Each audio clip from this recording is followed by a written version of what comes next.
Well, hello, everybody. Hey. Hi, hello, welcome. Right. I am, as always, Matt, and welcome to today's game entitled Dragons of Stormwreck Isle, sponsored, of course, by the lovely folks over at Wizards of the Coast. Thank you so much to them for sponsoring our game of Dungeons & Dragons. This is going to be what we have so lovingly dubbed an actual play that actually teaches you how to play, DM'd by our illustrious, over here, DM Jeffrey Zatkins, Studio Director of Extra Credits. What up, Jeff?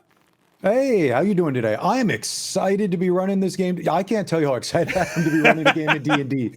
It has been a long time with the pandemic and everything else where I've been able to actually get together a group of people to play. So, I am pumped today. Yes. Now, before we meet the rest of the phenomenal folks that we will all be playing, Jeff, I want to give some credit where credit is due. You and I, we talk about D&D, I think, honestly, daily. A lot, yeah. And I know you have been running games of Dungeons & Dragons for a very, very, very long time, correct? Yeah, it's 30-something plus year. Pretty much every edition of D&D, and I love being a DM or a Dungeon Master, as they're called. And one of my absolute favorite things is getting new players into the game. Right. And also, because we're a channel that believes games matter, we thought we'd take a game that matters a lot to us and try and get in front of people that might not have played before.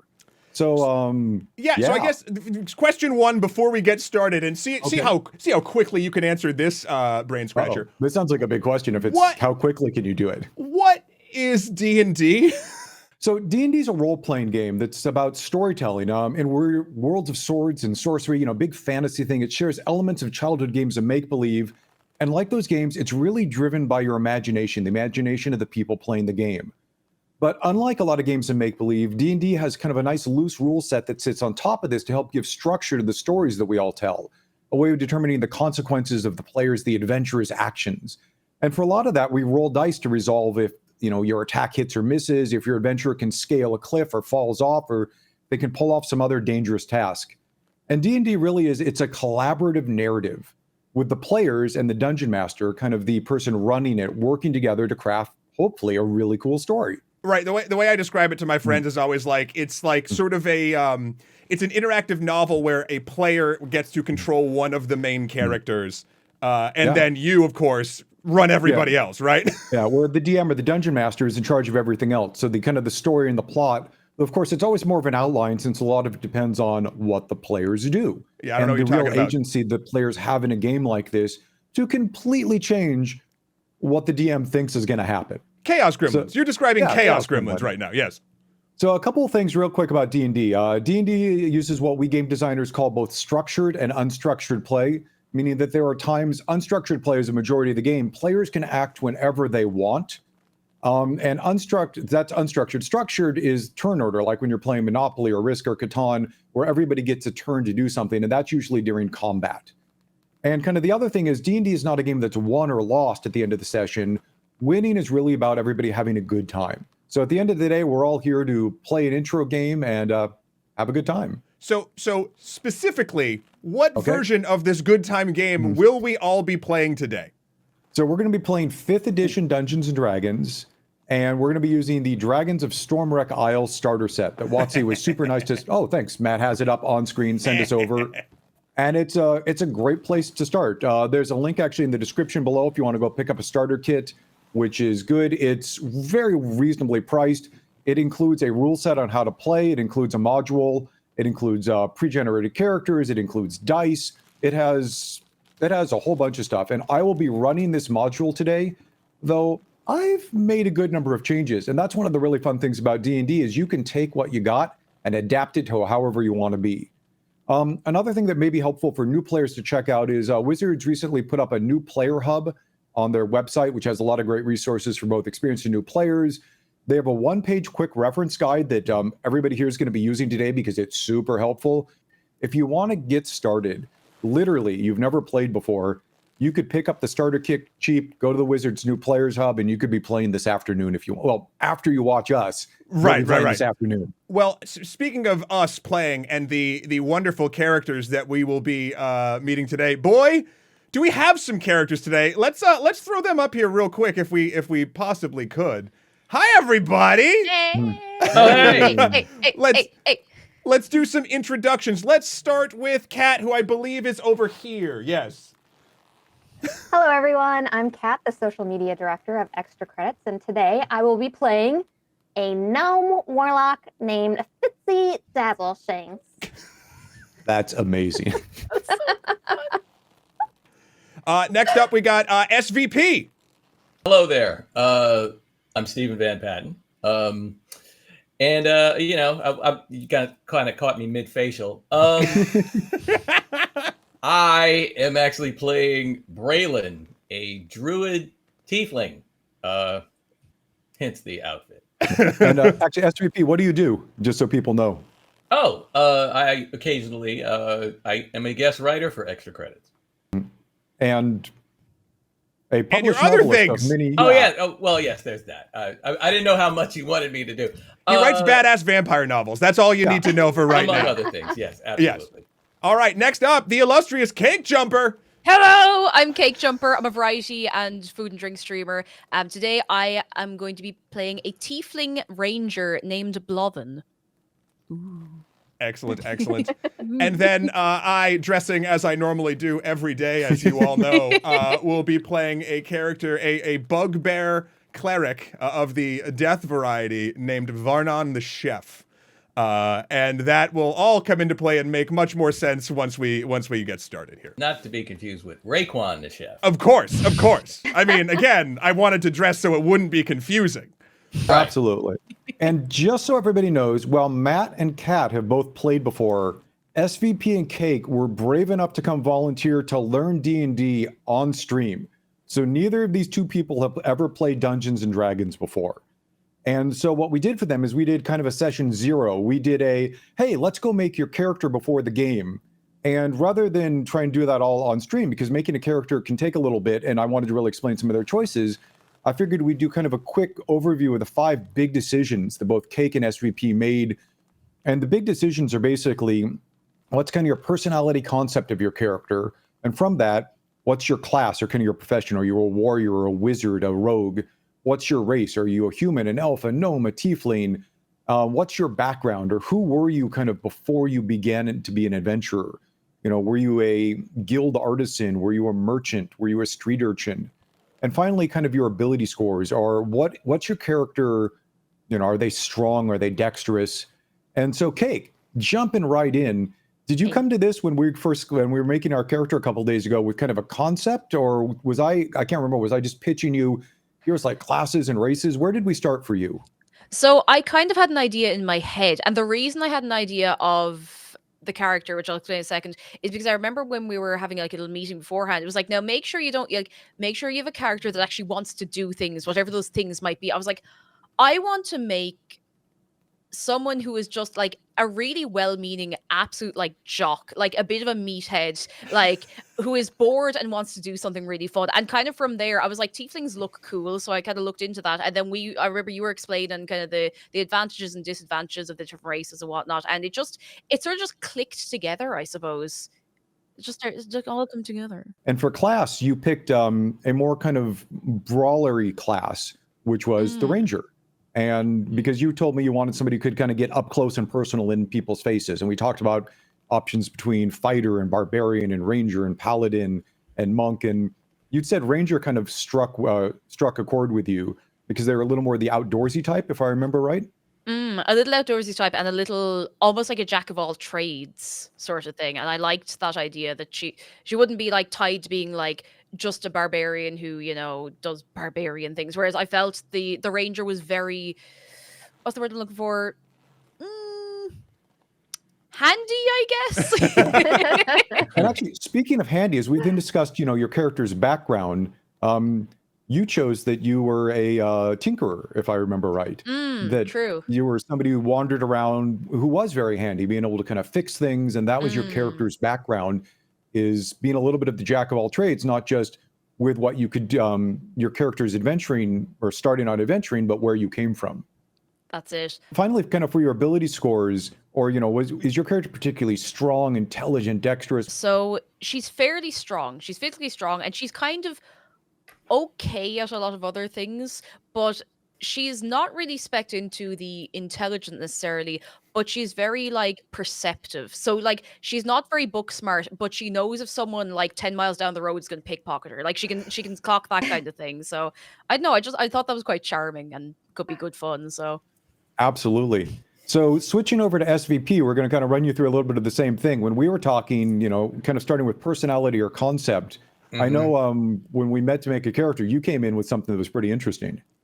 Well, just kind of keeping true to my horror writer roots, I guess that's why I ended up like a tiefling.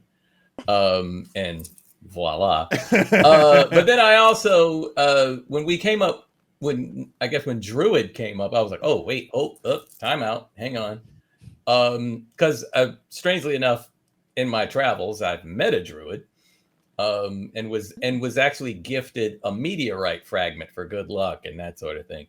So there sort of the mysticism of all that kind of attracted me to the idea. So And for those new to the channel, druids are very much they're spellcasters who get their magical power kind of from nature and the environment, as opposed to being like a book-studied wizard or a warlock who gets their abilities from a patron. You're kind of drawing them from nature itself. Yeah. Though interestingly, whether your character being a tiefling has a little bit of an infernal background and somewhere in their roots, and you're building a very nature-oriented class. Yeah, I think what we were discussing anyway was that I'm sort of rebelling against type.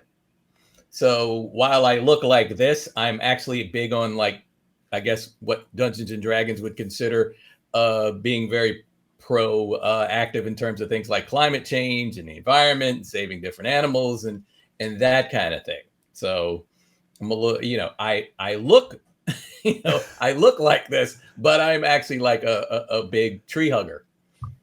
But I'm a tree hugger that'll mess you up with a spell. Absolutely. That's basically it. Like if I see you being mean to a raccoon, you could get it. And I entirely can't remember, what background did we pick for your character?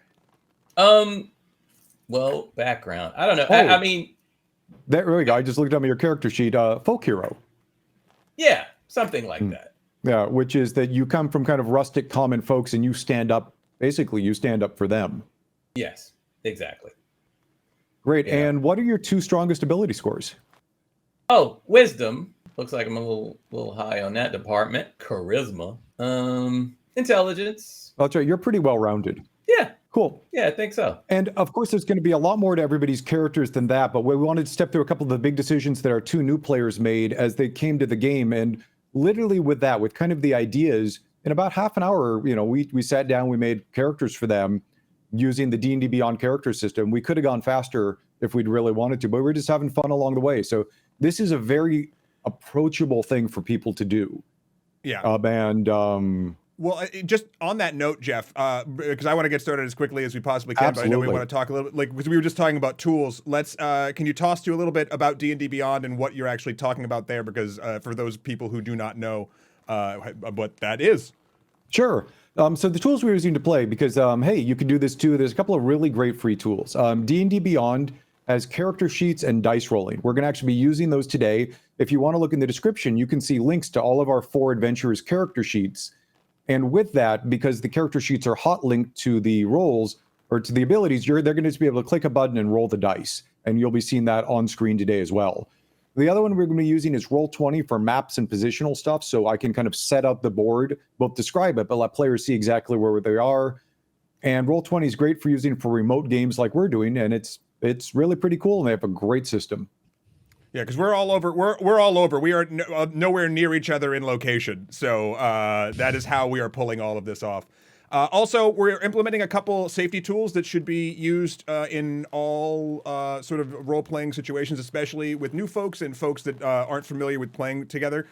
Basically, lines and veils. Lines being something that we discuss before the game that, that say someone's not comfortable with, that will never come up. Like, for instance, if someone is arachnophobic and they don't want to fight giant spiders, you get that, you change the story, you make sure. And then veils, which are things that sort of fall into that same vein, but they're allowed to come up so long as the scene, as Jeff sets it, like sort of fades to black if that sort of happens. We don't describe the thing. It's just, it happens, move on to next scene. So that's all been pre-discussed, and we'll be back channeling another tool called the X card, where basically if you're on a table, you could actually have a card that has an X on it to hold up if something comes up, because lines and veils are malleable and they move, and maybe people didn't think of everything. We have a Discord chat going on in the back, so if anything happens to come up for safety reasons, etc., someone can just type an X and we move on from that thing. Today's game, just so everyone's clear though, is PG-13 roughly, so we're not expecting any of that to come up. Based on all the conversations, but it's an important thing that I do want to bring up whenever we talk about role-playing games, especially with new folks and folks that aren't familiarized like around a table for months and years at a time, because that makes sure that everyone who's playing has a really, really good time and no one ever gets uncomfortable, then doesn't feel comfortable expressing that they're uncomfortable. Because you want everyone to sort of just have the best time possible here. Absolutely. And final thing for this adventure, we're going to be breaking down each mechanic of play that comes up naturally through the adventure, with the goal of teaching new players like you how to play and how this game functions. And so the first, you will see us basically slowing. We're not going to stop, but we're going to slow down, explain things as we go, but also try and keep the action going as we do it. Yeah. And the last thing before we begin, I want to give the biggest shout out to our Twitch overlord, Will, who is running this whole production behind the scenes. You cannot see him, you cannot hear him, but he is all present and always there. Thank you so much, Will, for putting all of the work you did into this thing to make this thing run. Also, big shout outs to artist David, who did our characters, and artist Ali, who's done all the backgrounds before over at EC. We couldn't do this without everyone's involvement. Also, Will be back there hanging out with all you in chat. Players will not be looking at chat because maybe you've played part of this adventure before, or maybe there's something. We want to make sure that it is the most in the moment, reacting to ourselves as a party of adventurers, as opposed to being distracted by other things. So Will be hanging out. Talk to Will. Talk about the cool stuff. Mention fun things. He will tell us all the things later. Trust me. So if there's nothing else, I guess I'm ready to get a little bit Stormwrecked if everyone else is game at this point. Jeff? I think we should get going on this. So you all have accepted employment on a ship called the Broken Moon, which has been, you're basically hired on as a little bit of extra muscle to safeguard a delivery of captive monstrosities aboard the boat. And they're all bound there in their cages. This should be a pretty easy, I don't want to call it a cake run because somebody in chat might get upset with this, but this should be pretty easy, nothing really to worry about.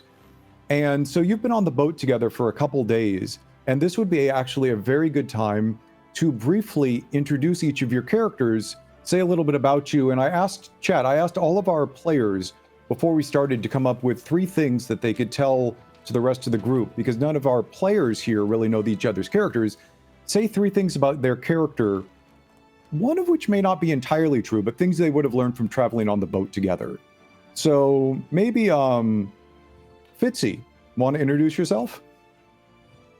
Hello, everybody. I'm Fitzy Dazzleshanks. I frequently have been seen with my nose in a book, scribbling away, but the text in the books is not quite legible.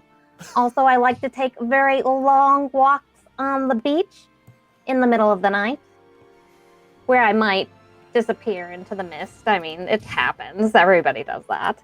And I also love Varnann's cooking. Mwah! Excellent. Chef. Blavin, could you introduce yourself and your character? Excuse me, your character. All right. I'm Blavin, and I am a tiefling ranger. And I've been traveling from place to place. I'm very bored. This is going to be a great job, I'm sure. Great change of scenery. I like to garden, so you can imagine moving place to place. It hasn't been great for me. Sometimes when I'm stressed, I like to go out into the middle of nowhere and break rocks. Just break rocks. It takes all the stress out of the day. Really clears the brain. And one time, now I'll tell you this. One time, I let 5,000 snakes out of a small town and saved everybody. But don't tell everybody that, because they might start getting jealous of what I can do. So that's all I'm telling you. Since you're laughing, Braylon, could you introduce yourself? Well, hello. I'm Braylon. I've taken this job because, as I've probably already admitted, I'm very much about preservation of animals and the environment and that sort of thing. And something about this felt a little fishy, but I figured I'd, tag along and, if something as an environmental gangster, so to speak, I will probably do something really crazy if I think these animals are in any kind of danger. Also, a little not so fun fact, I'm actually going through a divorce. So, yeah, I'm not maybe in the happiest of moods at times. I mean, I probably don't want to hear any like sad songs, or else I'm probably going to like back up a little bit and go sulk somewhere. And I have believe it or not, I have a peanut allergy. So that's pretty much all about me for now, I guess. So we're gonna have to talk to the chef about that. So Varnann, can you make sure that we're not serving up peanuts here? Braylon, I've made sure that there are no peanuts on this entire boat. I've went through the entire thing. I dumped them in the literal ocean. Some of the deckhands brought them, and I said, no, there is a dietary and a restriction, and no one will enjoy them, because just in case, we don't want anyone to have their food. The food should always be a wondrous experience, I appreciate you, brother. Oh, of course. My name is Varnann the Chef. I am a bugbear from a very wealthy bugbear clan to the southeast. You wouldn't have heard of us. But I am a cleric of not only wonderful flavors, but of death. Because I pose this question to everyone that I meet every single time. Is not everything, with the exception of possibly some minerals, salt, etc., that one ingests and enjoys, didn't that thing have to die? I believe it did. It is part of a cycle. Death does not have to be a terrifying bad thing. It can be delicious. Oh, and nothing makes me more happy than people just discussing my food, the flavors they taste, the wondrous smells and aromas that come from the kitchen. Though granted, on this ship, the cook isn't terribly receptive to my musings, so I've just maintained a small cook pot in my own cabin. We'll see how this goes. Well, speaking of how it goes, you have all been traveling down the coast. You started up at Waterdeep, and you were slowly heading down towards your destination of Candlekeep down here. And for part of it, you were keeping near the shoreline. For part of it, you've been sailing a little bit deeper seas to make sure that you can make the best time. But this has all been going quite well until you're actually not quite sure how it happened. You had a full couple of days of quiet sailing and good weather aboard the Broken Moon, hired on as muscle to, safeguard the delivery of the captive monstrosities from the city of Waterdeep, down the Sword Coast to Candledeep, and you were about to eat dinner, literally 5 minutes ago, when the ship lurched, started listing and beginning taking on water, and there were immediate cries of abandoned ship, followed by holy zombies. And with the ship rapidly sinking, you barely had time to grab your gear and pile into a lifeboat before it went down, seemingly dragged into the water by hundreds of undead figures swarming on and dragging it into the depths. And let's move ourselves over to here, where you are adrift. In the lifeboat. Let me center everybody's camera. With a boat of sailors and the Broken Moon rapidly sinking behind you, in the distance swarming with hundreds of undead figures, dragging it into the depths. And in with you is the ship's cook named Bucket, who is a small halfling, carrying a bucket of apples, which he had managed to grab out with him. And who amongst you do you think would like to be at the oars rowing the boat? Anybody particularly strong? I've got the arms for it, I suppose. I suppose. It would be a waste otherwise, wouldn't it? And for a really quick concept for all the players out there, we're going to get into what's called the rhythm of play of D&D, which is the description, the action, and the results. So as the DM, I've just described, hey, this is where we are, and we're going to jump into the actions followed by the results. And this is unstructured play, meaning there is no it's your turn. Right. Because when somebody gets told it's their turn, they want to do something. This is basically hop in whatever you want. And one of our other concepts here is that we have an NPC, a non-player character or an actor played by the DM, who's in the boat with them. And Bucket looks up at you and says, damn, this is usually why we steer clear of the cursed island of Stormwreck. I have no idea why the captain sailed us this close this time. This does not usually happen, or at least it's never happened to me before. I've never had a boat swarmed by zombies. And he looks over at you guys, or specifically over at Blobbin and says, can you row faster? I could row faster if you used your own 2 arms to help, probably. Or you could give me that bucket. I mean, I'm starting to get a little bit hungry, really. Bucket, tell me you got the spices. I see the apples. Did you get the spices? No. What happened to the animals that we're supposed to be guarding? Yeah, we're not getting paid. Let's start off with our very first roll of the one-shot. Let's see, Braylon, you have on your character sheet an ability called Perception. We're going to make a skill roll. And how you make a skill roll is you're going to be rolling a 20-sided die, and it's going to add your ability. In this case, your wisdom helps determine how perceptive you are. Mm-hmm. And is your character proficient with this? You'll see if so, there's a little circle next to that skill. Yes. So basically, your character is trained. They're especially perceptive. So what's your bonus for perception? Looks like I'm at a plus 5.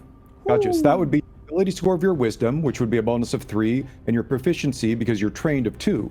So you're going to be rolling a 20-sided die and adding 5 to it to see how well, as you look back at the boat, you can tell what happened to all those animals left on board. Now, D&D Beyond's going to do a lot of the heavy lifting of that, what Jeff just sort of described. So all you have to do, SVP, on D&D Beyond is right next to it, click the number, the +5, and it will roll it, and we'll see it right here. Copy that.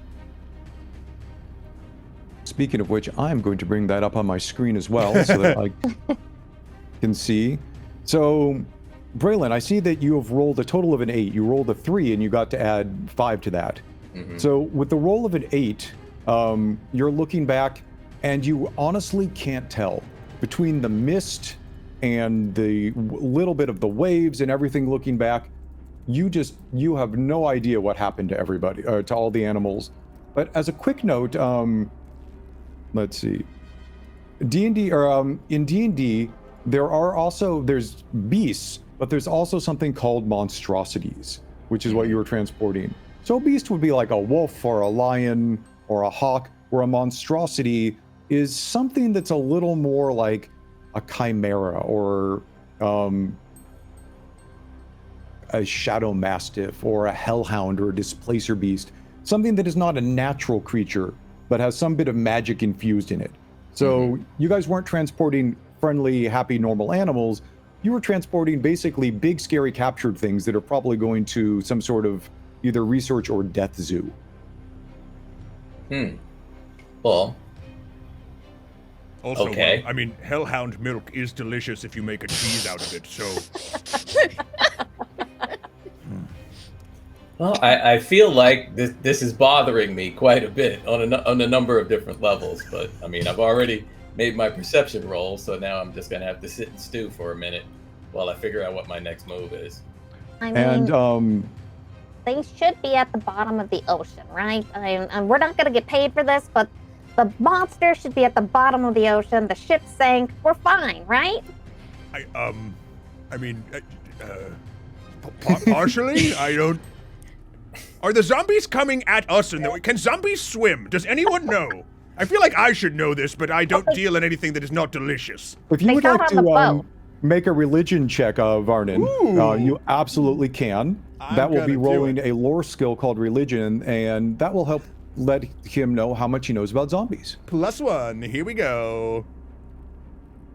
That is a sweet 11. So with an 11, you have a pretty good idea that a zombie might be able to swim, but you're pretty sure, like, if they really try, but you're pretty sure, but because they're dead and don't need to breathe, they mostly just walk across the bottom of the ocean. I mean, maybe if they were bloated, they would float, but they wouldn't really have directional correlation, I think, if that Exactly. And actually, speaking of all of this, could I get everybody in the group to roll a perception check to see what else you see around you? Perception. Me too, even though I just did one? Yep, this is a whole new one. Okay. And please let me know what you get. Unnatural 20. Click on it? Oh, Do I just So- click on it? Yeah, click the Yep, number click cake on with it the plus. once. Yep, you got it. and you'll see it roll. So Varnann gets a 20. Call them out as you get them. I got a 7. I got a Out of 14. five? I'm seeing a pattern here, but Varnann and Blavin, as you're looking around in the fog, roughly kind of 45 degrees up ahead of you, you can see what looks like some light higher up than it probably should be on the water. It might be actually, Varnann, with a dirty 20, quick slang for chat, a natural 20 often, rolling a 20 on a 20-sided die often has extra good results. Where a 20, where say you roll a 15 and you get to add 5 to it, is sometimes called a dirty 20 to let people know it wasn't a natural 20 and doesn't get the extra bonus. Also the name of a great cocktail. Absolutely. Dirty 20s go down sweet. Yeah. But Varnann, especially with that roll, you're pretty sure that maybe only quarter mile or so ahead, there's actually a lighthouse. And that's what's putting the light out over there, which probably also means land. Bucket. Yeah? That lighthouse. What is that? You've sailed past this before, right?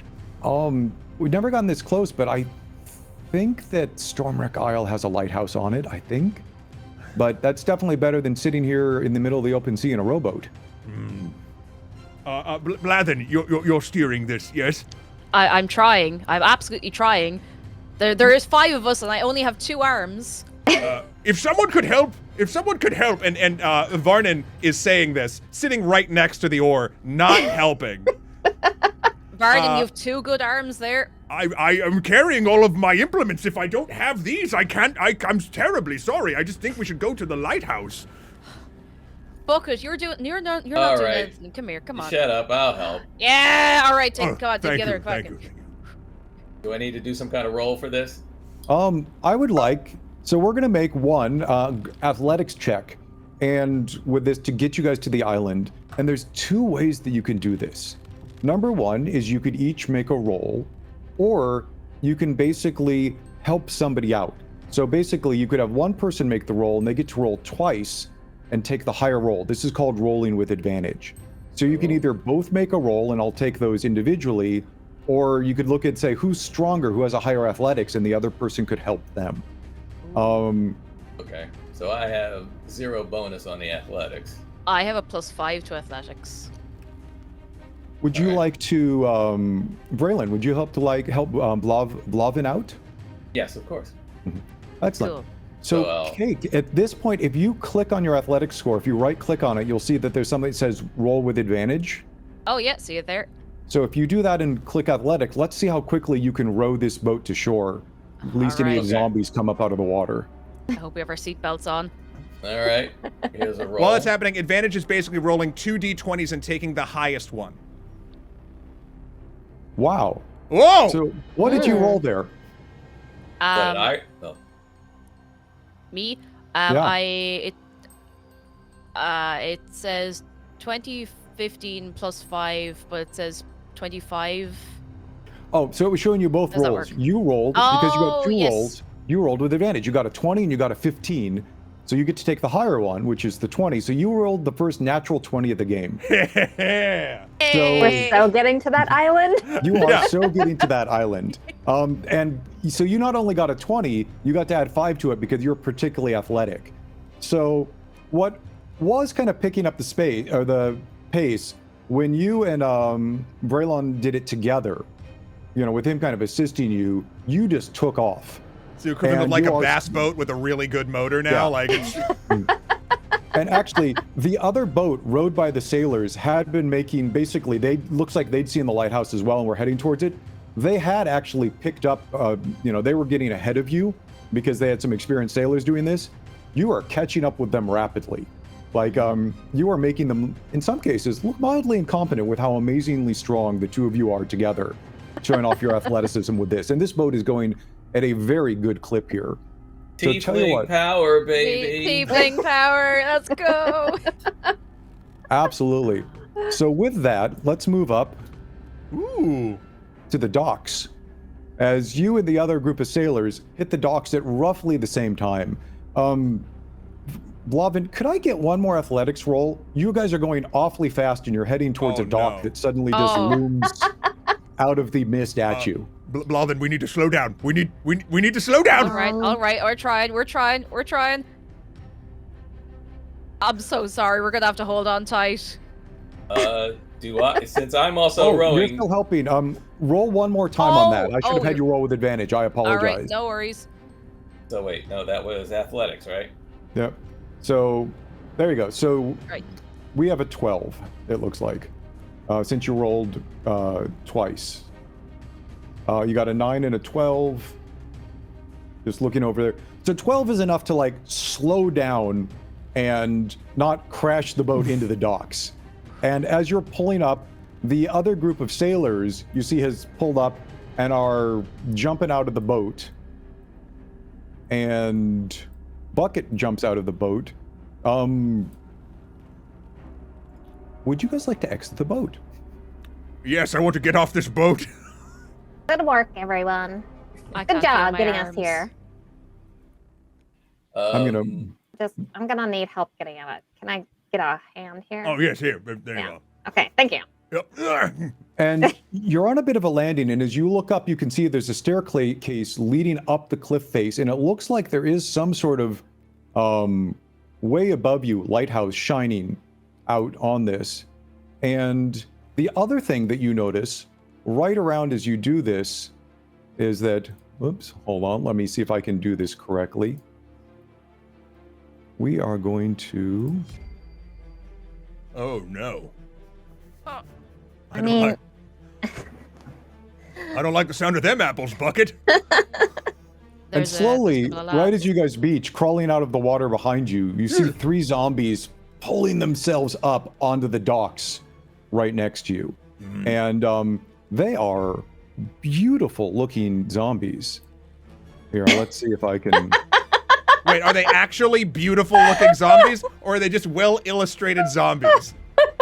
I think they're well illustrated zombies. Okay, because there's 2 very different emotional responses there. Yeah. I want to make sure. Yeah. Like, are we killing them or taking them out to dinner? Well, this one could go either way. What do you think? Yeah. that's not too bad. But Kind of a show. Yeah. That one's a little bit of a looker here. How about Oh yeah. Yep. Oh, now that is a face that only a sword could love. Nice. That is absolutely a good one. And having not crashed into the dock, none of you have been thrown into the water with the zombies. But they are, you see a couple of them crawling up onto the docks with you. And I think we're going to continue the introduction to D&D with doing our first combat. All right. So what I'd like everybody to do is do what's called rolling initiative. And what initiative does is we had unstructured play there. Hey, anybody can do anything at any time. Initiative actually puts us into a turn order so that everybody will get a turn and we'll run what's called a round of combat. And so you'll get a turn, the zombies will get a turn. So if you look on your character sheets, there's a score that's called initiative. This is also a die roll. It's going to use the exact same formula as every single die roll in Dungeons and Dragons does, which is you roll a d20 and you get to add your ability score to it, in this case, dexterity. And if you're proficient in this, you'll get to add your proficiency bonus. Pretty much nobody's proficient in initiative, but it still follows the same formula. So if you all could tell me what you get on your initiatives. Is anybody 20 or above? Let's see. So we just click on the initiative thing in D&D Beyond. Click on the initiative thing and you should see the die roll and you'll get a number. Wait, I'm sorry. I think I'm looking at the wrong place. On the D&D Beyond character sheet, in the, kind of the center top, right underneath proficiency bonus, there's an initiative, and it probably is 0 or a 1, depending on what you got. I found it. Yep. So just hit that. Yep, hit that and you'll get a roll that'll show up. And I am going to roll a physical die for the zombies. All right. Ooh. And then, Jeff, how would you like us calling out? Are you going to call out sections? Yes, I'm going to call out sections. So, and the other roll for the sailors. So, is anybody a 20 or above? Is anybody a 15 or above? Wow, nobody's a 15 or above? We're doing great. So we just got finished rowing a whole bunch, okay? So we're a little I'm very tired from the land. rowing. Right. I'm exhausted. Wow, we're about to get washed by 3 zombies. I can't raise my arms. Oh my Is god. anybody a 10 or above? No. A Wow. lot of rowing, okay. For real? Okay. Is anybody a 5 or above? I'm a 5. Okay, I'm a 6. I'm a okay. First I'm a in 5 combat as with a well. 6. I got a rock. No, I mean I got a 4. Okay, so Fitzy's a 6. Varnann, you are a 5. Yep. Me and Blavin, you're a 5. Also 5. me and Blathen going at the same time. Let's see. Oh, yeah. Do either of you have a dexterity bonus? Nope. I have a +2 dexterity. Okay, so we're gonna move. Technically, Blathen goes first. Yep, and then we have Braylon. Let me add you last of the. That is perhaps the lowest set of initiative rolls I have ever seen. What did the zombies get, Jeff? Well, you'll see that when they act. Oh man! Oh. Good thing we're not doing this in public. I mean, wait. Oh, no. So there we go. Okay. So we now know initiative. We know when everybody's going to get their turn, and I'm going to move this sheet over here so that I can help run this on here. The sailors, collectively, I rolled for all of them and just rolled a 19 with no bonus. So on the sailor's turn, each of them, on your turn, you get to basically do 2 things. You get to move, and you get to take an action. In the one-page printout I had you guys do from the player hub, there's actually a small list of the actions you can do during combat. The most common of which is either to make an attack or to cast a spell. One of the other ones you could do is called dashing. Dashing basically lets you, instead of a normal action, move again. So for example, if most people can move 30 feet per turn, that would be, each square is 5 feet, so you can move up to 6 squares. Each of the sailors is going to take a regular move and go off the map, followed by a dash, and continue running like hell up the hill from the zombies as they come up. So we're going to move each one up, and then together, they will have moved up the hill. Bucket, 1, 2, 3. Bucket, don't you? Bucket! Bucket! Sorry, guys. This is not what I signed on for. Help? And he disappears from sight. Bucket. Freaking bucket! Well, those guys are gonna get eaten later. I never liked him anyway. You never split the group. He guys. saved the Never. apples. He saved the freaking apples. Yeah, We'll and he get 'em ran later. away with them. We'll get them later. That's not what- Zombies what don't was- even like apples, so.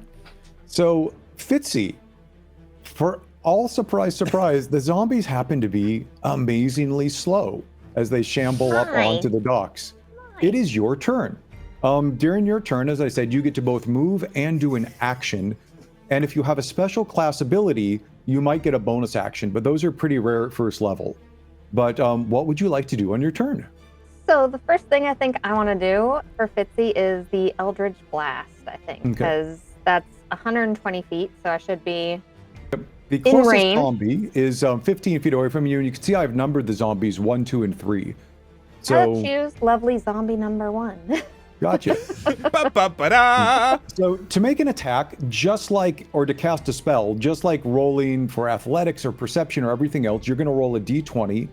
You're going to add, in this case, because you are a charisma-based caster, you're going to add your charisma bonus to hit, and you're going to add your proficiency bonus. So what's your bonus to hit with your spells? It should be 5. Okay, so you're going to roll a d20 and add 5, trying to summon a bolt of eldritch power to summon at the zombie. So why don't you describe what you do and then roll the die to see what happens? So I'm going to raise my hands in the air, and I'm going to start building energy. I'm going to be like, time to get back in the water, because I'm really bad at making, like... It was good. It was a solid. It was a 3. A 3 out of 10, but you're getting there, Fitzy. You're getting there. I'm trying, yeah. It's going to happen one day. And what do we roll? We got a 14. Excellent. So the bolt leaves your hand, arcs 15 feet, and right as the zombie is like clawing its way up onto the dock, it blasts it mid-torso. Could you roll me damage, please?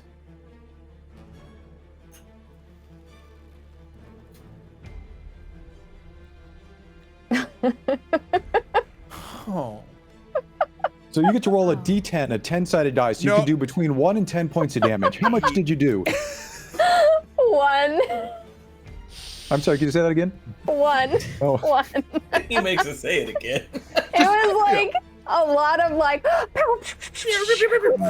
You described it too Like well. a shock. And statistically in D&D, if you make it sound really cool, you're gonna get a low silly number. Yeah. So it's actually a beautiful shot. Aims right mid-torso. Unfortunately, the zombie seems to be missing a good portion of its torso section, and the bolt literally goes right through the zombie, where in the part that's decayed, only mildly like hitting a little bit of it. If this had been a whole body, that would have been a perfect hit. But you Yeah. literally went right through the zombie. You know, you can't plan for that. You always aim for the torso. I mean, that's, It was a Center fine mass. hit. yeah. Yeah. Would you like to do any movement or use a bonus action, or do you think you're good? I think we'll probably move. Okay. So you can move up to 6 tiles or 6 squares, Your movement's 30 feet, right? or 25. You're a gnome. You move slower, so you can move 5 tiles. I'll move over here at a very nice range, There you just in go. case. And would you like to use your special ability, or are you good for now? I am good for now. Okay. Blodvin, it is your turn. Okay. Okay. So I'm you going- see 3 zombies crawling up ahead of you. The sailors have hightailed it out of there, and you as well. You'll get to do a movement, and you'll get to do an action. What would you like to do? Okay, let me think. So just because I don't know things yet, Yeah. do I have to move like to hit an enemy? Like, do I have to be in clear shot of it, or does that matter? So if you're going to be using a melee weapon, like you have, what is it, a big warhammer? I have a warhammer and a dagger, yeah, so warhammer. So if you wanted to use your warhammer, you would need to be in an adjacent square to whatever you want to hit. Okay. And is that just vertical and horizontal or diagonal as well, Jeff? Just for everybody? Diagonal as well. Okay. So, Diagonal. for example, I'm going to move your character a second, and I'll put you back. If you were here, you would be able to attack. If you're here, you could attack this one. But it really is entirely up to you where you would like to move to. Okay, I would like to do a little. How do I move it again? Oh, there we go. So Yeah. I have is it 30 feet of movement I have? So that's 5 per tile. Is that how it works? Yep, so 6 times. Cool. All right. So can I move first? And I go adjacent to your man. Now listen, I'm gonna keep this simple. I'm gonna not make any fancy flourish just in case it blows up in my face. So I'm gonna get the big heavy stick and I'm gonna hit him with the big heavy stick. I call it a him with the warhammer, big but I like to heavy call it the big stick. heavy stick. Is a solid move. So, yeah, why don't you roll the hit? Right. So how do I do the roll on this again, just so I don't mess So up? if you look at your D&D Beyond character sheet, you'll see that you have listed your warhammer. Yes, And one of there the it is. things there is it should say that you have a bonus to hit. Yeah, hit slash And- DC is what it says on D&D Beyond. Yeah. Yes, very good. And what is your very bonus to hit? good. Bonus to hit under hit DC is +5. And that comes from both your strength, because you're very strong, and from your proficiency. So you're going to roll a 20-sided die, and it's going to add 5 to that. So if Cool. you click the +5, it'll actually roll it for you. Okay, click. Ooh, 10. That's okay. All right. So 10 plus 5 is a 15. Mm-hmm. So can you describe how you swing your warhammer? All right, so I bring it right back over like this in a very unsafe, non-manual handling safe way, and I kind of lift my feet off the ground a little bit as it's going down right into the middle of the head, like crack into the skull a little bit. And with that mighty swing, you connect solidly. You hit center mass, hopefully not the same hole that Fitzy hit. And at this point, because you hit, could you roll damage for me? That'll be the Oh, number yeah. right next to your warhammer. It's going to be, I believe, a D8 plus 3. Yep. Because Do I just click warhammers it? do a D8 of damage. Yep. And you Okay. add 3 because you're strength. A 7. There you go. So you hit a very solid blow mid-torso. The zombie hits, rocks back a little bit, and because he's climbing up, let me actually see if he maintains his grip on the dock. You just basically whack-a-moled him. Yeah. Crack him like an egg. And you watch the zombie in a very undignified pose windmill wildly and fall backwards 5 feet and disappear into the water. Hey! Yes. That's how it's done. Just gotta hit him with the heavy stick. And you would expect little air bubbles to come up, and then you realize for a moment, oh, he's a zombie. He doesn't breathe. No lungs. No problem. Varnann, it is now your turn. Well, not to be outdone. That was a fine hit there, Blothen. That one, number 2. The looker. You basically see Varnann take his soup ladle out from his belt, like as if he's drawing the most like precious weapon. And this is an interesting thing about bugbears. They actually are kind of stretchy and squishy in a weird way. They can squeeze into smaller holes than they are, and they can carry more weight than their size, so their size can sort of fluctuate. The other thing is, I can do melee attacks from 10 feet as opposed to 5 because how long my arms are. So He's stretchy. I should be able to not move and hit zombie number 2, correct? You are indeed within range with your long arms. Okay, and the other fun thing here, which I'm going to have to do this as an additional roll, I have something called surprise attack. Bugbears have this as well. If you hit a creature that has not taken a turn yet, in the current combat with an attack roll, it will take an extra 2d6 damage.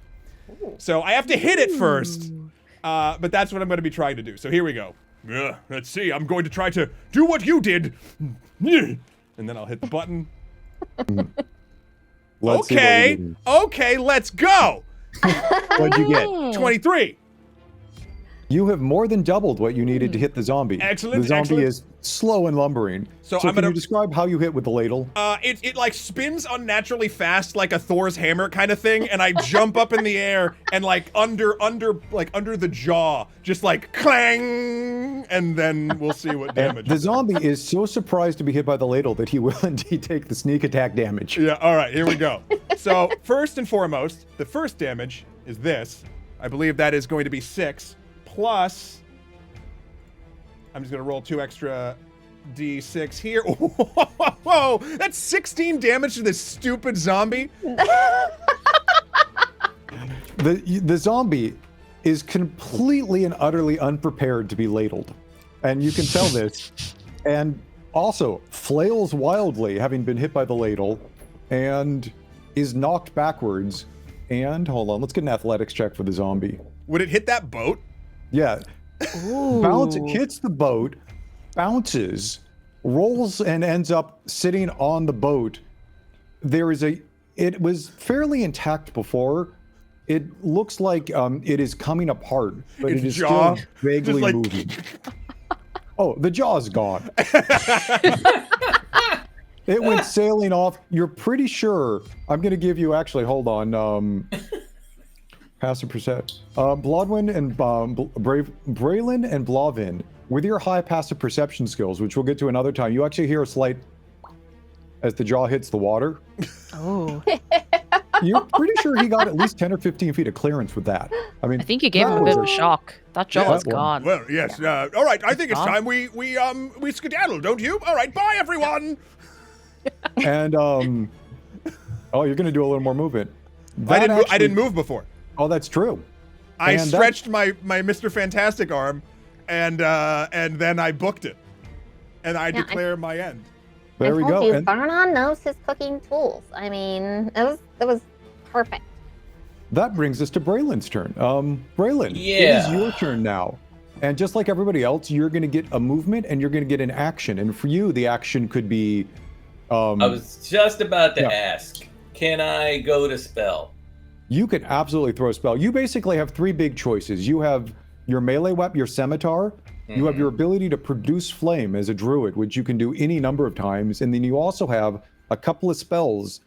2 spells you will get back basically the next morning. However, it happens to be evening right now, since you are all about to sit down for dinner. So if you would like to cast a spell, that is also absolutely a thing that you can do. I would like to go with infestation. Gotcha. So that would be one of your cantrips. So this is can do any amount of times. And can you describe what infestation is as you do it? Or what does it look like? Well, I believe it's a cloud of bugs, right? Yep. That will basically devour the zombies. Which zombie would you like to aim at? Zombie number 2, which is almost completely fallen apart, or zombie number 1, which is as of yet untouched? We should probably go with the untouched zombie number 1. Number 3, right, Jeff? Sorry. Or number 3, excuse me. Sorry. Mhm. All right, so I just hit. I believe I just do this then. Yep. And the thing about this spell is this spell actually does not need a roll to hit. The bugs always appear, so what you're rolling is damage. So the bugs will do 6 damage, but what the zombie gets is what's called a saving throw. A saving throw is instead of trying to hit the creature, which you might do with a bolt of flame, because this is something feeling an area, the zombie basically gets a chance to try and avoid the main part of the effect. And so in D&D, this concept is called a saving throw. And so I believe this is it should say next to your ability you just clicked what ability score they need to save against, as well as a number. So it might say, for example, like Con 13. Yes, that's what it says. Okay. So the zombie basically needs to roll a 13 or higher on a die using its Constitution bonus. And the zombie just fails. Yes. So it takes the 6 points of damage as a huge cloud of bugs come and start eating the decaying flesh of the zombie. There's also a secondary ability, a part of that spell. Can you tell me what else happens? What else happens? He screams. The bugs, basically, once they're done gnawing and making all sorts of chittering, disturbing noises, much to the disgust of my companions, I guess. Not at all. Actually, I find it fascinating. Okay. You are. Disgusting. Okay. Well, apparently I found my tribe. They do also do one other thing which I need to get to your character sheet for and look up. The bugs cause it, I believe if it fails its save, to run in a random direction. Because it doesn't want to, the zombie does not want to continue to be eaten by the bugs. So let me look at this real quick. How the snacking tables have turned. You want to snack on us? We snack on you. Let's see. The zombie runs 1, 2, 3, north, south, east on a 3. So east would be into the water. Back into the water. And the zombie, poof, disappears off and sinks down into the water. See, everything finds something delicious. You just have to find the palate of the thing you're trying to serve for, and apparently your bugs really liked zombies. That was unexpected. Braylon, would you like to do any movement, or are you pretty happy where you are for the moment? I think I'm gonna stand there and look victorious. You stand, you strike a pose and look victorious. Yes. And at this point, we are back to the, we are to the zombies' we still have turn. one more zombie, right? We do. So, let's see here. Well, should I try to do something to that zombie since I have? Well, wait, see, is it the zombie's turn now? It is now the zombie's turn. Right. Now the zombie's turn. Sorry. Oops, hold on. Let me do this little. There we go. There we go. And let's see here. What you gonna do, boat zombie? Trip and fall in the ocean, hopefully. He's starting to wobble a little bit in there. Yeah. Someone tip that boat. We just towards it. The big sail. Zombie number 1. Oh man! What? Back up, but it takes, because he is so slow and had to climb up from the bottom of the dock, he actually used both his movement to move and then had to use his bonus action, actually his action to continue moving up. So pulls himself fully up onto the dock. Zombie number 3. But he can't attack this time because he used both those. Does the same. Zombie number 2 is going to attempt an athletics roll to jump from the boat over to the dock. Not gonna happen. What's the over/under on this zombie making it, everybody? I'm saying it's not gonna happen. Who are these Anybody zombies? wanna guess? Steven Seagal, Jean-Claude Van Damme, and Sylvester Stallone? I don't understand. And the zombie, with a mighty leap, jumps across and staggers close enough to be able to take a swing with its meaty hand at Blavin. Jeff, are you comfortable telling us what the roll was for that zombie? It was an 11. And Okay, so he made it. So I just wanted to athletic. see if this was like action hero zombie or this zombie's lucky to have made it. I gave the zombie a 50-50 chance of jumping across. Oh, okay. All right. That zombie does not skip leg day. No. Gang, it's starting to stink to high heavens over here. I don't know what cologne they're using, but I don't want any. Blavin, the zombie shambles up to you and swings a meaty arm, rolling a 9, and he has a bonus to hit of 3, so he rolls a 12. Can you tell me what your armor class is? My armor class is... Oh, where is that actually? Should be in the middle top of your character sheet. Middle top. Just put in a little shield. Oh, 16. Gotcha. Hey. So the zombie needed a 16 to hit you, and it rolled a 12. So with a 12, he basically swung at you, and you raised your shield and blocked his meaty arm with your shield, pushing it aside. And the zombie just kind of stands there looking at you, missing its jaw. You think it might have a slack-jawed expression, but it's missing the jaw, so you actually can't tell right now. But that's the basics of congratulations, everybody. We have done a full round of combat. Yay! So everybody got a move, everybody got an action, and you have a couple of... The zombies are all still here. So I'm going to give you a couple of really quick design rules of D&D before we start the second round of combat. The first of which is that high numbers are always going to be better than low numbers. So like a higher AC means you're harder to hit. A higher attack roll means that you hit more. Higher damage roll means that you do more damage. Having more hit points is the amount of damage you or a creature can take before you fall unconscious. Higher means you basically are more robust. So very easily when you're playing, high roll is always good. Higher numbers are always better than lower numbers, and a higher roll is always better than a lower roll. So we've also done attack rolls, which is basically adding your ability score and your proficiency, as well as casting a spell. And we're going to go into round of combat number 2. All of the sailors on their initiative of 19, you can hear them continuing to run up the stairs. And you think you hear a couple of them shouting in the distance. And actually, does anybody here speak Draconic? That will be in the bottom left of your character sheet. Fitzy! I do. Fitzy, you believe you hear a kind of high, not super squeaky voice, but somebody going, get out of the way, move, from up the staircase. And that was definitely not any of the languages that the sailors were speaking. That's odd. The sailors over there are meeting somebody. It's just, I don't know. They're not and with zombies. that, actually, Fitzy, it is your turn. What would you like to do? In the slowest round of D&D combat I've seen. Not the speed we're doing it, but just the numbers we have in this initiative order. So bad. Luckily, zombies are actually really bad at initiative as well. Okay, so we're going to do another Eldritch Blast. And this time we're going to do it at zombie number 2. Okay. Lovely zombie number 2. So hopefully you're not getting double teamed over here by 2 zombies. It is 120 feet. You definitely have range since you're about 25 feet away.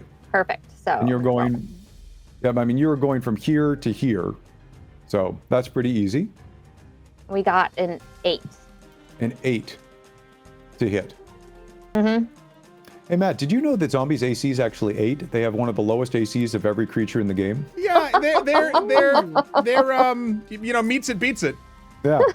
So this is actually another one good design rule for knowing in D&D, which is basically success is binary. You either succeed or you don't.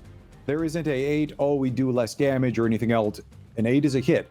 Like this time, I guess you're not aiming for the center mass, but you're aiming for a shoulder. But you definitely hit a shoulder. So if you want to describe what you do and roll some damage, let's see what happens. I'm going to try to be less flourishy, and I'm going to focus this time. Okay. All right, I got this. Hold on. Okay. We're ready. You can do it. You can do it. do Please it. do it fast. Less focus, more focus. There's something in the air I mean, It's I allergies, feel I like think. It's something. Yeah, yes. How much damage did you do? Two. It has to be the allergies. I don't know. I'm It's the pretty sea air. sure. Yeah. So the zombie teeters over on that, literally having 2 hit points left. Hey! But also has an ability called Undead Fortitude, which is he's a What? zombie. And there's a small chance that he will continue going after this. He needs to roll, let's see, what does he need to roll on this? He needs to beat a 5 plus the damage taken. And you did 2, so he needs to beat a 7. And surprisingly, he does not. And crumples into a pile of Yes! inanimated matter at your feet. Got him. Yeah, totally. And then there were 2. Or actually, I guess 2 is gone, so then there was 1. Fitzy, is there anything else you'd like to do? Would you like to do any movement this round, or are you good? I'm good, but Okay. I'm also going to make sure everybody knows you all are doing great work out here. Good job. Yeah. We're Go trying. team. Bloodvin, you used to have 2 Hello. zombies right next to you, and now you have 1. And this is the one who climbed up out of the seawater and is just kind of staring at you, dripping wet, looking like it's kind of hungry and ready to take a swing at you. What would you like to do? I would like to teach it a lesson. And I am going to crack it over the head again with the same warhammer to make sure it doesn't forget it in whatever other afterlife it's about to head to. So I'm going to I believe that is the afterlife. The afterlife. The post afterlife. So I hear they go- do good canapes out there, but Nice. So why don't you make a roll to hit as you swing your warhammer? all right, I click. Click That's the me. button. Is that a 15? 15 easily hits the slow zombie that is shambled up to you. And so you hit it, and at this point, because you've hit, you get to roll damage. All right, click. I got 4. So you deal a good solid hit to the zombie, which you'd also hit before. And it is still moving, but it is definitely not looking like it's having a good zombie day. As it should not. Would you like, let's see, if you want, you can move away from it. But there's a concept in D&D that if you try and leave combat, the monster, whoever it is, gets something called a reaction. Meaning, if you walk away, they get to take a swing at you. And it's within whatever is their range, right? So right Yes. now you're Yeah. both in range of each other. If you leave the zombie's range, it can take like one more at you as you leave. So it's probably best to say in melee, but I wanted to give you the option if you wanted to retreat. But retreating can be dangerous. See, I'm not afraid of this guy. He's got what, another 10. Well, zombies don't breathe. They don't have breaths left, but they have a couple of, I don't know, shivers left in them. I'm gonna stay where I am. I'm not afraid of him. He hasn't killed me yet. Varnann, Yes. it is now your turn. What would you like to do? Well, let's see here. I'm gonna just move over into 3, 4, 5. Wander over there, and Varnann takes off his frying pan that he's been using for his shield, and he lowers his glasses and starts doing some sort of dark echoing chant. And he takes his ladle and cracks it across. And this horrifying shriek comes out of it, casting Toll the Dead at the zombie itself. Hopefully it makes its wisdom saving throw of 13. Let's see what kind of zombies are not known for their wisdom. So zombie rolled actually particularly good roll. Zombie rolled a 19 with -2 for wisdom, so that's a 17. Wow. So let me see what it does. Let me see what it does on. I believe it's half damage. Instead takes. Wait, hold on. The target must succeed in a wisdom saving throw or take 1d8 necrotic damage. If the target is missing any of its hit points, it instead takes 1d12.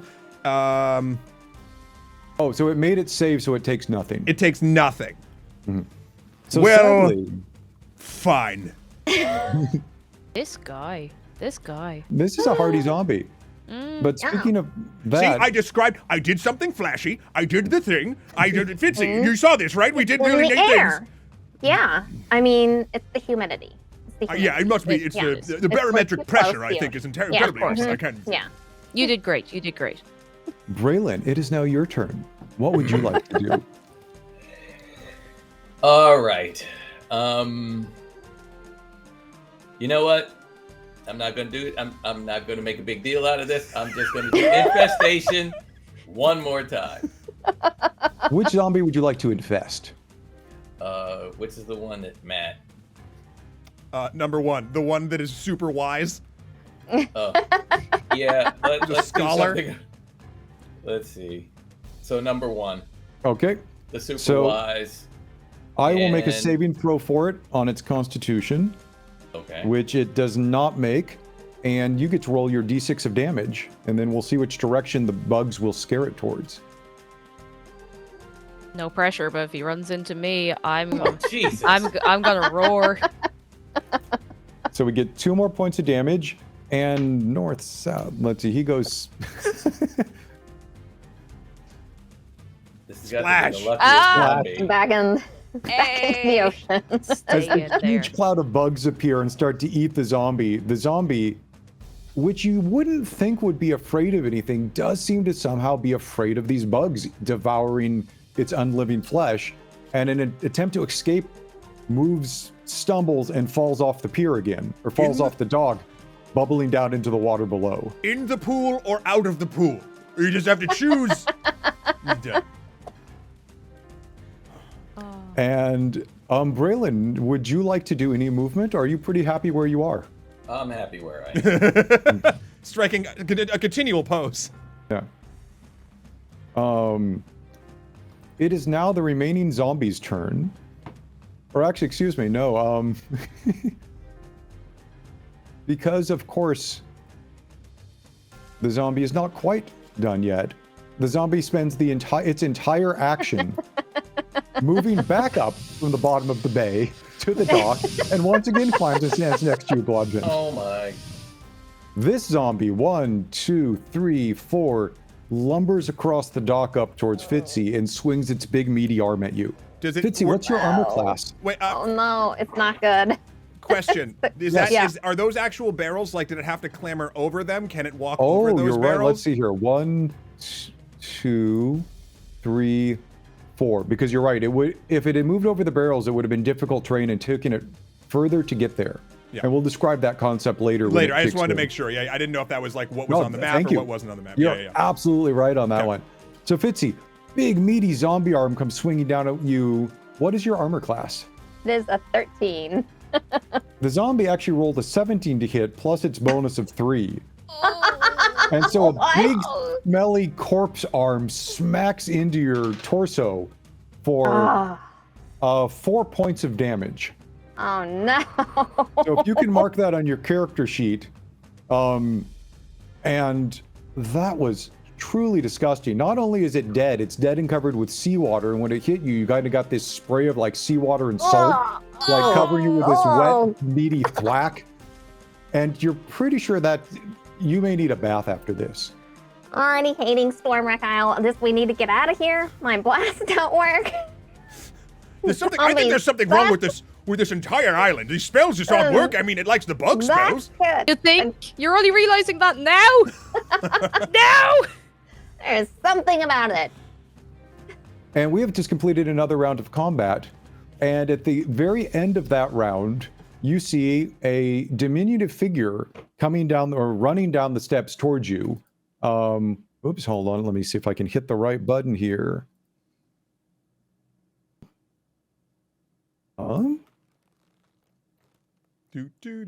Hold on. There we go. Ah. And those of you look up, and it is a 3 foot tall, tiny little dragon person, and you're pretty sure it's a kobold. And she looks down at all of this with a mildly exasperated look on her face, and says something which Fitzy you'll recognize in Draconic as, more zombies? And rolls her hands around a little bit, murmurs a couple of words, and from that shoots a bolt of fire from her fist, a firebolt spell. which smacks into the zombie Fitzy right next to you, doing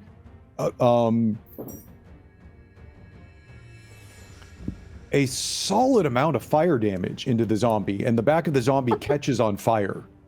And so you now have a wet, flaming, sea-smelly zombie that's on fire standing right next to you. But it does at least look like this zombie is significantly more hurt. It's a cacophony of aromas is what we're dealing with now. And with all of that, Fitzy, it's your turn again. All right, this time. Okay, so we're pulling out all the guns here. This time we're gonna do the Tentacle of the Deeps attack. Okay, so we're gonna bring. I'm in within range. We're going to Can bring. you describe what you do, please? Because this is a little unusual, and I don't think any of your companions would have seen this before. I'm going to summon tentacles that reach up through the bottom of the harbor here and try to grab the zombie. Where you can put this wherever you like. I've put it on the board next to you. Oh, thank you.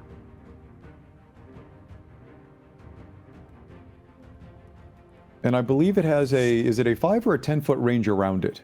It has a 10-foot range around Okay. it. We'll do it right in back here, I think. Okay. Near the flamies. Near the smoldering side here. I got a 6 on that. The tentacle lunges up out of the ocean, piles across the dock as this watery tentacle comes and makes a swing at the zombie and just somehow like impacts off it, but the zombie's hide is a little too thick for where it got hit. But for everybody around you, there is some sort of animated water thing that just came out, formed into a tentacle that looks like it might be extra dimensional and is attacking the zombie. Okay, so that's a good squid monster now that's fighting the bad dead monster now. Yeah, yeah. That's a good squid monster. It's fine. It's fine. Ah, And yes, Fi- the good kind. Fitzy, that's your bonus action, so you still have a regular action. I Because still that do was a have a class regular ability. action. That was my bonus action. So I will try the Eldritch Blast again as well. Okay. Since I can go ahead and do that. Are you aiming at the one who's in melee with you? Yes. Gotcha. So firing into melee is actually disadvantage Oh with yeah, a that's ranged right. attack. That's right. I have a dagger though too. Maybe I should try that. You can Since take I'm your in pick. melee range. You are. Let's do that. Okay. Apparently I'm better with daggers, everyone. Wow, there we go. Ooh. So what'd you get to hit? I got an 11, or no wait, I got a 15. 15. Gotcha. So you pull out the dagger and stab the I mean, zombie. business now. And if you can roll damage for me. The Fitsniz. So I did 6 damage on that one there. That's the best you can do with the dagger. That is, because that's a D4 plus 2. The zombie, Listen, you don't want to get close to this. the zombie teeters, stumbles, falls down, and is going to try and make its undead fortitude saving throw, and needs an 11, and rolls a 12. Oh, come. So the zombie falls down, is prone, and stumbles Perfect. back up, reanimated, with a tiny wisp of life left in it. Blodvin, it is your turn. I am so sick of looking at this guy next to me. He thinks he knows everything. The wisest zombie in the whole land, and he happens to be here. This is personal. I'm going to get my short sword, and I'm gonna stick it right like I'm just like I'm gonna look him dead in the dead eyes. I'm just gonna, because he obviously doesn't like being cracked over the head. Actually, we forgot about your hunter's mark ability. We'll do it on this one. You have a ranger ability that when you hit allows you to do a little bit of extra damage. Up to that you get to mark one creature, or excuse me, twice per day you can mark a creature and do a little extra damage per hit. Do you think you would have marked this zombie the first time you hit it? Maybe. My guess is you would have, but that's entirely up to you. Let's say I did. So do me a favor then. There should be in the bottom left of D&D Beyond a little like dice marker. Let's And if see. you click on I that, see it. you'll see there's one that says D4. Basically, roll me an extra D4 twice because you've hit twice. That would be the damage you would have done to the zombie. Okay. Because I want to add that to the damage. Do I just click it or? Oh, Wait, I think that was the wrong one. Is it? No. Or is that the right one? There you go. correct. So you got a 2. Oh. So there's Yeah. a 2. And again? Yep, one more time. So we're Okay. basically retconning in your Yeah. attacks would have done a little more damage. So And a 2 and a 3. So the zombie, which was looking bad, was looking really bad now. So you whip out your short sword and All right, I'm gonna right. This is personal.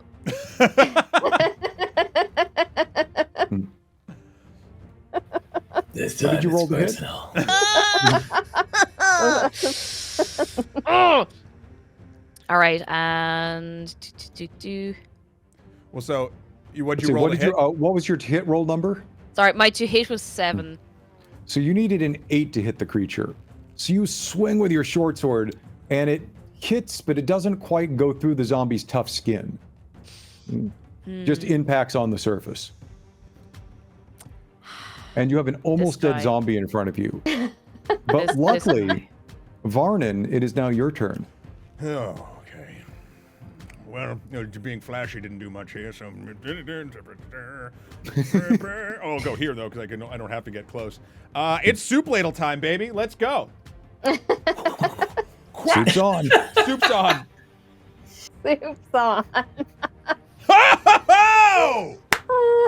Whoa. Sorry if that was loud. Natural Ooh. 20 for a 24. So this is our first in combat natural 20. What happens with a natural 20 in combat is that normally, let's say you do a d6 or a d8 of damage, you get to roll that twice, as well as adding your damage bonus. So you do a whole bunch of extra damage on your hit. Yes, so So Varnann, the natural 20 is a hit. Do you want to describe how you soup the zombie? he was so angry that his death magic didn't do anything against a zombie, that this was the most like, fine, this is okay, well, soup's on and cling. Like, it's just like a very like, it's the most casual swipe you've seen.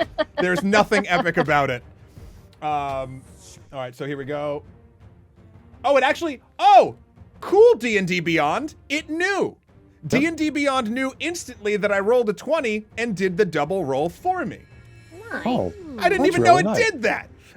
Yeah, so 13 damage to the wisest zombie. I hope I knocked some sense out of him. You completely go higher than the zombie's hit point total, and it needs its undead fortitude. So it needs to roll a 5 plus the damage taken. So it needs to roll an 18 or higher. This flippin' zombie. And the zombie gets hit, spins around, slips on the puddle of water that was already there, and seems to fall to pieces as it falls off the dock Yay. and sinks into the depths for the last time. Oh, Yes. That guy would just not go. Yeah. Speaking of that, Braylon, Yes. it is now your turn. There seems to be somebody. I mean, right here. If you could assist, please. Oh, sure. Wait, so let's see.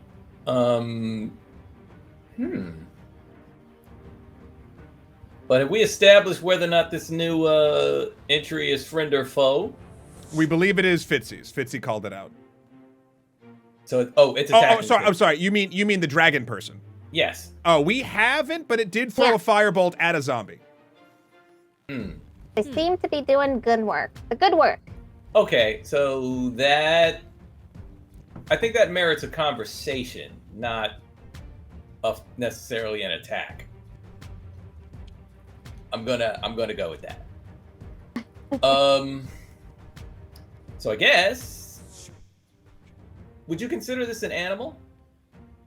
This is definitely not an animal. Not an animal. All right. In also- that case, Also, side note, and this is Jeff's dominion because he's running the game. I believe you could, and Jeff, please correct me if I'm wrong. If you wanted to like walk up, take a swing, or do something at the zombie, you could still like shout something as a free action to the little kobold person.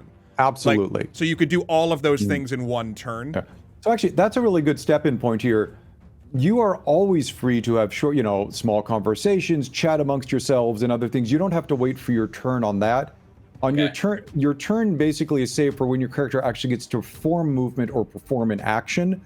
But table talk, banter back and forth, strategy is 100%. Anytime you want, always encouraged, as is snark and side comments. Okay. Because this is an essential part of D&D as well. Wait. Okay, so a couple of things are on top of each other. Is there still a zombie on the table, or just? Yes. Yeah. Oh, okay. Zombie I'm so number sorry. 3. Between I thought- Fitzy I and the thought we tentacle just monster. had the. I thought we just had the dragon person. Nope. I am so sorry. That's all good. I, in an effort to help out, let's see. I can't do all this other stuff yet for the first level. You have your spells, you have your ability to produce flame, you have your scimitar, and you have your infestation, all of which are very good options. Okay. You know what? I'll do infestation one more time. Bugs. Yes. This zombie has taken a tremendous amount of abuse between the fire and these things and your infestation and knocking it a couple times. It is holding on by its last sinews. Well, sinews it is. So Seen you later. No, it didn't work. So you rolled a 6 for damage. Let me roll the zombie's constitution saving throw, which it rolls a 2. And so fails its save.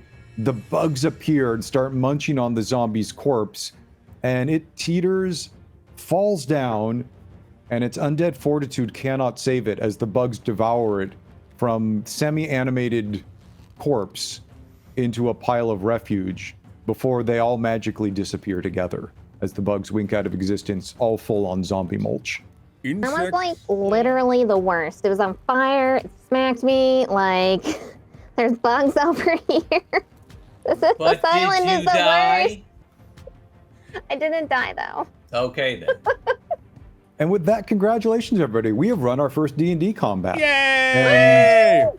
Hopefully, it was a pretty easy walkthrough. And we'll get right back into the role playing in a second. But, you know, you kind of saw everybody gets a turn. That was initiative.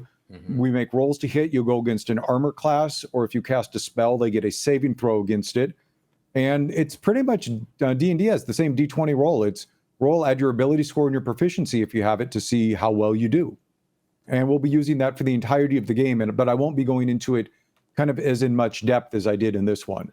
But wanted to just make sure everybody felt comfortable with it. And if there's anything you want on review as we go further, please let me know, because we will absolutely keep doing that. Yeah, for any of the new folks, is there anything that happened here that didn't click as to why, or is everything pretty straightforward thus far?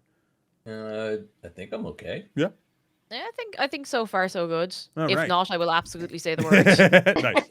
I was impressed with the number of times you Right. managed to knock the zombies back into the water. I'm That was- Ooh. And that was actually really good from all of you, because you denied the zombies a lot of attacks by knocking them back in and making them climb up the docks to get to you again. Yeah. And I think only one of us got hit, right? Only Fitzy got hit. Ah, it's a Sorry. flesh wound. Mhm. And with that, as the zombie disappears into the pile of magical bugs that ate it, you see the tiny draconic figure, the 3-foot-high kobold, with her fist flaming from the firebolt she threw, look at you all and say, "That was well done. Welcome to Stormwreck Isle and to Dragon's Rest. Why don't you come up the cliffs with me in case any more of the zombies come onto the docks? We've been having a problem with them recently." Was that in common or was that in draconic? Oh, I'm sorry. She has switched to common, looking at you and seeing that most of you do not look draconic. Ah, Yeah. Thank you. Yes, Yeah. Are our sailor friends fine? Is Bucket up there with his stupid apples?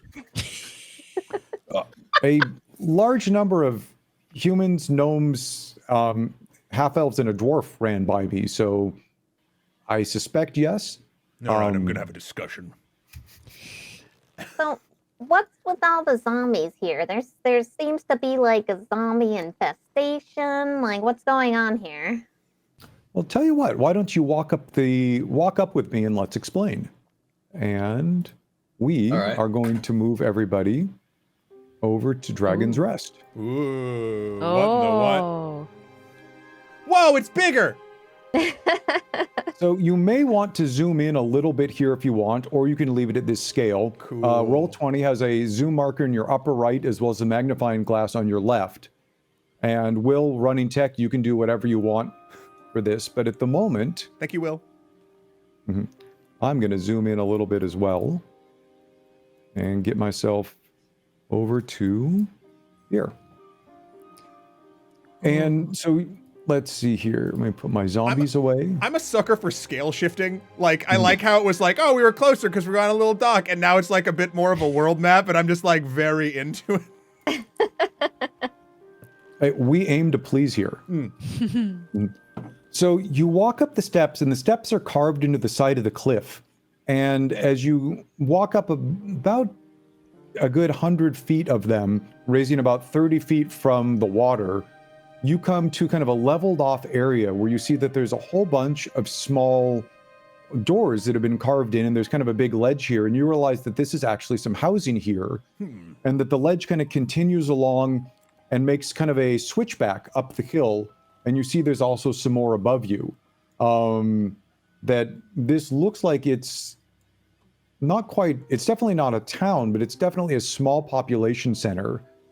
And it's all entirely carved into the cliff. And way, way above, you see what you'd mistaken for a lighthouse actually looks like it's some sort of temple with big windows lit from within, shining out over, actually kind of acting as a lighthouse as well, which is what you saw for the light to guide you into the island. And as you walk up the stairs, Maya says, here, follow me up here and we'll talk. Hold on, let me also... I'm sorry, little friend. What was your name again? And one sec. Sorry, also just getting... Oh, yes, sorry. You see running down towards you a scrum of kobolds. Whoa. Um, Is that punk Bucket? yes, Bucket is up here too. Yeah. And the kobolds are all chattering amongst each other and they all seem to be kind of looking at Maya. Is that has that kobold identified themselves as Maya? Yes, she says, okay. Hello, I am Maya. I am one of the guardians of Dragon's Rest, and I thank you for helping dispatch some of the the zombies. We have been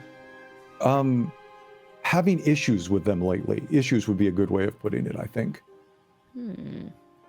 Yes, of course. I am Varnann the chef. A pleasure to meet your acquaintance. Also, apparently a defender of this island, as are my compatriots here. Yeah. May I get all of your names, please?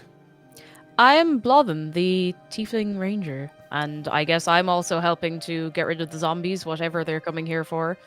I'm sure we'll find out in good time if you're willing to tell us. I'm Braylon. It's a pleasure to meet you.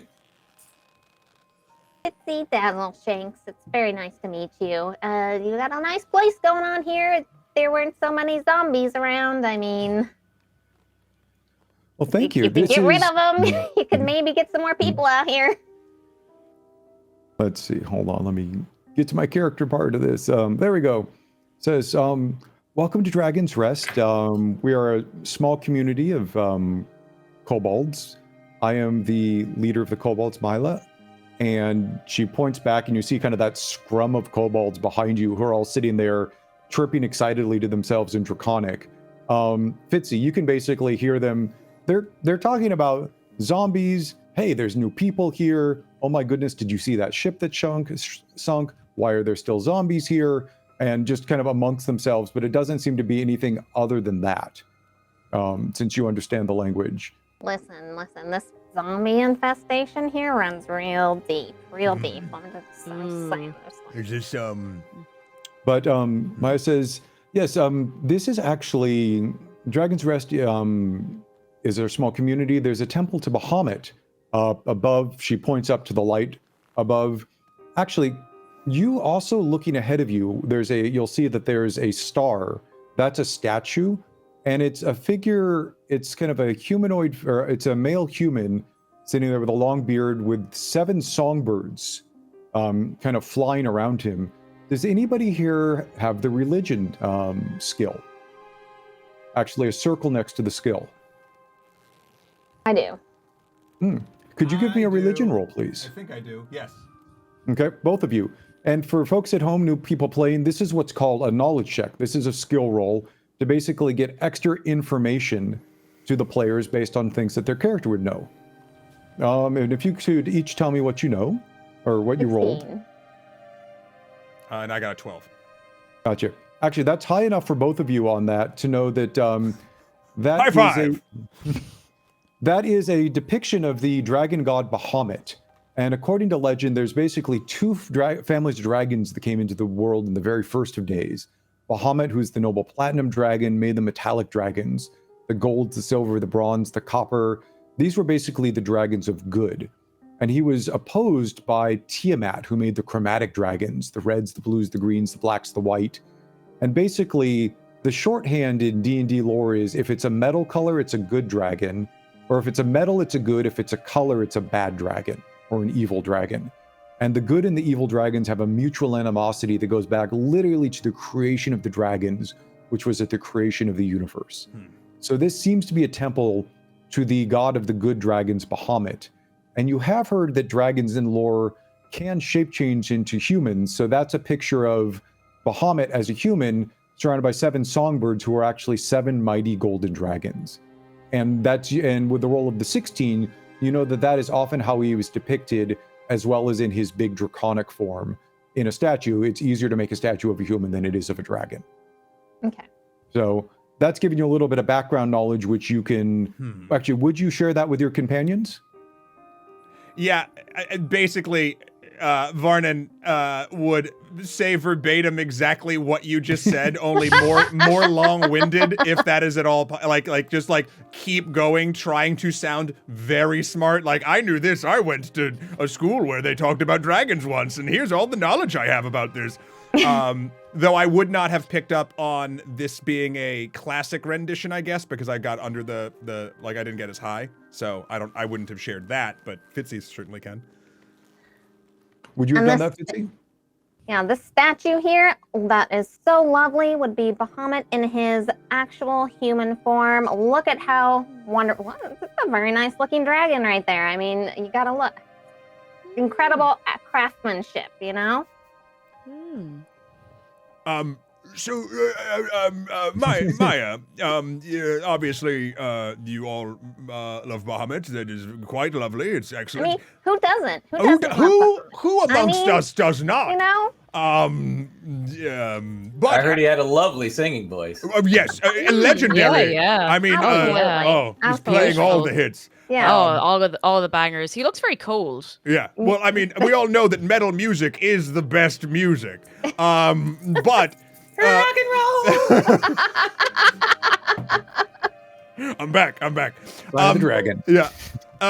So you seem to be having problems here. Is this why? Pray tell, do you think our ship was capsized by a bunch of undead? And more importantly, how long have you been fighting all of these creatures?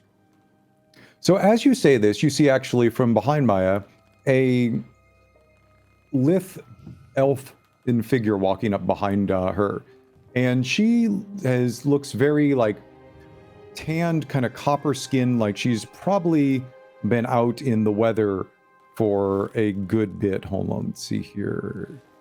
Let me get up a picture. Okay. Ooh, cool eyes. Yeah. Ooh. And her eyes are absolutely glowing like that. Actually, I did I get a picture of our? Yeah, I did get a picture. We got Maya. Mm-hmm. And Maya looks up and says, Elder Runera, good of you to come down. And Elder Runera, whom appears to be the elf, comes forward, and she looks like she's an older elf, and says, "Oh, who are these people?" And Maya quickly introduces you again, and she says, "Oh, well, thank you. I mine the Temple of Bahamut here. I've been here for a very long time." And she seems actually strangely indifferent to you, and just looks around and says, "Oh, thank you, Mila. Why don't you show them around?" And begins kind of walking back up the hill through the scrum of kobolds. Nice to meet you.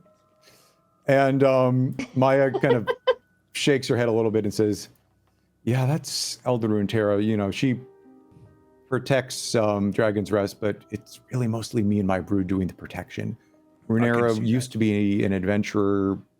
She made a vow not to kill anybody a long time ago. Then she took and an has arrow to the retired here. knee. Yeah. Mhm. That happens But, all the time. All Does the she Yeah. count time. zombies as people bodies to kill? That's my question. Or is she just having a little relax up there? I don't know. She said she swore not to kill another living soul, but that's you can talk with her about that. But let me show you around. Is she single? Um, I mean, you know. Maya looks at you and says, I so want to see this happen. But Maya begins to walk you around, and I'm going to give you kind of a brief overview. We're going to end in the... So I'm going to move everybody's characters a sec. We're going to end in the temple, and while she's walking, she's going to be telling you a story. But because it's hard for me to do multiple things at the same time, I'm going to give you the quick tour of Dragon's Rest. So if you actually follow Maya along, you'll see... We can all just move our characters on the little map. So if you want to move up to here... Excuse me, pardon me. Excuse me. Oh, yeah, sorry. Very nice. Good excuse accent. me. Okay. Yeah, Would you fine. like to have said a thing to Bucket as you walk by? Way to go, Oh, yeah. Bucket. Yeah. What I want to say to Does he Bucket, have all the we apples? can't Does he- really do. We're PG-13, so I'm just gonna give him a little side eye and keep it moving. Bucket. Does he Bucket. have apples in the bucket still? Yes, there are still apples in the bucket. Bucket has preserved the apples in the bucket. All right. As I'm walking by, I'm like, I'm taking one of these. Bucket. Bucket Thanks for nothing. meekly proffers an apple up to you as you go by. Bucket, your job is to find where the kitchen is here, so I can go there after we got interrupted at dinner, right? So go prep it. I'll be there in soft 10. Done. And he actually looks somewhat relieved that you're not saying anything more than that. That's only because we're PG-13. Otherwise, Yeah. I'm gonna cuss him out.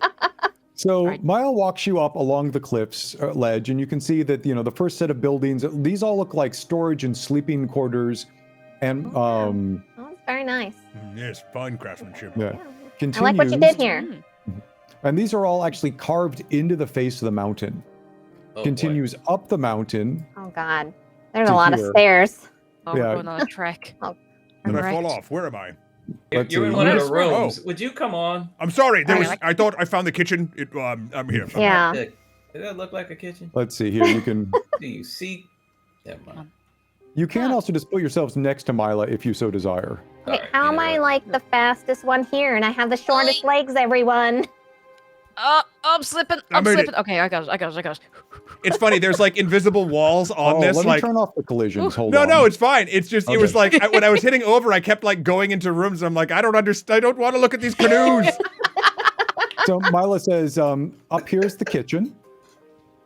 Oh, You can what? come here to Oh. eat at any point. Ooh. Oh, Dinner time soon. I peek it. Is the whole hungry. crew in there?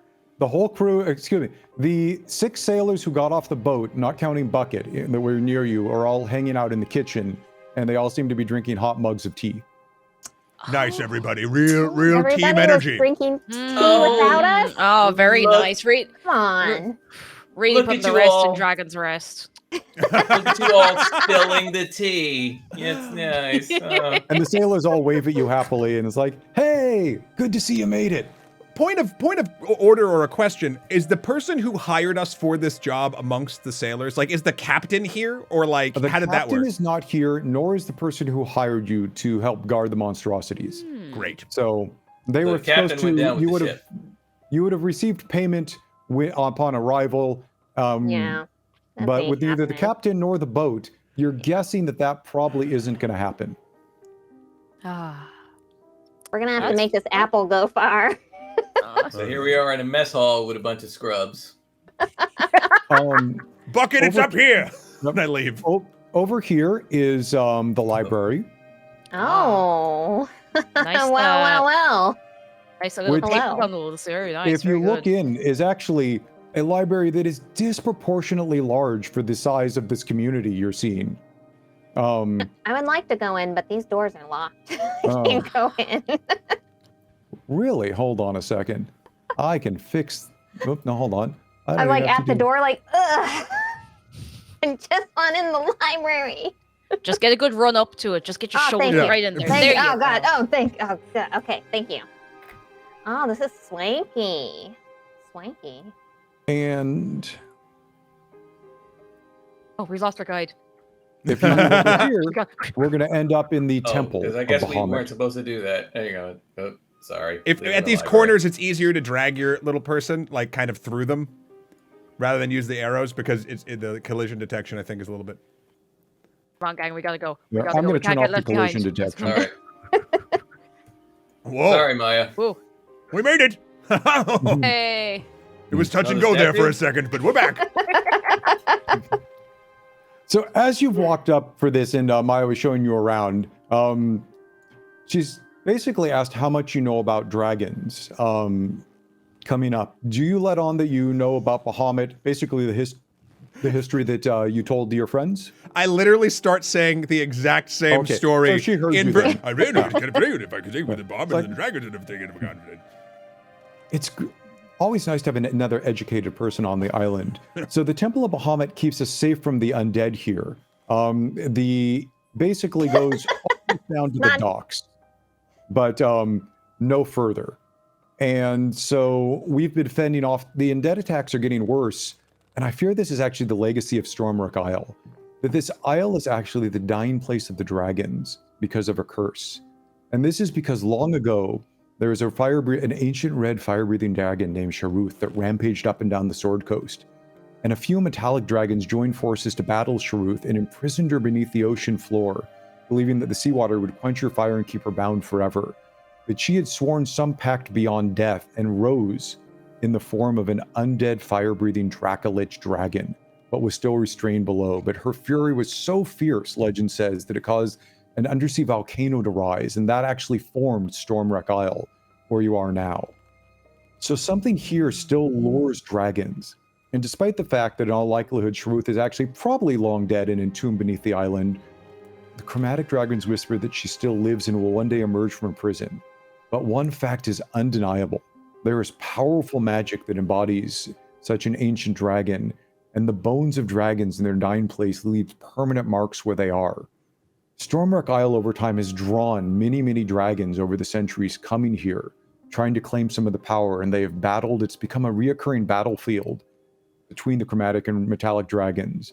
And for each dragon that's died, they've kind of added their bones and their magical effect, their spiritual scar to this island. And this is just, over time, kind of drawn and drawn. This was once an inhabited island with a couple of villages and towns, but over centuries, the dragon battles killed off the population. Something recently has happened. We've had peace for almost a century since Runeera came and stood up this Temple of Bahamut to help calm down the spirits. But something recently has awakened a plague of undead. They've been roaming the island, they've been dragging down nearby ships, and we can absolutely try and get you another boat off of the island. This is not a large island, but we're not actually sure how ethical that will be until we can help end the undead plague, because any boat that comes near will probably also be dragged down.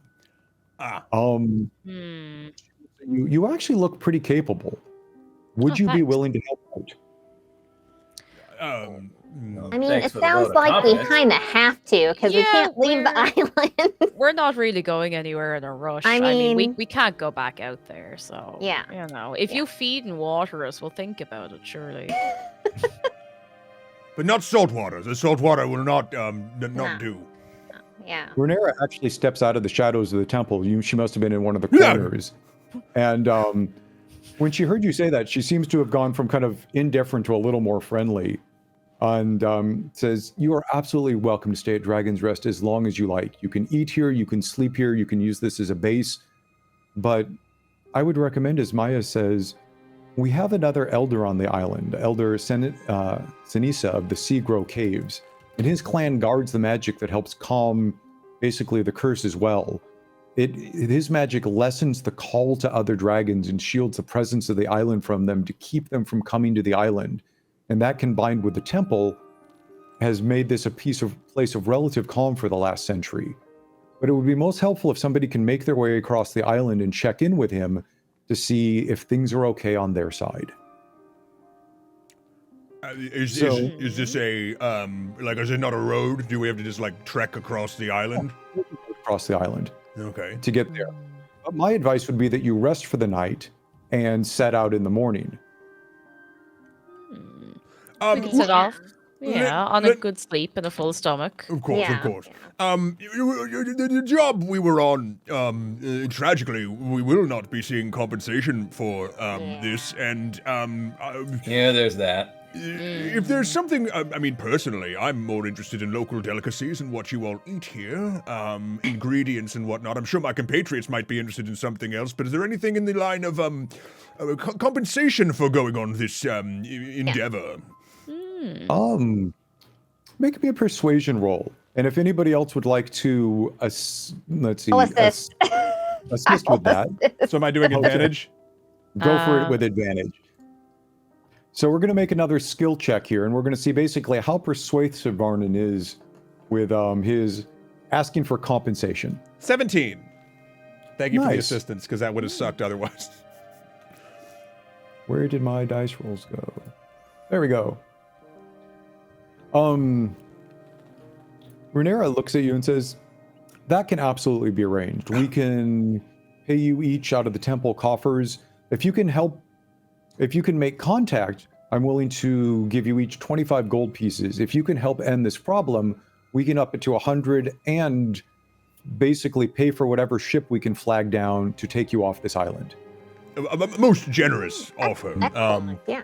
And that is actually a considerable amount of money. You guys are used to, as a guard, you might earn a gold or two a day. So she's offering you almost a month's wages just to go basically check in, and a couple of months' wages if you can help end the problem. Braylon, with that amount of money, I could make sure that there are literally peanuts never near you, absolutely ever again.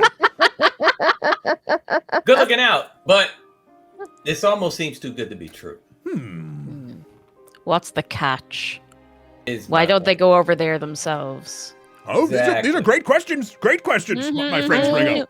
Will we They live to do- see that money? They are kobolds. They're short people. I mean, maybe it's a long walk. I don't know. I mean, Rhaenyra looks at you and says, there are dangers on the island. And as I believe Maya may have told you, I have sworn an oath not to hurt another living soul. And Mila is needed here to protect the kobolds from zombies that come up and keep the colony safe. Though we can, she makes a thinking motion. Mila, is there somebody we could send with them? And Mila looks and says, let's send Laylee. Laylee knows the island pretty well, and I would love, more than I can tell you, love not to have Laylee underfoot for a day or two. That sounds more like a babysitting position from what you just described. That is exactly what that sounds like. And don't get me wrong, Laylee is very talented, but Laylee likes to tinker and make contraptions, and Oh. her No, we're keeping her. We're keeping her. I like expensive this. Okay, a all right. fire in the kitchen recently led to a minor disaster that she will probably be the most useful person besides me who could accompany you, and I would love to have her gone for a couple of days. Okay, all right. Pretty, but with the ulterior motives. All right. Okay. I mean, look, what's the worst that No. could happen? You can also go Really? unguided. Really? That's You want to go particularly there? fun. The worst that could happen? yeah. Our She boat said the words. sank, She said the so words. Does it get worse than your boat sinking? I don't know. Does I it don't get know. worse than boat sinking, zombies partaking Yeah. in diving contests and We're resurfacing? fine. And It all does. my called spice dead. is gone. We can talk to her, and if we don't like her, we can run really fast and say we're going to get a snack before we leave. Yes, so. I like this plan. Well, tell you what, why don't you rest for the night? You can rest in the temple or down below. I'll introduce you to Laylee in the morning, and you can set off. And Laylee will have some information about how you can get to where you'd like to go. Sounds excellent. And with that, it may be time for us to take a short break ourselves. Hey. Ooh. Okay. Matt, would you like to talk about that real quick? Yeah, we're just going to go on a quick 10-minute break so everyone can stand up, move around. We'll be doing a lot of sitting today, but don't go anywhere. We will be back with the next part of this adventure and to see if we can handle Laylee. I'm sure there'll be a bunch of song parodies we can do with that name when we return. Yeah, we'll be back. Yeah. And if you can survive your trip to Got me on my Seagrow knees. Caves. Baby, darling, please stick around. Okay, we'll be back. 5 seconds later.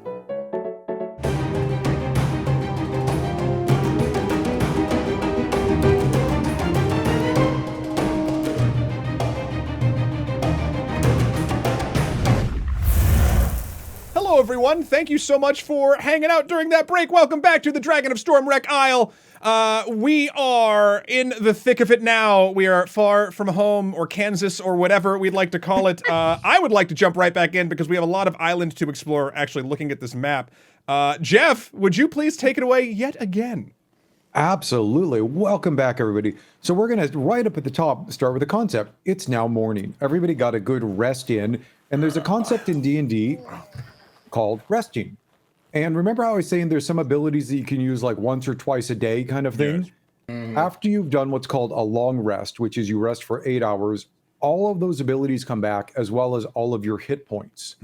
So in the upper right of your character sheet, next to your hit points, there should be a little button that says rest. No, not him. Oh, yeah. And if you click on long rest, it'll have a little green button that says confirm, and it will tick down 3, 2, 1. You have to click it again before that is over, or it won't give you the long rest. It took me like 4 months to figure that out. Wait, so, okay, I'm hitting long rest. Yep, and then click it right again when it's in that confirm. green. You hit confirm. Okay, great. And then it will, at the bottom of your screen, it'll say long rest taken in like a little green window. Hooray. So you can't accidentally sleep for 8 Right. hours. Not like all of us. The reason for this is it actually takes the whole D&D Beyond character sheet and it resets everything. It puts your hit points up to full. It gives you all your spells back, all your abilities. So it wants to make sure, absolutely sure, because there isn't an undo kind of thing on that. And during the day, especially as you get to higher level, you might have used, 7 or 8 spells and a couple of other abilities and other things. And so this helps you keep track of it, but this is also the reset. Yep. So everybody's fully healed again. And the other one is there's also a concept called a short rest, where instead of 8 hours, you rest for an hour. That lets you do basically some minor healing and get a couple of abilities back along the way. So after a fight, if everybody's kind of bruised and bloodied up, it is sometimes a good idea to do what's called take a short rest. Or it's like, hey guys, let's take a break for a little bit. And this is the D&D mechanic that means instead of having to have healers come and can do everything on you, your characters kind of naturally recover themselves. Healing magic is usually a little bit more used for in the thick of combat as opposed to for long stretches between. So they've gotten rid of that bookkeeping part of the game. Yeah. So one quick point of order too, Jeff, real quick question for you that I know Will conveyed from chat. Thank you, chat.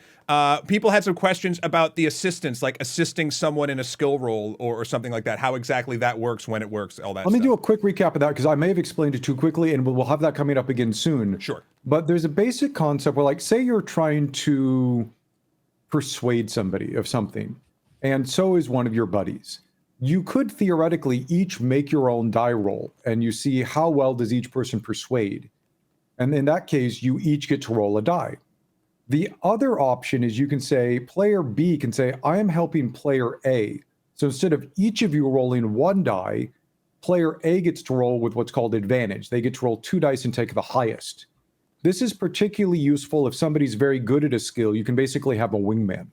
So the wingman basically comes in, helps you out, and helps the person who's better at it do the thing. Or sometimes it's the other way around. You have somebody who's not particularly good at a thing but still needs to make that roll. Somebody else can come and help them out with it. They're giving assistance. So in D&D, there used to be a whole bunch of things. It's like, oh, add this bonus to roll or this other thing. All of that's been replaced with you get to either roll regular, with advantage, or with disadvantage. Right. So they've simplified the system down to make it just quicker and easier to play. So if you can find a way to get advantage for a roll, you've snuck up behind something, you have something that is particularly relevant to it, the DM might say, oh, that seems relevant. Instead of making a regular roll with advantage. If you don't have that, maybe somebody can help you out so that you can also roll with advantage. Even down to in combat, you can give up your own attack or action to let somebody else make a attack with advantage. Though usually it's more beneficial for you each to make your own attack. Yeah. I love the assistance system because it lets sort of have like more cinematic, even narrative moments. Like there's one thing if if two people are trying to persuade someone and they both make individual persuasion rolls, like they're both kind of saying different things, right? Yeah. And maybe one works and one doesn't. Whereas if you go with the person that has the bonuses that now has advantage, then like it's like someone saying something, then like, and then someone could pop in and be like this, and it's just like a fun little moment too. So I don't know, I dig it very much. And again, this is where kind of that's all fun, bring in the snark and the side play, because hey, all of that then sounds good. Yeah. And that's kind of part of the game with it. All right. Thank you. Thank you.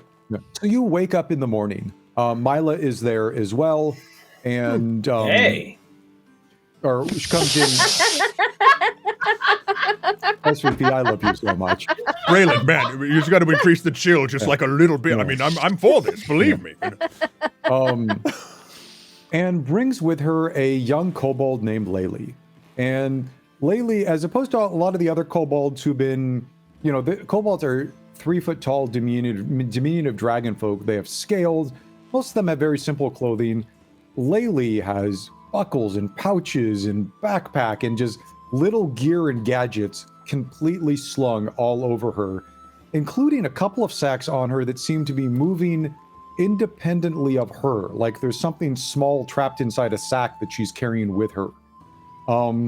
She has a long stick, and actually, let me look at your all.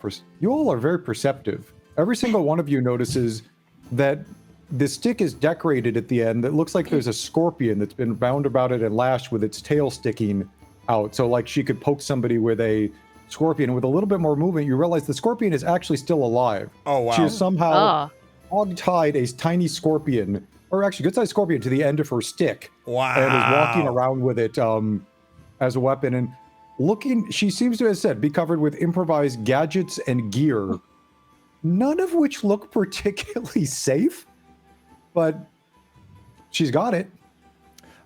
Question real quick, Jeff. One more thing. You keep saying that we're all very perceptive. What are you looking at on a character sheet when you're sort of judging that? So everybody has a, one of the skills is called perception.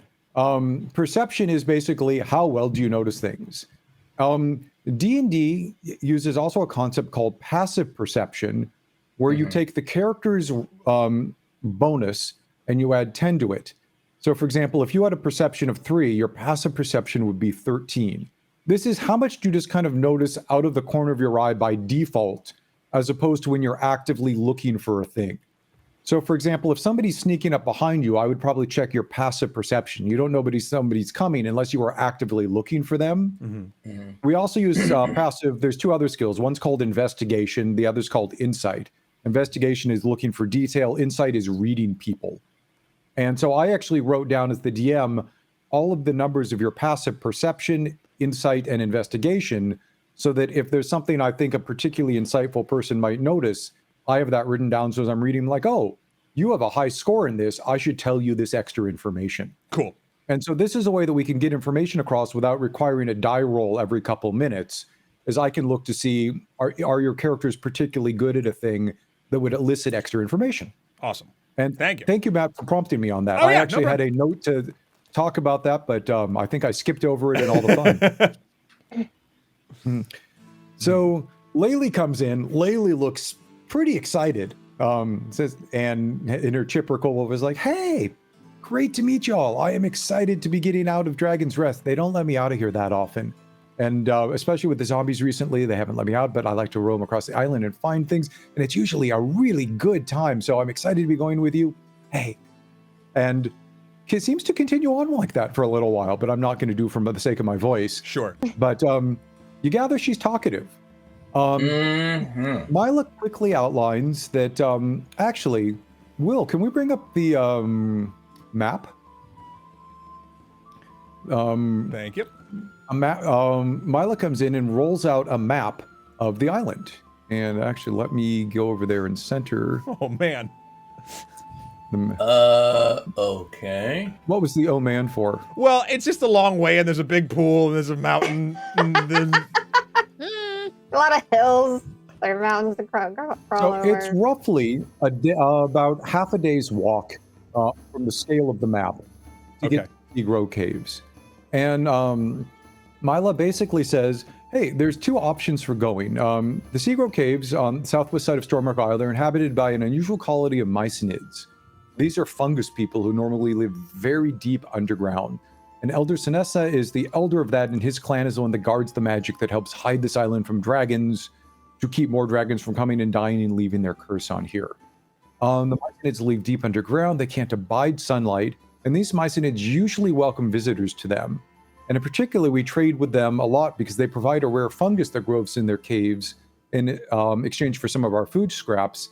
And I use the fungus to actually make potions with special properties, including those that can do healing. And a few weeks ago, after the first undead appeared, the Mycinids began rejecting all visits. And I have word that they place some sort of guardian at the entrance of their caves to keep the visitors away, though I don't know what it is. But we need you to somehow get in and through that. And if you happen to bring back any of the fungus, I can use that to make extra healing potions. But with that, I'm going to be sending out my last 4 healing potions with you. And she hands each of you a small vial of red liquid. And you can mark this on your character sheets or just mark down that you have a potion of healing. What this lets you do is you can use, in normal D&D, you can use an action to drink a potion. I play with a very common house rule, which lets you use healing potions as a bonus action. Okay. Your normal action in addition to drink this potion. This potion, if you drink it, will heal you for 2 4-sided dice plus 2 of hit points. So we'll heal you somewhere between 4 to 10 hit points as a single bonus action. So she's giving you something that for a lot of you could probably heal about half of your health with 1 drink. And if you're lucky, all of your health. Is this nutmeg I'm smelling in there? You have a good nose there. I'm sorry? You have a good nose. It smells yes. like nutmeg, but this is actually a fungi from deep underground. Though, and again, this is made from something called a heart-capped mushroom. And if you can find more of them and bring them back, I can make you more healing potions after this. Does this healing potion get you high? She seems to consider that, but not it. We could, Braylon, we It's a- could make something with that mushroom and a few other mushrooms and put it in an omelet. In some sort of, we can find an exquisite type of monster egg. I can make something that will give you the kick you are requiring. Okay, cool. As you were. I'm just going to put this in my inventory. And with that, she leaves you with Laylee. And Laylee, looking at the map, says, well, at this point, we have 2 choices. We could either travel by land, or we could take one of the rowboats and try rowing around the island. Though I don't recommend that because of the zombies in the water. But that is completely up to you. I think we've dealt with enough zombies for 1 year life. Especially that one same one over and over again. I don't think the water is where we're going until we have this sorted out. Right.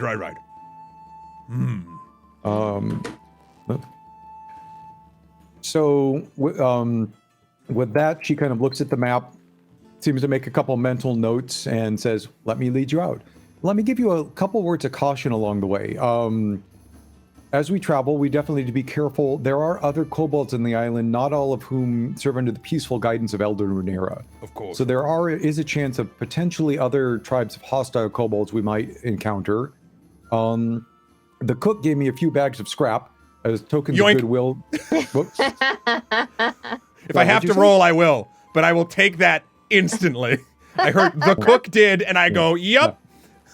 And she holds up, so you can easily grab them from her, a few bags of food scrap as a token of goodwill that we can give to the Mycinids. And the other of which is, and this is very important, and you're looking down at this little 3-foot kobold lady, Laylee, she says, you have to be aware of the chickens on the island. They are a particularly aggressive breed. And she says, chickens. And you gather, looking at her, that a chicken to a kobold might be a little more than it is, say, to one of you. Right. But, so, kobolds, chickens, food scraps. Let's head out. So what I am going to need here, and we can actually use the map as in... actually, no, I won't put you on the map. We'll do this when we get to the next one. Actually, no. What we need is a marching order, which is basically what order would you all like to walk in? Who's in the front, who's in the middle, and who's in the back? And this is just so that if you happen to, stumble into something dangerous, we roughly know where everybody is. And since you're walking outdoors, you could easily do like 2 in front, 2 in back. You could be all 4. You could be single file. But really quickly, how would you like to be arranged? Who would like to be in the front or the front rank, I should say? I definitely don't want to be in front. I'm just. I'll go in front. I can hit things hard, and it's only backfired a couple of times so far. So I'll go. You know. Excellent, excellent. Yeah, and I'll join her. How old is this bread? Lele looks up and is like, I have no idea. That's bread. Yeah. Why do you give them bad scraps? I mean, Um, that's not good business. Well, they're fungus people. They To like be it. fair, yes, if they're fungus people, Give them I good guess food. yes, I stand corrected. If they're fungus people, then this might be delectable to them. Going back to my central thesis that everything that is alive has to eat something that has died. It's just the taste, like the bugs that our friend Braylon did to the zombie. That was delicious for them, right? But we would not think so. So this makes total sense now. I'm fine, thank you. So, and as we're heading out across the island, what we're going to do is we're going to be doing some overland travel. So you guys are going to be traveling. We're not going to we're going to kind of just look at the big map as you go. We know who's in the front. We know who's in the back. Laylee has a rough idea of where it is and is guiding her. If anybody has the survival skill, this would also be a particularly good time to basically help Laylee find her way across the island. Does anybody happen to have a pretty good survival skill? Maybe. I have +4 to survival. Nice. I got 3. I have a +5. No, no. nothing about survival. Are- I rely on my peers. So in that case, we have both Braylon and Brovlin, or you two both start with your B's and you're both tieflings. Brovlin and Braylon both seem to be very good outdoorsy kind of people with survival skills. So would you each like to make an individual roll, or would you like to make a roll to... Actually, you both are really good, and since you're going with this, why don't you both make a roll individually? Okay. Since you're both very good at this. And actually, both of you can roll with advantage, because Laylee is basically assisting you to get yourselves there. She knows roughly where it is, but it is then relying on your outdoorsy skills. So if you right-click on the survival skill, you can roll with advantage. Please tell me what you get. All right. All right. I got a 20. No wait, yeah, 21. Wow. And I got 22. Wow. Oh. Not You get guys lost. are Yeah. amazing. And you take to this, you're like, she's giving you guidance. You're finding the good trails, the good paths. Let's see. Hey, Fitzy, why don't you roll a d20 for us as we go across the island? And do me a favor, because we had such good guidance, actually just roll me 2d20, and I'm going to look at the encounter table as we do this and basically take the better result for you because the guidance was so good. Okay. Let's see here. And for those at home, sometimes when we play D&D, every encounter is planned. Sometimes we roll along the way to see if other interesting things happen during our travels. Because, hey, a little bit of randomness and seeing what's going on is awfully fun as well. Yeah, like the zombies were a planned moment from the campaign that Jeff was putting together. This is off of a table that might hurt or help us, maybe? Mm-hmm. So I got a 7 and a 14. Okay, thank you. Let me check my... Look, guys, I'm also going old school. I actually have a clipboard as Wow. well. Oh. I would like to speak to a manager. Wait, there's one right here. Plus, it lets me take each sheet as we're done and just toss it off onto the floor. Nice. That's a good Nice. feeling. That's a Which is- real good feeling. Kind of fun. Okay. So He's got an looking at- abacus too, folks. Oh. No, but I do have beautiful dice. Yeah. Ooh. Pick the packs. But okay, so with that roll, looking at my table, you guys actually make your way across the island without bumping into anything dangerous. As you're going across, you make good time. You manage to stay pretty stealthy. Occasionally in the distance, you do see as you're going groups of shambling figures, hundreds of meters away, kind of going by in different directions. But with the guidance of the two people who are expert at survival, you completely steer yourself clear of anything that might be, because some of those groups look like they might be 10 or 15 or 20 of these zombies all kind of moving together. mean, The I don't day- see what the problem is here. It's lovely here. The walk has been so nice. It's Yes. fantastic. Yeah, we could vacation here. But Yeah, we- it is. The weather is temperate. The day is nice. There's a light breeze. The island is kind of hilly, but it's green on the hills for most of it.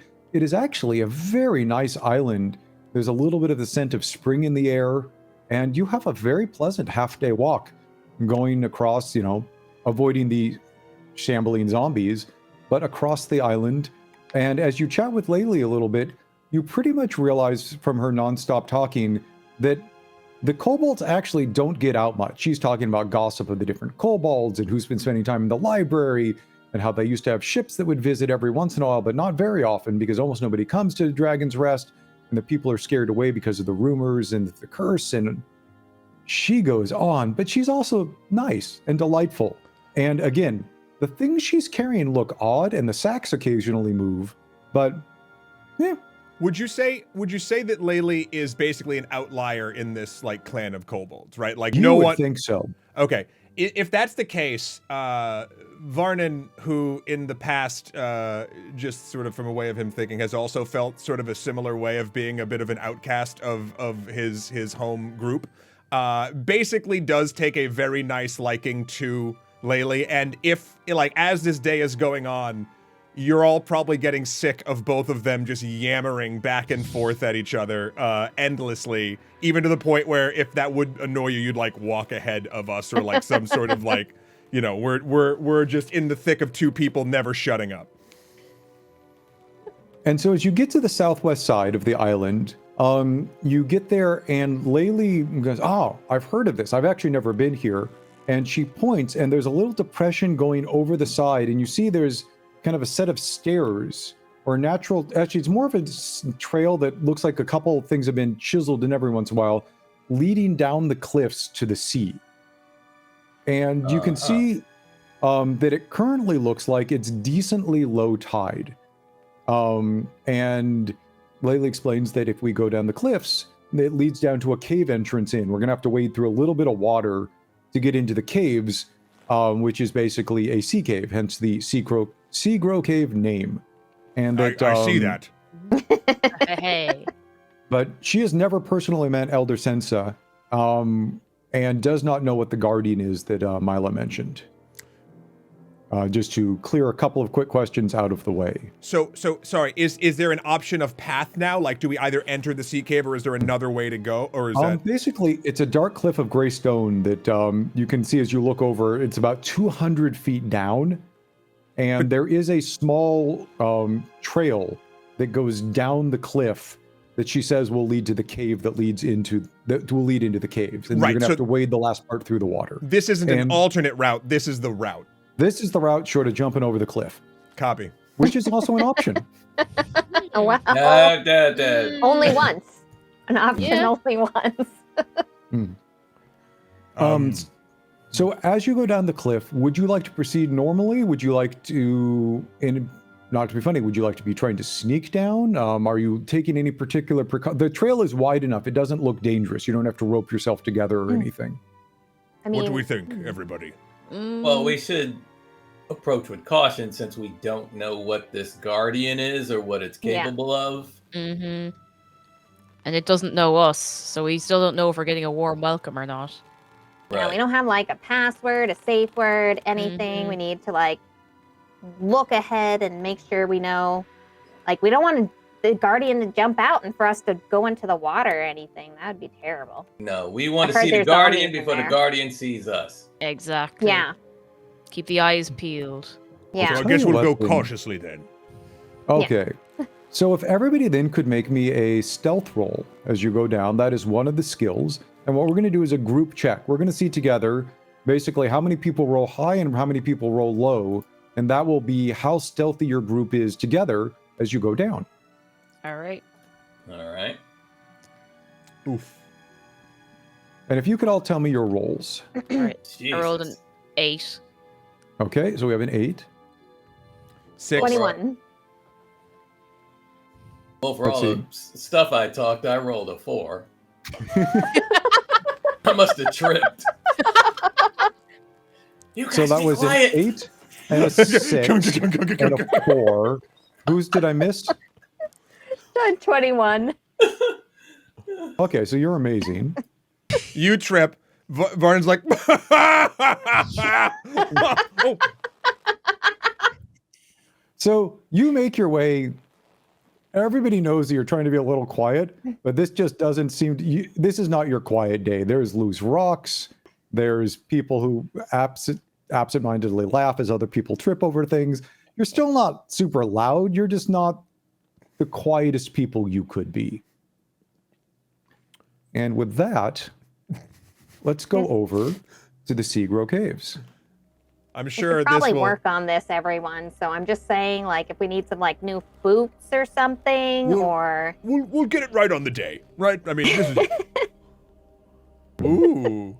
So the light blue is the walkway you're coming down, and you've just hit the part where you're wading through basically about 20 feet ago, started going through ankle-deep water.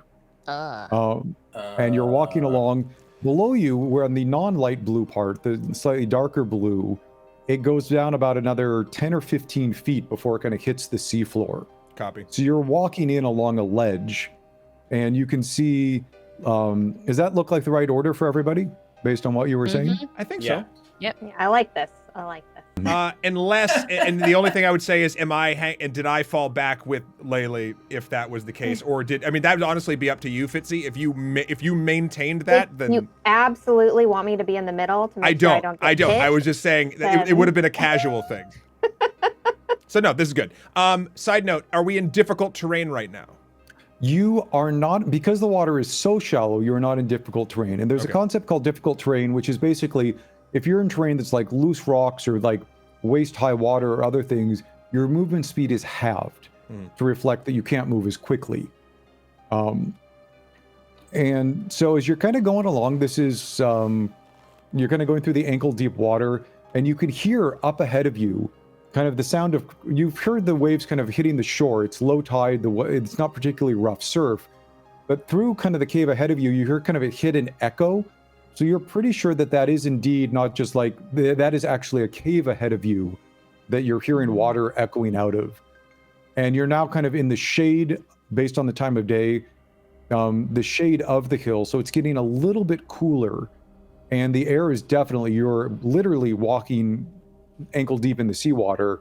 So you got that good sea salt spray and smell, and you can hear seagulls around you. The area does sound like there is actual wildlife around. It's not unnaturally silent or still or anything like that. Nice, nice. And What? Do you see anything up ahead? I mean. so Bloodwind, if you would like to actually take a half move, so up to 3 squares forward, and then everybody else follow her if you so desire. Okay. Okay, like, is that quarter count? Is that 2? Yep, no, Yep. yep, 2, 1 more. There we go. Yeah. Oh. Hey, look, the stairs. Isn't this They don't- a pretty neat system? Yeah, that's pretty cool. That's really, really cool. Roll20 does some cool stuff. And we got some Oops. crackly Laylee, looking oh no. stats.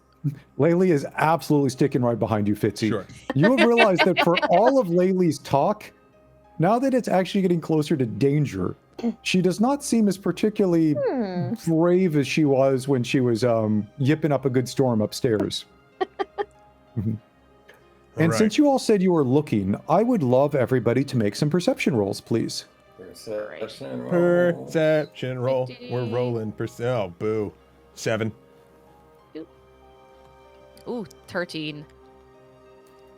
Can anybody also please call out if they get a 15 or above? 17. There Ah. it Ooh. is. Hey. 17 and 18.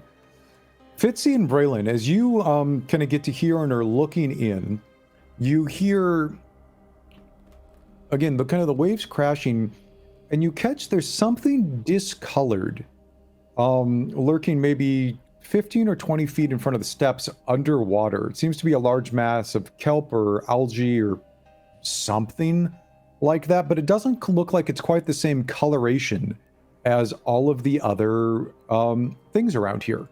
Hold up, So- hold up, everybody. Hold up, hold up. Okay, hold on. There's something in the water. There's something in the water. I don't want kelp or anything touching my ankle when I go by. It's freaky, and I don't like it, but like it's kind of spooky up there. So just proceed with caution. I don't. It's not. It's floating in the water. It's actually sunk down to the bottom, so it looks like it's kind of anchored to the bottom, kind of thing. I don't know. Do you all see this? All right. Is this? Wait. When she points it out, you do see it. Oh, yeah, of course. I mean, I saw it at first. That was, yes, of course I did. Oh, of course you did. Of course. Of course. Of course. We all did. Yeah. We all did. I mean, I don't know. Yeah. And actually, Fitzy and Braylon, with those rolls as you look at it, it does not seem to be undulating in the current in the same way as normal kelp or seaweed would be. Mm-hmm. I'm telling you, if that thing touches my ankle as I walk by, I'm gonna scream. Like, it's not happening. Actually, it's just Well, really should we check soft this one. out before we proceed? What would like you like to do? lightning bolts in there? Like, what do we want to do? I mean, this is probably like some sort of helpless, slightly. This could be some very important discovery. I think we should hit it with a stick. I think we should just poke it. All right. We have two very different approaches. Hang on, aggro. Bloodwind, would you like to move forward and do that, or are you going to continue discussing? You know what? I'm gonna hit it with a stick. Hang on. Okay, I'm gonna see what happens. I'm just gonna like And I would like to gently. say I disagree with that, but all right. Okay, gentle touching. It'll be Bloodwind, move yourself about one more square forward. And do you have a stick with you or something you would like to poke with? Let's have a little look. I don't have a stick. A dagger is the same thing, right? Or like a short sword is the same thing. I mean, it's just a pointier version of a stick. You could also use your warhammer and like poke down at it. The water actually here it's gotten much shallower. So All right. Well, you know what? I'll get the warhammer just in case it's a very angry rock. You go ahead. No, all right. You know what? It's going to be a poke, a gentle tap. Just a little reassuring. Taparoo. You know what? Actually, since you're going to aggravate the thing, I'm actually going to move over just a little bit. I'm sorry. Would You anyone go right else like ahead to position themselves before Bloodwind pokes it with a stick? I'm just going to put my back against this wall here. I'll do it on in too. All right. Do I roll in the poke warhammer it. then? Actually, you don't need to roll anything. You Oh, poke nice. it, Cool. and you suddenly see a pair of eyes open. Ah!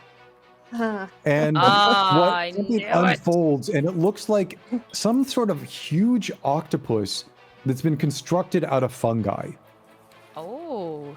Is this the part where I And- say I told you so? Or It looks up at you, both eyes open, and it seems like some sort of mindless plant creature, and the tentacles slowly rise up and reach for you. And I'd like everybody to roll for initiative, please. Okay. oh, see?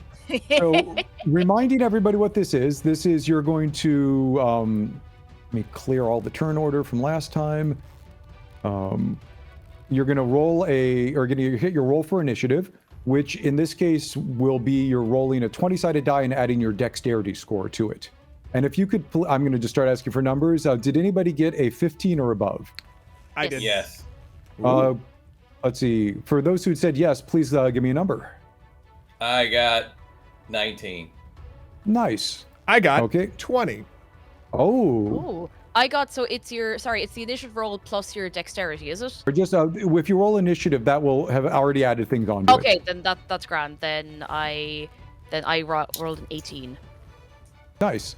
And I We got went 15. from slowest adventuring group ever to Fitzy. What did you get? I'm just going to ask you at this. 15. Now we're Wow. the flying Walendas.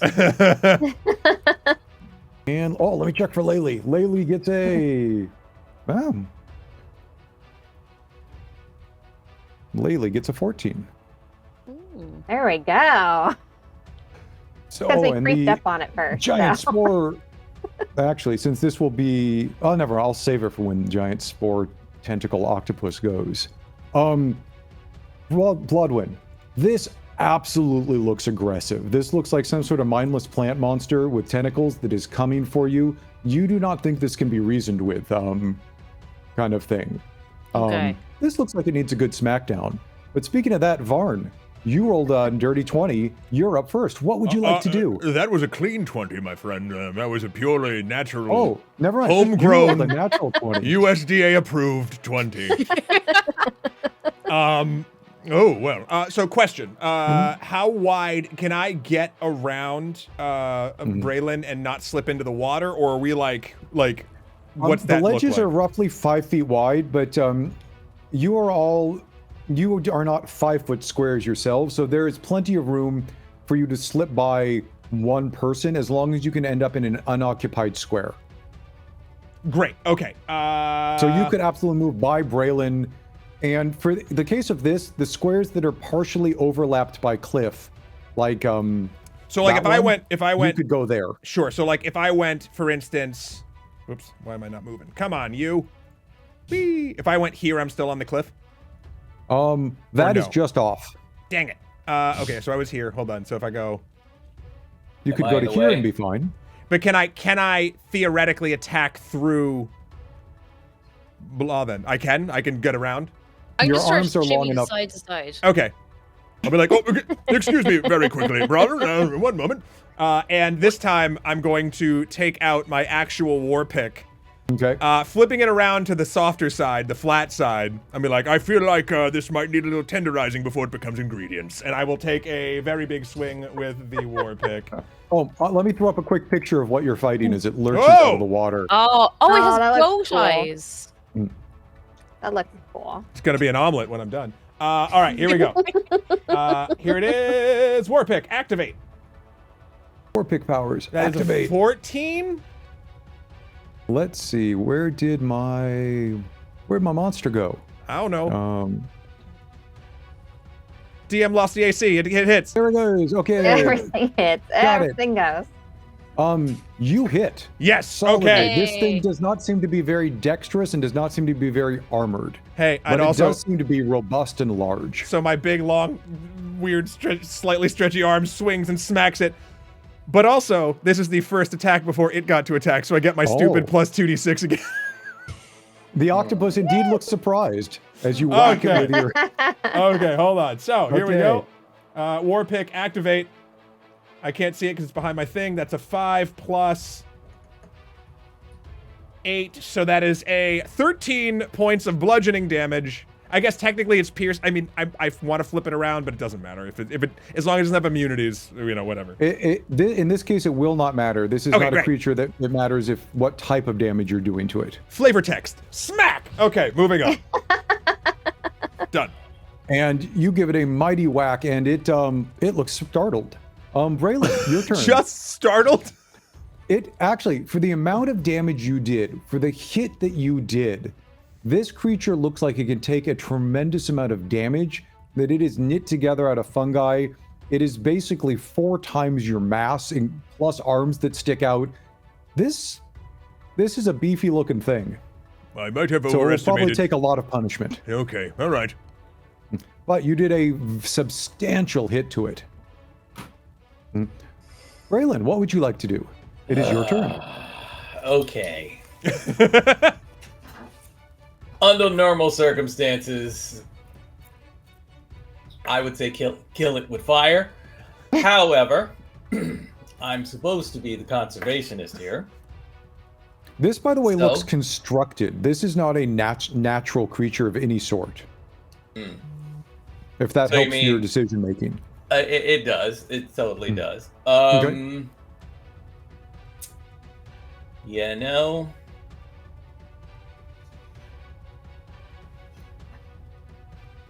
Hell. All right. Pick one. Let's do it. I'm still going to try to talk to the thing. How's Okay. that? Okay. All right. So, animal handling. Okay. Here we go. Go ahead and make me a roll. 19. It's actually not. You have an amazing calming way about you with animals. And you think if this had been anything remotely animalistic or intelligent or alive, that you absolutely would have calmed it with the manner and the way that you approached. Sadly, however, it is not any of those things and seems to completely ignore your efforts to calm it down. Did it like? But that was a very good attempt. Was it basically like, just so the game and SVP can sort of know, like, you did all the right things, and that now informs you, like, oh, there's not a shred of naturalness to this thing. Yeah. So now you are 100% certain, right? Is that sort of? You have an entirely clear conscience about doing this because this is not in any way a natural creature. Right. All right. Let's kill the thing. He said the thing. He said the thing. Hey. Bloodland, you said kill the thing. What would you like to do?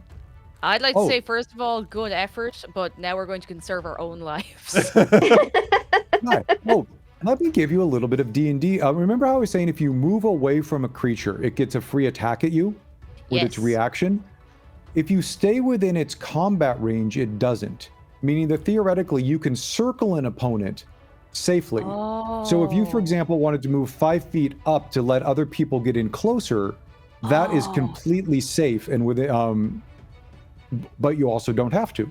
Would I be able to like move? Is there space for me to like stand there? Yep, you could move there. You could move one to your right if you want. All right. Do you know what? I think I'll move to there because that can let other people in to get a better hit on it, give a better slap on it. And listen, since we're after waking this thing up. But yeah, so basically, one of the things for D&D is you only get the free attack if you move out of the creature's range. It gets a swipe at you as you leave. But so circling is perfectly fine and is actually a very good tactical choice here. Nice. So you definitely step back in the water to the side, and you. I have a look. I have a look at it, and we've established this. Listen, this thing doesn't have a brain. This thing doesn't have feelings. I'm gonna hit it really hard and see if it explodes into some spores. And if it does, please hold your breath. I'm just gonna pick a point in the side of the head. I'm gonna get me Warhammer. And I'm going to click. I rolled a 14 to hit. That hits. Again, this creature is not terribly fast, and it is a very large target. So you swing, you get a solid blow onto it. Would you like to use your Hunter's Mark ability, or the Ranger ability, I believe not Hunter's Mark, I'll look up what it's called, but your special ability that lets you do it twice a day to a creature, you get to do a D4 extra damage every time you hit it. Yes, I would like to use that. Yeah, cool. This does seem like a big kind of creature. That is probably a good idea. That is called Favored Foe. Favored foe. Thank you. Okay, do I have to click anything in particular on my character sheet or do we just add that after? There should be a little thing on there that I believe under actions, there's two little boxes, checkbox. And you just it won't add it for you, I don't believe, on your next roll. Maybe it will because it's magic like that. But those check marks are so you can keep track of how many you've used. Brilliant. Okay, so I roll for damage and then we add that on. Yep. Right. Click. Okay, I've rolled a 6. All right. So 6 for damage, and so since it didn't add it, you can either roll a d4, or my guess is if you click the ability that said Favored Foe, it will probably roll a d4 for you. Yes, it will. If you click on right underneath damage, if you at the bottom of your sheet's actions. All right. And yep, see it roll. Nice. That's a 4. Good. Gotcha. So you do instead of 6, you do 10 points of damage as you swing your warhammer down and plant it right. Actually, where do you plant it on the octopus? Ooh, I'm kind of going for sort of the side of it now. I'm hesitating to call it its head, but kind of to the side of the thing it's looking at us with. Excellent. Well, you give it a mighty blow, and Fitzy, it is your turn. All right. We're gonna go ahead and do the old Eldritch Blast because that's worked really well for me. Special. So. And if you could make a roll to hit for me. Oh, it worked this time. I'm back. Wow, that is a good roll. What did you roll to hit? I rolled 22. That'll do it. So you give it a solid on-target hit. And if you can roll for damage for me. Yes! And I got a 9 for damage. Wow. There we go. Okay. So you send it also straight into the creature from back there. Can you describe how you summon the bolt? Got to build up the electricity, the static energy here in my hands.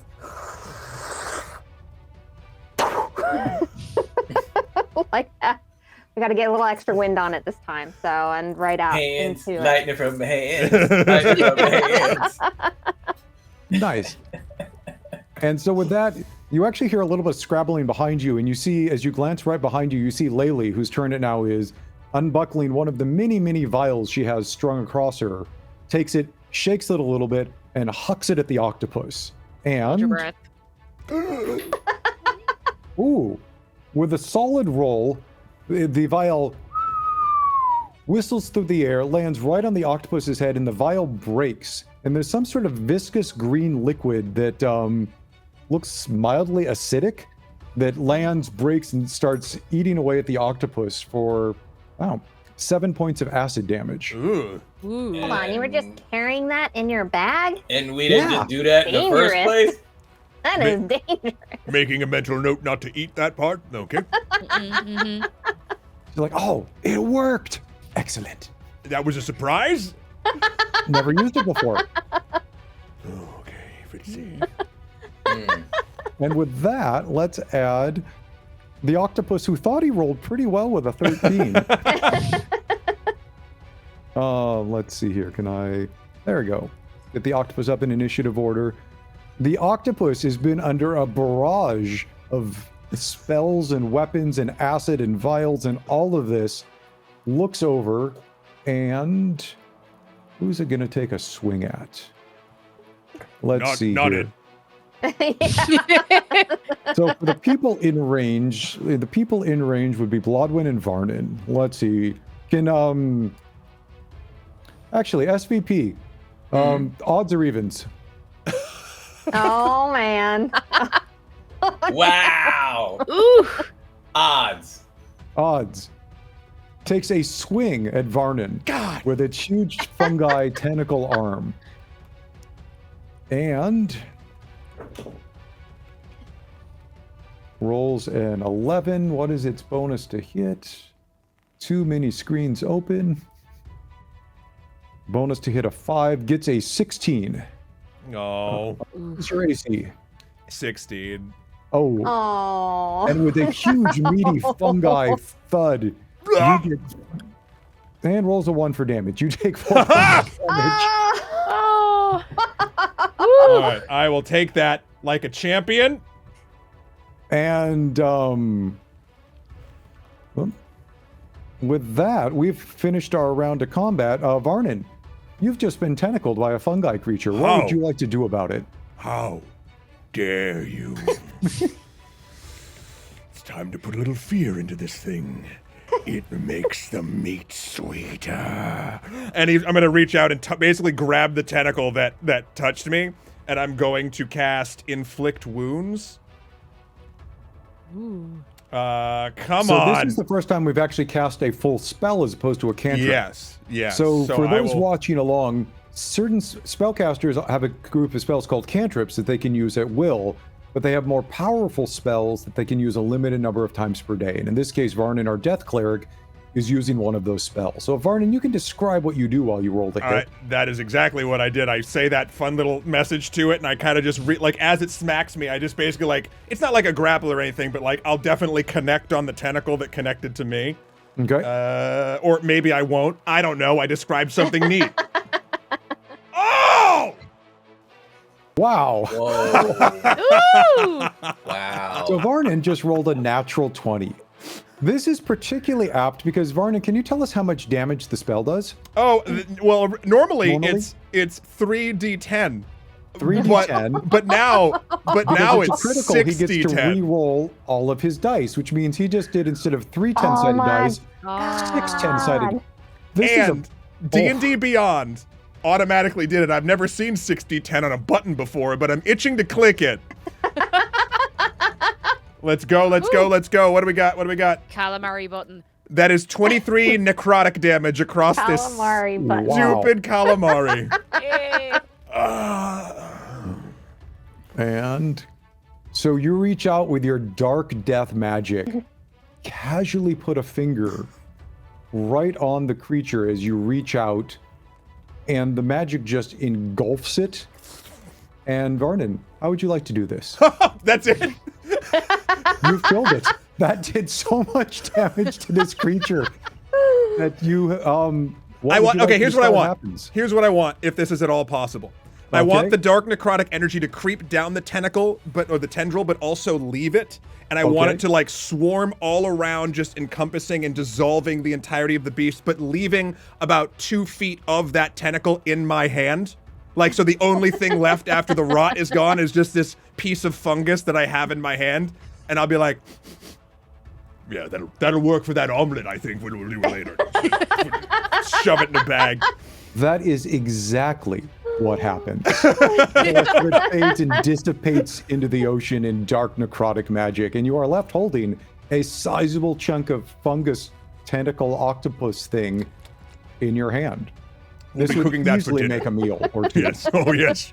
A fine meal, friends. We've earned it. Hold on. Poof. Hey. Was not expecting that. I That was- have never seen 6d10 damage from a first level character before on one attack. That was amazing. Thank you, dice gods. And with that, it is quiet again. The ocean, you hear the ocean again. Your blood is no longer pounding from the large tentacle fungi beast rising from the depths. And you see ahead of you a cave entrance. And you are almost entirely unscathed from what was a very large guardian. I took in a front of the hit. caves. I was hit once. That was easy. I mean, I don't even know what they were talking about. I We mean- should go on in. You know, I think we've all learned a very valuable lesson today about poking sticks. I'm gonna ask Varnann to do it next time. No, you did fine. No, I'm not a poker. I merely am a reconstitutor of matter that will be eventually in our bellies. Lately from the back says, better that than it grabbing us as we went by. Yes. Shout. Or grabbing me specifically. So thank you. Yeah. Very true. Well, Onward. Is there anything, you'd like to do before you move forward? No. I will give high fives to everybody. Hey.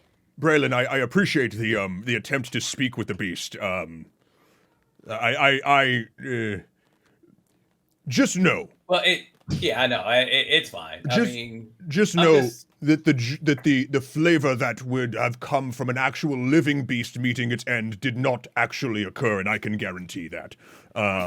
This was a complete construct. I'll use some sage. It'll be fine. Thanks. I appreciate that. Yeah, I'm ready to roll forward when everyone else is.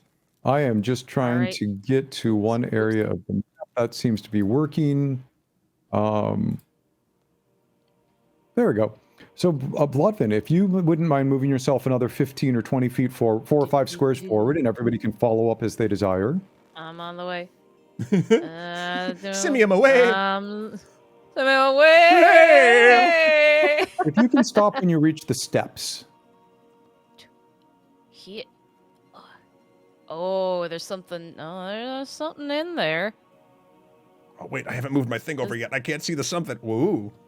Here, let me center the map here. So let's see here. Let me get to my description. So as you look up the steps, you see that there's a 50-foot high cavern in front of you. It's a forest of multicolored fungi ranging from tiny filaments to tree-sized mushrooms.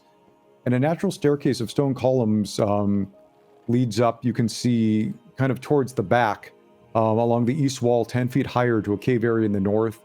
Water burbles down from the upper cave and collects in a large pool, and 2 small mushroom-like people are working amid the mushrooms near the pond. And a sickening smell like sulfur hangs in the air. Ugh. So these are the tiny little, actually cobalt-sized fungus creatures that seem to be working among the fungus here. And they do not seem to have noticed you yet. That combat was quick enough, and their rolls were poor enough that they are continuing to work. Actually, anybody here with who's trained in either the skill of nature? Actually, is anybody here trained in the nature skill? You mean proficient? Proficient, thank you. No. No. No, surprisingly, I just have a +1. But you have survival, which is also good. Was just checking on the okay. On that. So yeah, they do not seem to have noticed you yet. Do we want to introduce ourselves, or do we want to try to sneak by them? What do we? Will we just walk in and see if they notice us and see if they try to kill us or if they just ignore us? Because if they keep ignoring us, that might how be many okay. of these things are we talking about here? You can currently, I believe, see 2. 2. We need the fungus though too, right? True. Yeah. You need to collect fungus, and they're supposed to be nice, right? I thought. mean- Lily, Yeah, that's what we were told, but Yes. Lily, are these Are these friends? We trade with them. They're usually somewhat hospitable. I've actually never been here myself, as I said. But Okay, then I'm all for Blothen's plan. What about the scraps? Yes, I have them. Oh. I've actually prepared them a little bit better while we're in Oh, the sack. well, there you go. Yeah. When you say better, you didn't put that thing in the water in there, did you? You're definitely saving that for the omelet, not these poor guys. No. Actually, what I did was I actually poured some of our water in it and let it stew a bit more, so that it more would be what I believe would be to these fine things palates. Very good. Very good, very good. It is thoroughly disgusting and juicy right now. Oh, beautiful, fantastic. Keep it away from me. so no paprika. No, I didn't. I Okay. didn't want to use the paprika. You know what I used? I used turmeric because screw turmeric. Right. And it's an anti-inflammatory. Yes, and just in case I have any aching joints, That was too good. much. No, that was great thinking. Yes. Cooking and healing. And Okay, yeah. Magical. Do we like sprinkle the scraps? I mean, Well, no, maybe we should we walk in and offer it? We You just should. walk in. you Okay. should. All right. Yeah. Sure. I like it. so Well, that then we case, just walk in like we That sounds like- know Alright, we just- know what we're doing. move Yeah, yourself then yeah. up to a little bit past the top of the stairs, and we'll stop there. All right, just going. So, Just yeah, a right around little even here. Steppy.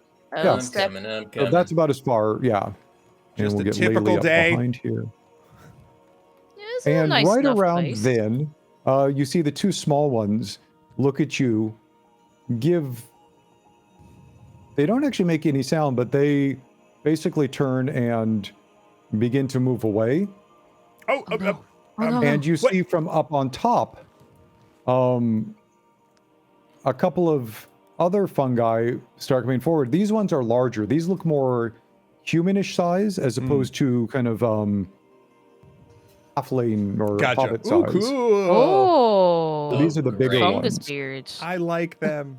Oh, they're cute. I'll hold out the bag. I mean, we're here from the what was the name of it again? Where were we from? Dragon's Rest. Dragon's Rest. We're here from Dragon's Rest. We bring you these delicacies. Open the bag. Um, Open the yeah, bag. yeah. Open it. Show them. Show them. Yeah. Yeah. Put your hand So, in. Just get it like the- that. Oh, God. Get everything in there. No, it's in there. It's in there. The one on top, let's see, this guy leans forward, puts out his hand and blows, and little spores basically go traveling and spread quickly through the cavern, and in a gentle wave wash over you. And it then looks at you, and without moving its lips or anything, you actually hear it speaking somewhat, you think, into your mind, that he's using some sort of spore communication. You're not entirely sure. You've never seen this before. And in each of your heads, you hear him say, "Welcome, humanoid creatures. What are you doing in our caves?" Braylon, I think we don't have to make that special omelet anymore. You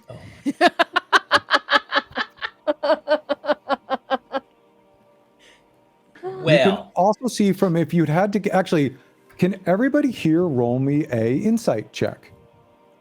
That is basically how good you are at reading people, and I'm going to count him loosely as a people. okay. Right. Oh, I rolled a 6. Rolled an 18. Nice. Right. 14. Ooh. 11. So Varnann somewhat, but Braylon for sure, he does not look particularly friendly right now. he's not actively looking to hurt you, but he's not like, hey, come on in. He's more on the, you're getting the body language of invading our territory, you do not belong here, as his current attitude towards you, as he, Right. or where he kind of his current mental mindset. Okay. Oh, So Varnann, you're holding out the bag. Was somebody going to say a thing? I'm sorry. no, I was gonna say, do we need to roll like a persuasion thing, or? Oh, first I need to know what you're doing. Oh, Who well, wants to take the lead here? I'll do whatever you say, and I'll it's like, well, hello. We're kind of here to basically acquire a fungus, and we have it's a nice little treat that my friend here with the people skills is presenting, and we'd of course like for you to try that, just Sure. as a act of good faith. And we're looking for Sheruth, their sage or whatever. Yeah. Right, Yeah. Sharuth. We're Lily looking for whispers- Sharuth. Laylee behind you whispers, oh shoot, where's my name written down for it? Elder Sinessa. Oh, is that what it was? Oh, I named it wrong. Elder Sinessa. Oh. Oh, Sharuth was the red dragon. My bad. My notes are bad, and I can't read in the dark through sunglasses. Yes, Elder Sinessa. Elder Sinessa. We humbly request an audience. That is, and you're holding up the bag of scraps, or Varnann is? Yes. Mm. He is, yes. Yeah. Why don't you make me a persuasion roll with advantage? Because you have a bag of scraps with you. Okay. How do Then I you've- add? So if Do you I add right click on persuasion, you'll have the advantage, and then you can click and that will roll the die twice and add your bonus.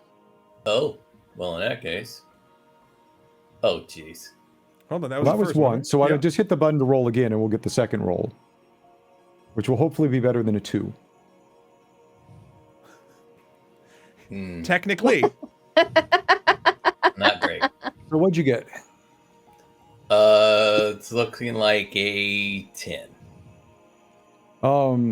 Ragosa looks down and says, Elder Sinessa is not seeing people right now. Really, he's like David spading me. That's what he's doing. And You do not seem to have are- persuaded him that much with that particular one, though. Yeah, You no, can. The group can continue to try things. But actually, quick interjection here. There are 3 basic. There's persuasion as a skill.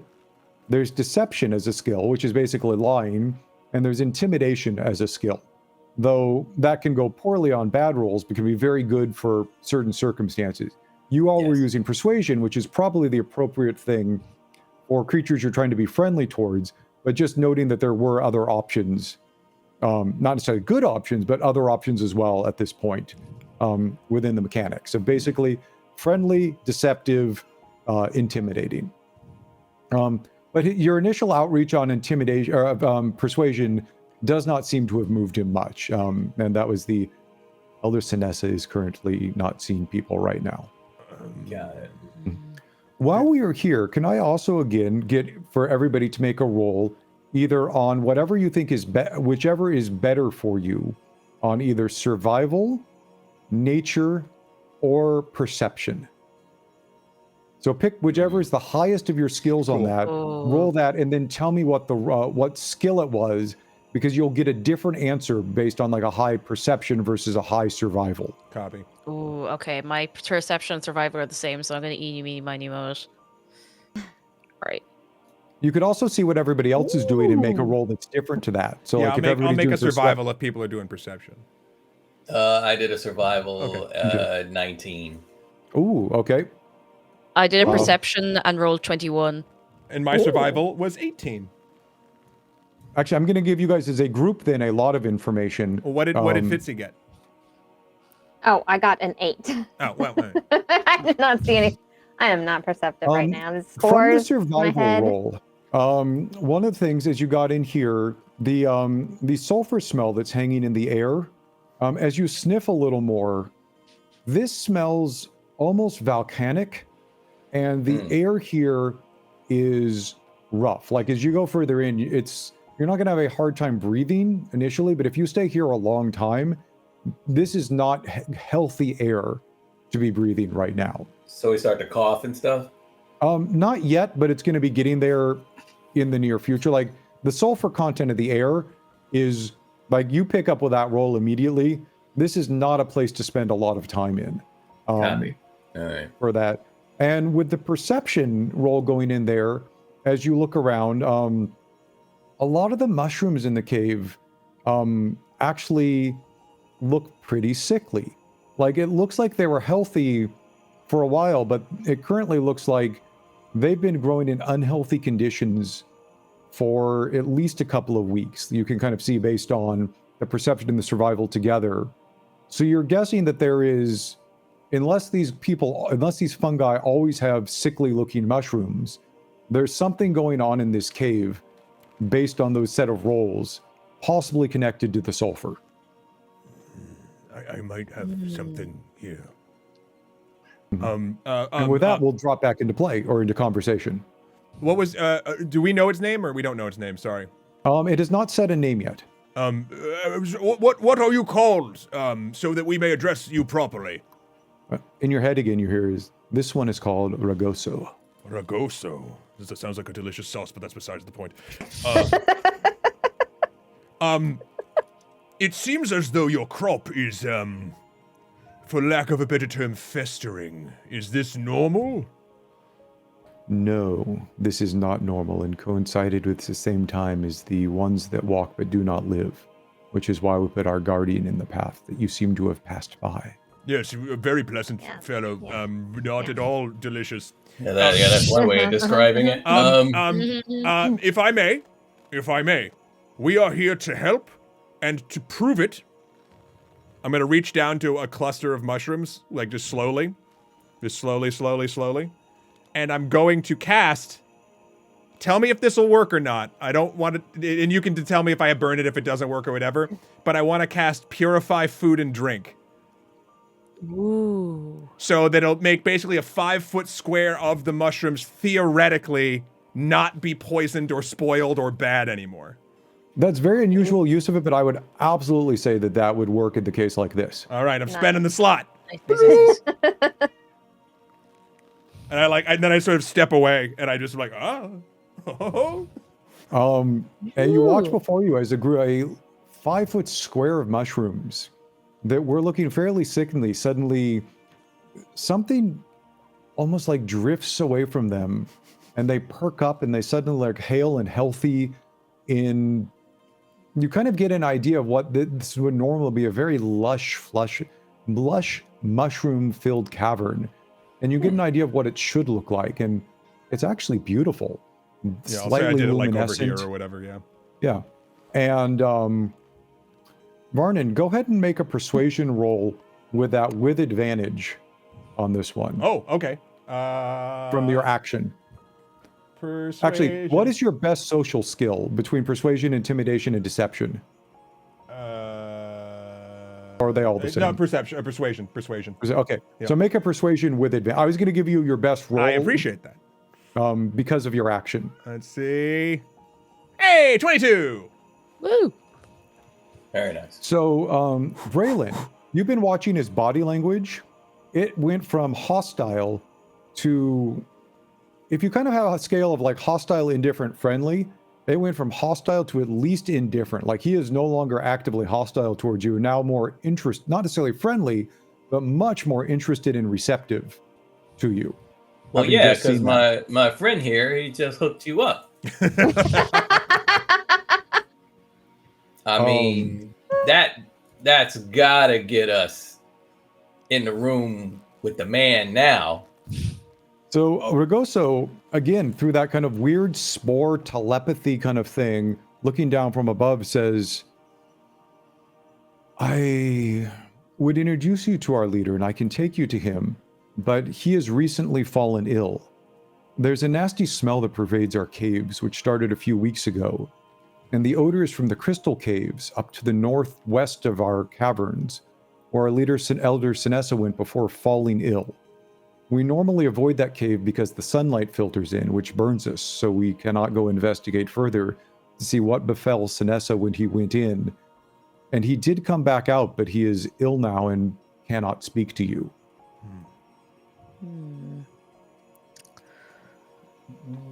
But don't we have healing potions, guys?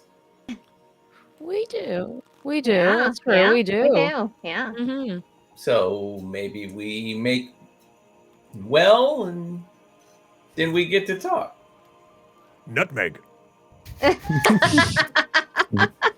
Exactly, big guy. So actually, so Rugosa looks down and says, let me take you to him. And so before we walk through, or actually as we're walking through, anybody who would again like to make a survival check or a perception check to look at some of the mushrooms as you go by, or you can give somebody else, help somebody else on that roll if you like. You can see as you go through if you see any of the mushrooms that you were told to look for. Okay. The heart blood mushrooms. Nope.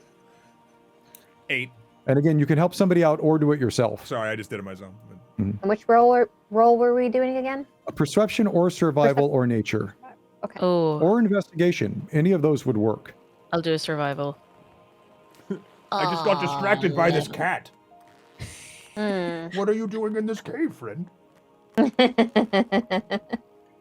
All right. I guess I'll do a Yeah. survival. 22. Hey. Ooh. Braylon, as you're walking by, you absolutely see some of the mushrooms that were described. They actually they are shaped kind of like human hearts.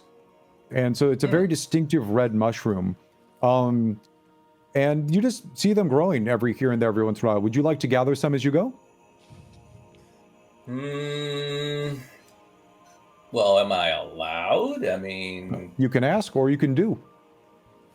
I'll ask. Um, So, mind if I sample one of these? Rugosa looks back and says, oh, those are the mushrooms the kobolds like to trade for. You are welcome to take them as you see fit. Ah, excellent. Nice, Well, nice, thank nice. you. SVP, roll me a 8-sided die. So that'll be in the bottom dice. You'll see one that says D8. And tell me the number, and that's how many of them you find. Uh-oh. Where am I looking? Total bottom left-hand corner of your D&D Beyond. It looks like a... Oh! Yep. It pops Little up. prism thing. Yep, and then it pops up and it'll say D8 in there. And you can just click that. This is our... Uh-oh. Since we don't have the physical versions for you all to roll here, they'd look like this. We're going to roll a virtual version. All right. Hold on. And while you're doing that, I will have him start leading you through the caves. So if you guys want to move up to this area here... Sure. You- SVP, if that's hiding, I can just roll one for you, or we could have somebody else roll one. Oh, we No, got no, you said D8, right? That's D8, just- correct. Okay, here we go. Let's see what we got on the roll. I got 3. Great. So if you want to mark down that you have 3, or I'll mark down, you have 3 heart blood mushrooms that you have pulled as you traveled through the caves. Copy that. Get Money Laylee in up the there. So you guys walk up the stone path, walk over the narrow stream of the waterfall, and Rugosa moves up here. Actually, I'm just going to move Braylon up to gather. And then you guys can move up to here. Oh, bit narrow up here, lads. Yeah, Bloodin, please narrow. be on the lookout. I don't know. I don't like these tight spaces. I'm looking. Don't you worry. There's a lot of mushroom people. Ah!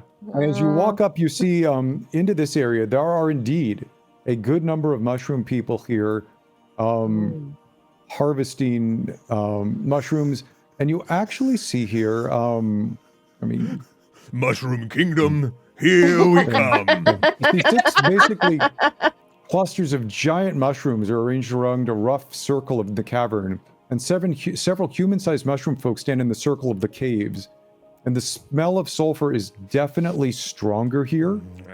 And you can see that a couple of the mushroom people look like they are also not well in some way. It's hard to tell. You're not used to dealing with mushroom people. And there's several of them that seem to be tending each other. Let me get you a picture. Aw, Oh. I want to live here. Do I have a better- Well, except for the sulfur smell. Well, yeah. Yeah. Yeah. Jeff, can you make that bigger at all? I was looking to see if I could make that bigger. Oh, it doesn't look like it can actually, because I'm dragging the sides and it doesn't. That's okay. Oh no, you Sure, can click actually- it. You can click it, and it makes it big. Oh. Yeah. Oh, they're so cute. There we go. That's Oh. cool. I'm gonna find the artist for that after this. That's very cool. This module has some really nice art in it. Nice. And so let's see, where did Hueso go? There we go. Oh. So he moves over up to here. Oh, okay, we following? Yep. Okay. Boop. He is leader because you guys managed to talk your way through as opposed to fighting your way through Woo! or possibly friendly mushroom folks. I hope they continue being friendly. Yeah, I hope that was the worthwhile of burning my last spell slot on a square of 5 feet of mushrooms. Totally. Oh. And you come into the chamber. So Sinessa's sanctum. So glowing fungus and colorful crystals grow in the walls and ceilings of this small cave. In the middle of the cave, 2 human-sized mushroom folk tend a larger specimen of their kind. And this one is shriveled and covered with unhealthy purple blotches and does not move. Oh. So, Hmm. and Ragosa says, "This is our leader, Elder Sinessa. He has since succumbed to his malady since going to the mushroom cave, or to the crystal cave up to the northwest. And we are currently doing our best to tend him in hopes that he will wake." Yes. Uh-huh. And so the leader's completely unconscious. Yes. The leader is completely unconscious. Okay. Can we still give him the potion? Yeah, You if he's could. unconscious. Yeah, Oh, do like- we just Put it in dump it there? over his head? Yeah. I'm not familiar with how the mushroom folk ingest things. They do seem to have a mouth-like entity. Actually, hold on. Do they? Let me look at the picture again. I mean, kinda.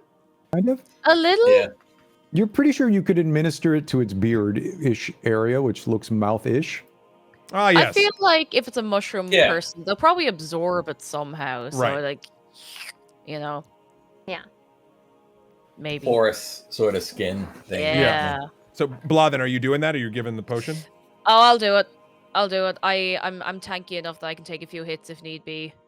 All right, I'm giving over my potion, Sinessa. By giving over, Okay. I mean I'm just gonna like trickle it very gently, just like on like the bottom lip, if you want to call it the lip. Yeah. And I'm gonna cross my fingers. Ugh. So do me a favor. Actually, So you administer the potion, and you immediately notice what you're pretty sure is a positive effect. That some of the kind of the sickly look of his skin and his fungi material, for lack of a better word, brightens and perks up. And you see him slowly stir, look up a little bit, and open his eyes.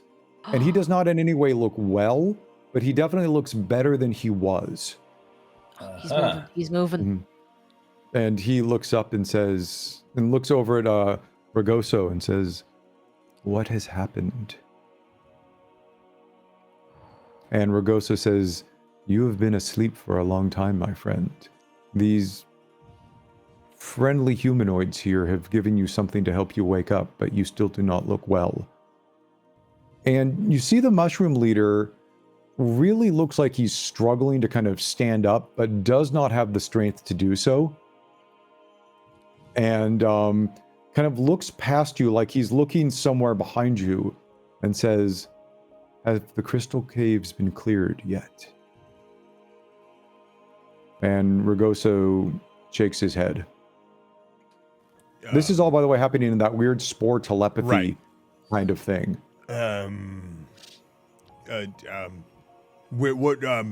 What cleared of what exactly? A few weeks ago, when the undead started to rise and the sickly smell entered our caves, I went to look in, but it was so bright that I could not see much, and the smell there was much stronger. And as I retreated back, I began to grow ill and came here and collapsed. Only the tending of my people have kept me alive, so it seems.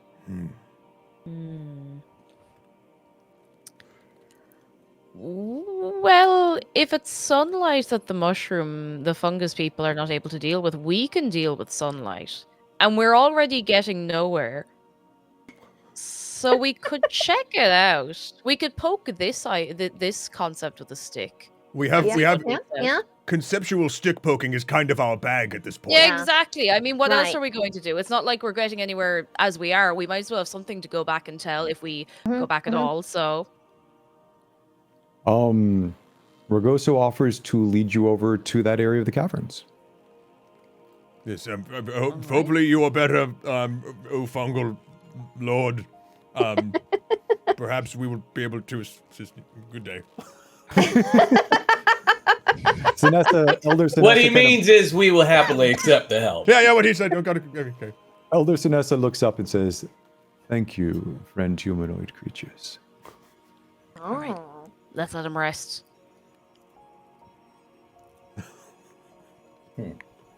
Braylon, thank you for the assistance. Sometimes when I am speaking, it's not so good. I've noticed. Doop dooba doop dooba doo doo doo doo doo. So Rugosa gets to here and points to the west in this direction, and looking through there, you can see that these all caves have been very dark with just little bits of luminescence coming from the mushrooms. You can actually see full sunlight filtering in through there, but it almost looks like it's filtering in through water. Like it's not direct sunlight, but it's filtering through something. So if you stop around there, Braylon, before we go in further, I'm just going to move you back a little. Oh, I'm sorry. And we get Rugosa up here and Laylee here. Would you guys like to walk kind of straight in, or is there anything you would like to do before you go in? Is it pitch dark other than like the bioluminescent stuff? The cavern ahead of you is actually lit pretty well. Huh. Because there seems to be some sort of sunlight filtering through. Oh, okay. But again, it looks like it's almost coming through underwater or something. There's something. It looks refracted in some way. Look at the ceiling. Actually, everybody, give me a perception roll. All right. Perception roll. Yep. Ooh, 21. Nice. 18. Nice. So everybody who got above a 15, looking in,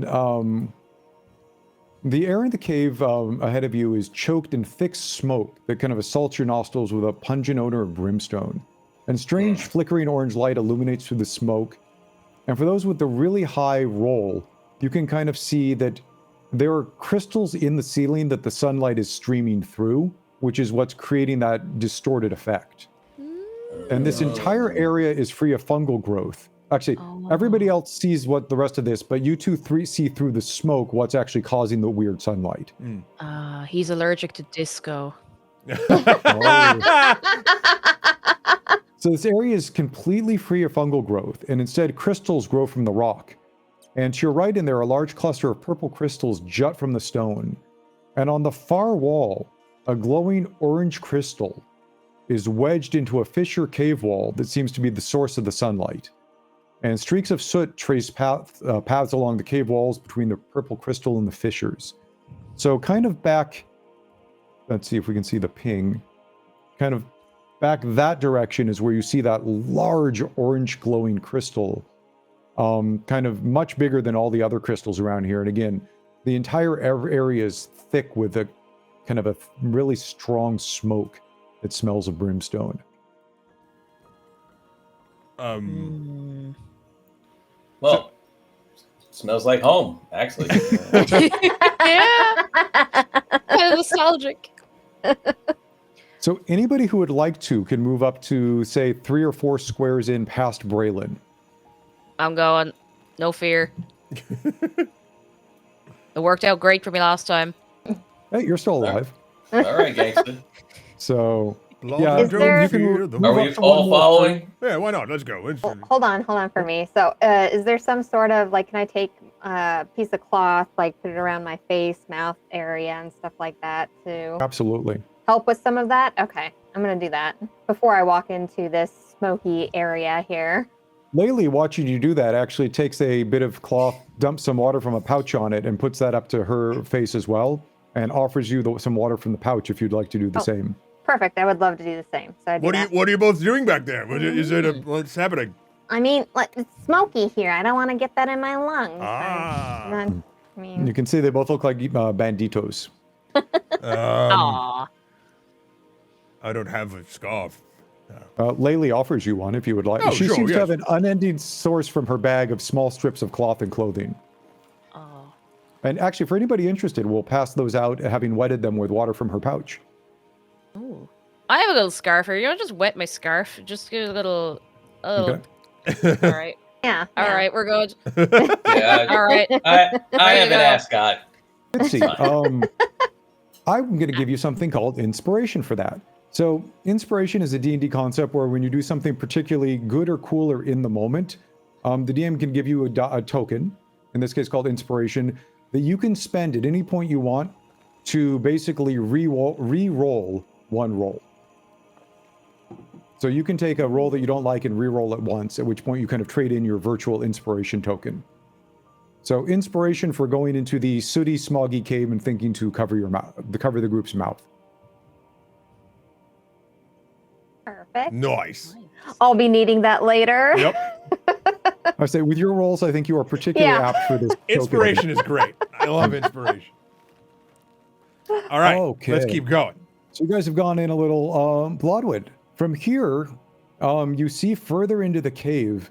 You do not yet see anything else in particular, other than the crystal, which you see is basically here, where I'm All right. pinging. That's the big glowy one. Would you like to go further? I'd like to go a little further. How far can I go? Up to another 4 squares. And then anybody else who Okay. wants to can follow as far as you would like. All right, if I'm anyone's coming, I'm feeling coming. brave, come on, let's get in here. I'm gonna go right in the middle of here and see what I can see. It's Okay. fairly quiet so far. What are you doing back there? I'm being very stealthy. Clang, clang, clang. Actually, are you guys walking in normally or are you sneaking in? I thought we were walking normally. I but- mean, I'd be walking normally, to be Okay. honest. Hmm. So getting up to here, Blodvin, looking forward, you can see there's actually a surprising amount of nature, survival, and perception that all happens to be relevant. So again, anybody who wants to can either roll nature, survival, or perception as you kind of get into this part of the cavern. And whichever one you think is your best score, and please tell me if you get a roll of 15 or above, that both you did, and which roll you were using. All right, let's do a little roll. Oh, I rolled 21 for Oh. survival. Okay, I Good rolled number. 18 for survival. nice for both of you. Um, Rolled 9 for nature. So I'll do survival as well. Oh, look at me paying good attention. 5. there is a thick smoke that distracts a lot of you. So looking at this real quick, the crystal growing in front of you, the big red one that's wedged into the wall fissure, looks like it actually is, in some way, it doesn't seem right. This crystal does not seem like it belongs here. And it looks like it's actually in the fissure. The fissure looks like normally with the sunlight filtering outside, this would lead outside. And the crystal looks like it has grown in and wedged its way in the fissure and is basically blocking the passage that would normally go outside. Huh. And especially with the high rolls you got, you can kind of see some of the fumes emanating up from the floor, the sulfur fumes. Look like this would be a normal chimney that would exit the fumes out that are coming up from deep under the island. But the crystal growing there has blocked it shut. And that is probably what's actually causing the thick smoke that has slowly filled the cavern and is going out, that the natural chimney has become blocked. Oh. I feel like this is a poking situation. Yes, yes, I was just you about to know, fix it. Yes, If somebody else 100%. liked the poking. No, you're the captain of Poketown here. Yes. This is Yeah, what yeah, this is what yeah. you do. All Uh-huh. right. You're very good at it. All right. Can I go over and You can poke it? absolutely move another couple squares forward. All right. And anybody, basically, yeah, get yourself up to about here. And anybody else who wants to follow forward. Who's feeling brave? Come on, all right. Back to the Poke wall. the rock. Always back to the wall. And right around as you get there, bum, bum, bum. No! This is going so well. You guys are actually doing surprisingly well on all of this. Stepping out of the shadows, you see two things that look, hold on, let me get to my pictures. I don't like it based on the name.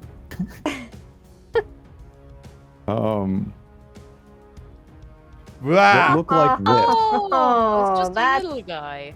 A big friendly. little guy. What? These are roughly the size of kimono dragons, so Okay. longer than a person. They are robust, they are scaly, and they look like dragons, but they also look like they're part elemental, like Oh. smoke elemental, or something like that. You're not entirely sure what they are. Oh, it's just a smoky little lizard dog. I But mean, these that- also completely look,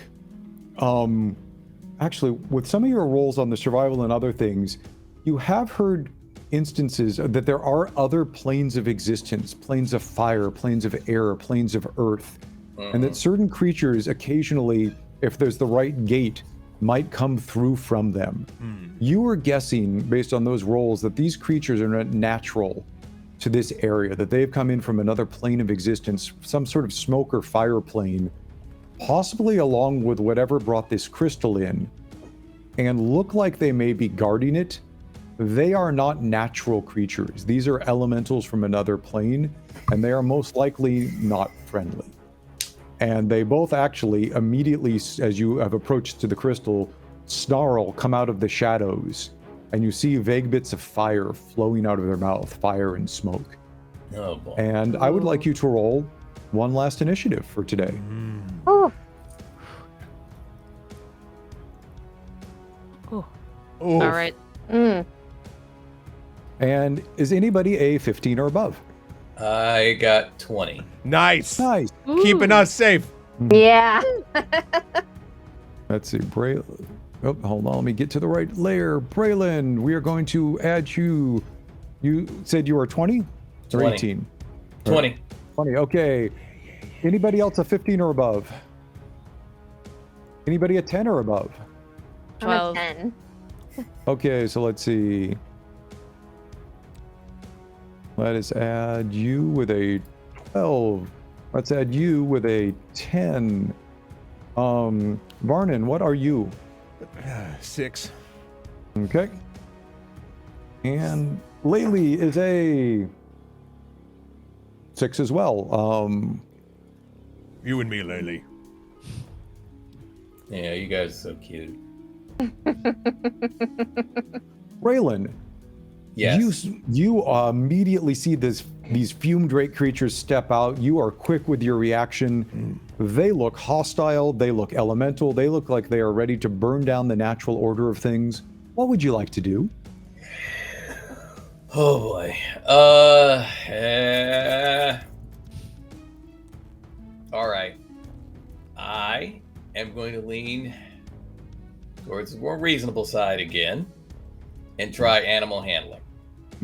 Actually, I can tell you from already what you know. These are not animals. These are elementals. Okay, And so, so you know that what? would I'm actually actually going not to take work. the advice this time. This is And the other thing we'll- could easily be mistaken for it. These ones you absolutely know just based on your training or not. Okay, then I won't do that. Let's see. Oh, I can do entangle now. Yes. You can. Entangle will hit a 20-foot square and everything in it, including Or- friendlies. Ow. Oh. Ooh. Okay. Wait. No. Oh, No, no, no. I You guess can do I'm- it just then I guess I over better not there. do that. No, you can. So, you so, can just so something you can know, like, wait, how do I ping here again? I do Just left click. left click hold. So this one right here, right? The one below, if you centered your 20 feet kind of here, it would only take the 4 squares, including it, and it would, if it worked, keep it at bay while we dealt with the one above. Like So you I could gotta basically take one out of the fight for the time being if Absolutely. it worked. So I can move. Okay. I mean, you don't So- have to though. I'm just saying, like, Yeah. it's not No, that, that spell. I'm Yeah. trying to make the spell work. Yeah. Okay. So, So if I go, actually, all you have to do is tell me you're casting the spell. You can cast it at range from where Yeah, you you were. can stay where you were, so you're not near it. If you look at the spell, like if you just click the name of it, it'll say like under casting time, range, etc. And I think that one's probably 30 or 60 feet, if I remember. Entangle Yeah. is actually 90. Oh, dang. So yeah, you could be in the other room. Yeah. But So basically, your intent is to entangle it so that it basically clips the edge of the creature but does not get closer to any of you. Right. Perfect. What is the DC, the difficulty class of the spell? Because the Fume Drake will need to make a saving throw against that to see if it gets stuck inside. Difficulty class looks like 13. Should be right next to 13. Okay.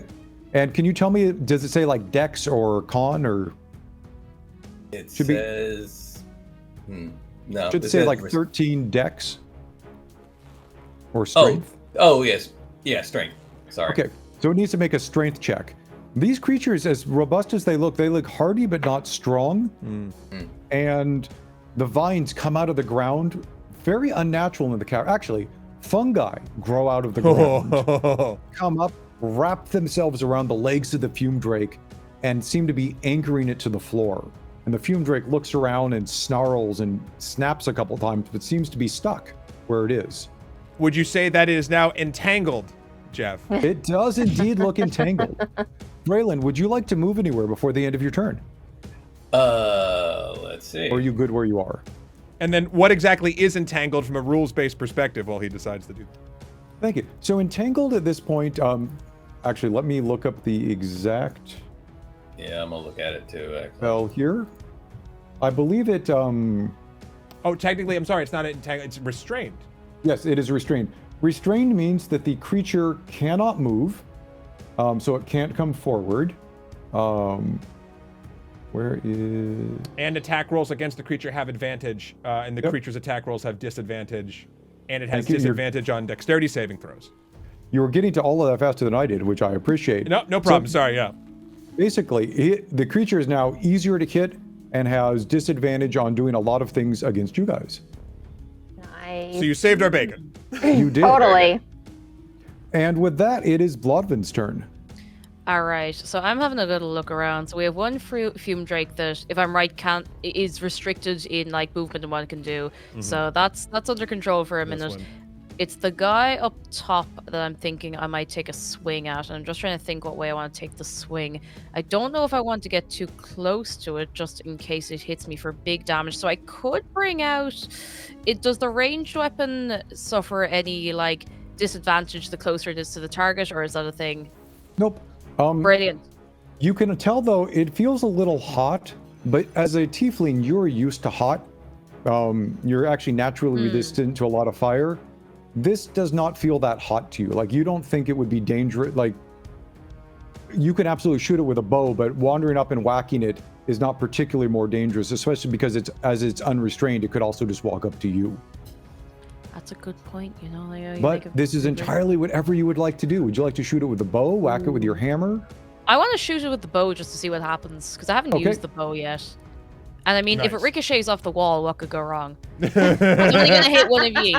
You know, you can catch Absolutely. it. You'll be fine. Yeah, we're fine. I'm Well, you quickly unsling your bow, knock an arrow, and why don't you roll to hit? All right. Diddy. So I roll 11 to hit, Okay, and let's see.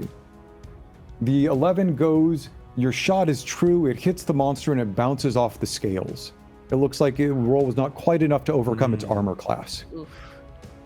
Ah. And would you like to do any movement, or are you good? I'm gonna stay where I am for now, I think. Okay. Fitzy, it is your turn. It's tentacle time. The time is Okay. now. Let's good do this. old Tentacle. TNT. Where would you like to place? You can move the tentacle to wherever you would like to place it. We're gonna put it right over here, right Okay. in this portion behind. Yeah. As your bonus action, you summon the tentacle. And can you describe what it looks like? The tentacles come through the walls and they start wrapping around this beast and getting into all of its crevices and everything. That is unpleasant. Ew. So, would you like to make a roll to hit with your tentacle? Yes, I would. Wow. 23. Ooh. That absolutely Nice. whacked it upside the head. That So is why don't you very roll some unpleasant. damage? Yeah, it's because it's in the crevices like that. I see, you I know? can see. Yeah. Damage is 7. Nice. So that is a solid hit, the equivalent of a large Warning Star sword. And because that was your bonus action, you are still allowed to do your character's normal action. Would you like to cast a spell or a cantrip? I would. Also, the tentacle has cold damage on it too, if that matters.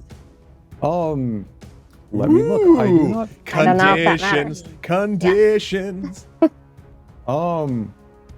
Nope, that does not seem to. But Okay. thank you for mentioning. But it made a fine sizzling noise. It did. And then now that it's all wrapped around and tentacled, I'm going to use the old Eldritch Blast. Sounds good. So tell me what you get and how you do it. I have a 10. And so again, warming it up.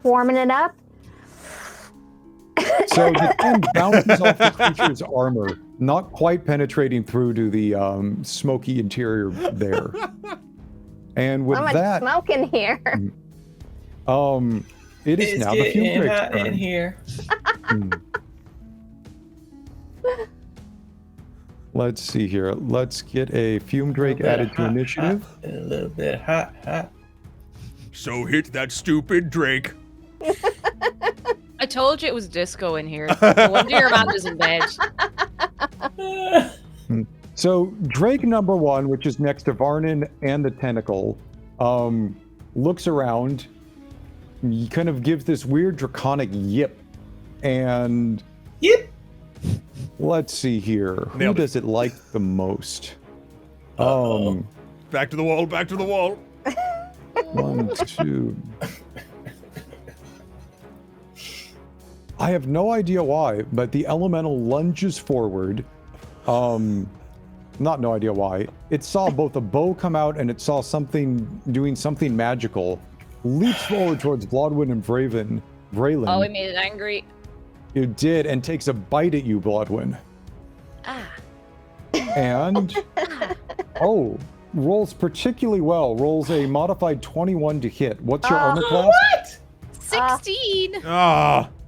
And as you see it open its mouth, you see both teeth in there, but the teeth are insubstantial and smoky. What actually comes out is fire as it bites.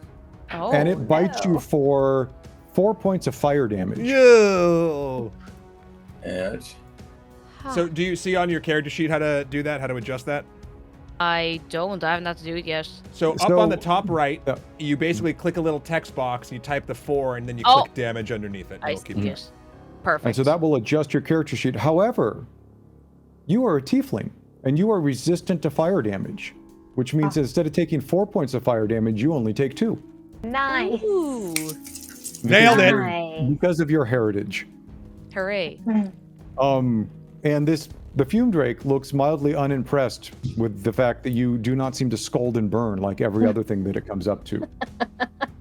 Oh, so Cake, I'm just looking at your sheet right now. Just hit 2 in that box and hit heal, because you did type the 4 initially. There we go. Yeah. Nailed it. Thank you. Yep. Yeah. So let's see, we're going to try a cool thing here. Wait, the monster is or Laylee is? I would prefer it to be Laylee, please.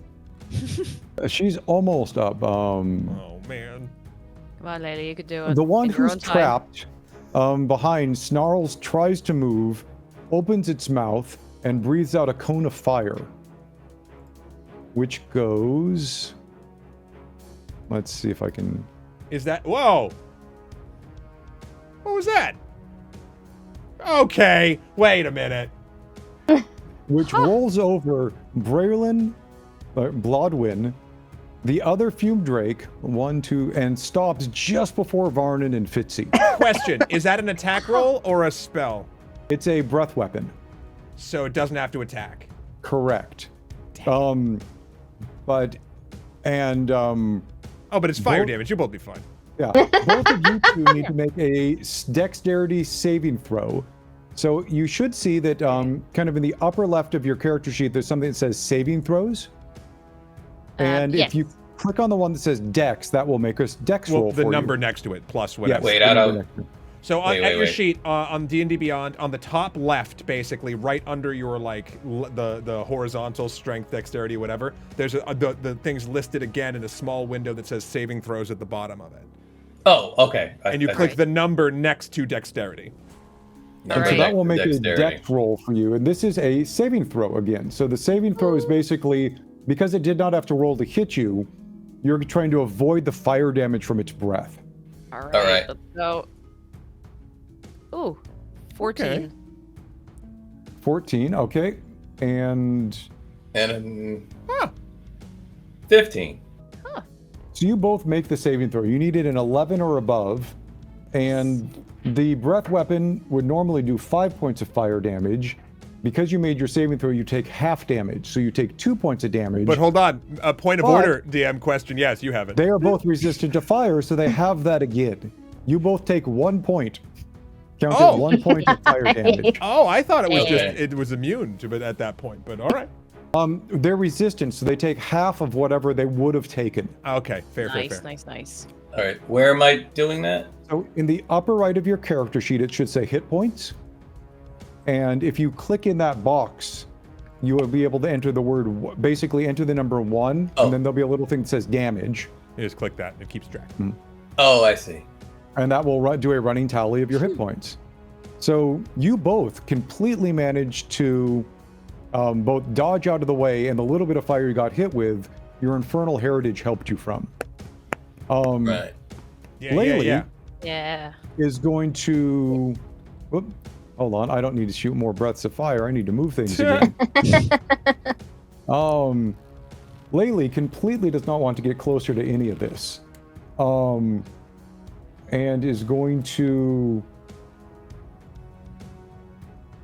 whips a basket off her back, shakes it violently, moves down here, and hucks the basket at the Fume Drake. Look at you with your little effects. Whoa! And that was residual. I don't know why I was still doing that. Rolls to hit. Is on target. You see this little basket go, break next to the Fume Drake, and you see a whole basket, what looked like it was a probably good water bottle size jar completely full of centipedes, Oh. break open and pour over the Fume Drake. And these centipedes, having just been shaken in the bottle, do not look happy and begin nipping and biting at the Fume Drake under it. And the Fume Drake looks entirely unhappy about all of this. And you hear Laylee go again, it worked! Woohoo! You're 2 for 2, Laylee. This is going wonderfully. Ducking back up near Fitzy. And I was going to make fun of that basket, but okay. Varnann, you are up. Yeah. Point of order. Yes. That I would like to, and this is a moment, everybody. This is a learning moment. So I did not say, because I did not know this on my character sheet, I didn't pay attention. When I did the mushroom magic earlier, I actually can cast Purify Food and Drink as a ritual. And what that means is, rather than instantly, I could have taken 10 minutes to do so.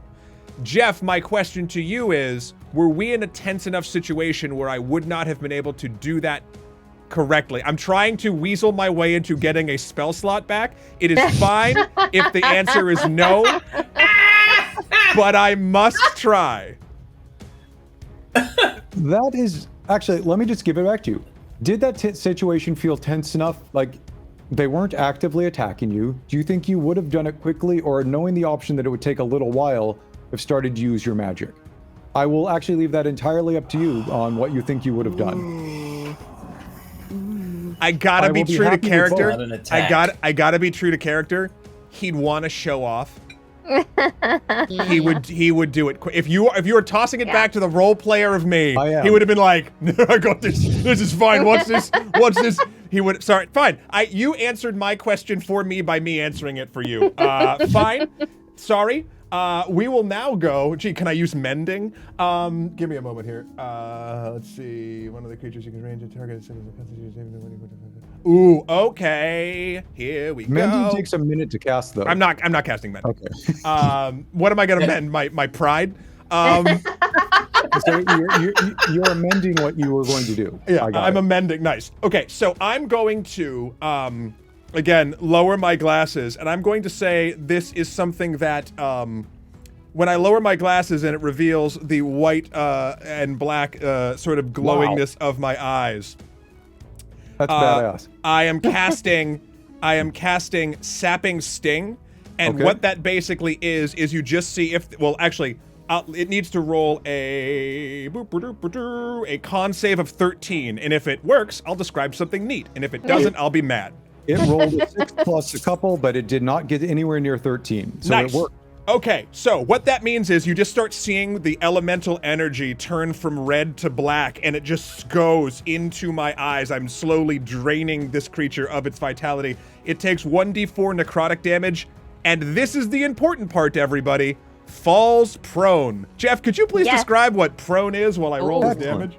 So prone basically means that the creature is no longer standing, as it sounds. This means to stand up, you basically spend half of your movement. So if you could normally move 30, you'd spend 15 to stand up and 15 to move. It also means while it's on the ground, if you make a melee attack versus it, you get advantage because it's laying on the ground. So I made it real sick. If you also, though, use a ranged attack at it, because it's on the ground, it's harder to hit, you attack with disadvantage. Right. But basically, that's only if you need a roll to hit. A spell that auto hits doesn't matter, but if you want to whap it with a sword or a scimitar or a warhammer, you get advantage on your rolls to hit for it. And it takes 4 damage, by the way. Nice. Okay. And with that, I believe we're back to the top of the order with Braylon. Oh, actually, wait, hold on. One last thing. If it's prone, does it get attack of opportunity if I move away? It still does, but it will take it at disadvantage. You know what? I'm doing it. I'm just stepping back. Disadvantage it snaps away. At you as you go, and snaps wildly at the air as you move away. Okay. Woo! Disco, disco, disco. Braylon, you're up. Blodvin, you're on deck. That means that you'll be acting after he does. Okay, so I still have one that's fully restrained, right? Yep. Well, I haven't used my scimitar yet. There we go. Ooh. So It slices, it dices. You are also Exactly. still in melee with one on the ground. okay. That would be the easier target to hit of the two of them. Actually, That's true. both Well, they're are both. easy to hit because the one is restrained. I'm literally kicking them while they're down. Yes. Yes, you are. So, well, here comes the scimitar. Which one are you aiming at? The one next to you or the one that's restrained? Well, the one next to me then. Excellent. Okay. So And roll. here- You get to roll with advantage. Okay. And you rolled a natural 20. Ooh. Damn. So as you roll your damage, this will double it. The natural 20 meaning that it does double damage. You hit it particularly well in a particularly vulnerable spot. Okay, so then I'm hitting this other button As under damage, right? as Will would say, who plays Monster Hunter, you hit it square in the squeedly spooch. Ew. So if you want to hit that button, let's see what we get. Oh, Oh, is that a So did that 6 double it yet or no? it looks like it did. Okay. So how much Oh, damage 2d6. did you do? Well, a 6 and I think it was either 6 or a 9 or a 2. I'm not even sure. So it rolled a 6 and a 2 plus your bonus, which is a 1, so it's a total of 9. I just need the number. It looks like 9. so it rolled a 9. Nice. So you give it a mighty, mighty whack, and slicing through the creature with your scimitar, the elemental kind of almost begins to decorporate, or I like that. but it is still hanging on a little bit to this plane of existence. What? No. And with that, Blodvin, it is your turn. Ooh. All right. Is the fume drake next to me still prone? I need It a machine is. gun. All right. I want to start the fire in the disco, fire in the Taco Bell, and I want to hit it with the Warhammer. Do I roll with advantage to hit it? Yes, Or you how does do. this work? Okay, so I do the little click. Because it roll is with prone. advantage. And you're right next to it with a big thing. You are indeed hitting it while it's down, Cool. taking full advantage of that prone state that Varnann knocked it to with his death magic. All right. I'm looking down at it. I'm looking it dead in the eye. It's upside down, and I'm not quite. But... Ooh, 16. Nice. That will indeed hit it. So if you can roll me some damage All and right. describe your swing as you do. All right. It's a real like vindictive one. It's kind of a little off to the side, and I'm kind of like gearing up like I'm gonna play a game of like golf. Golf is the best one I come up with. Hurling or golf, but I think golf is more universal for people. So I'm really taking a good like a swing at it. Like I'm gonna be looking for it hitting the wall. Okay. I roll an 8. Nice. You line up with a solid tee. That's like a full drive. And you watch the head of the fume drake come separate from the body, go smashing into the wall before Yeah. disappearing into a puff of smoke. That's A lot in wood. Yes. And as it leaves this plane of existence, it actually explodes. Oh no. Oh, Oh. So boom, hits here, explodes, and because you are standing next to it, you take damage. But because your hit was so strong with your golf swing, you actually moved it away from the rest of the party, so they won't Okay. take the damage with the Hey. explosion. Oh, And it explodes for a mighty... Actually, can you roll me a Constitution saving throw? This is the smoke and fumes that come out of it. All right. Gross. Constitution. Yeet. Oh, 18. You succeed, and a puff of poisonous smoke comes out, but because you succeeded on your saving throw, you only take a single point of damage. You managed to close your mouth and Oh, avoid nice. the poisonous smoke that came from as it deapparated. I just kind of go.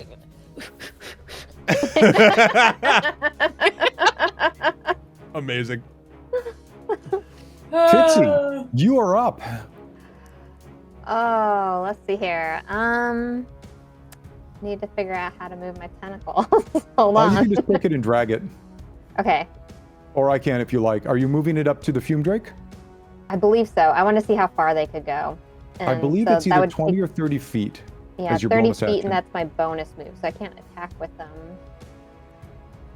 Would you like to move it up to here? A little Yes. further? Okay. Yep. Oh, I'll excuse move me. it up to there. Okay. And you actually, you will need to move to be able Yeah. to see the creature. Yeah.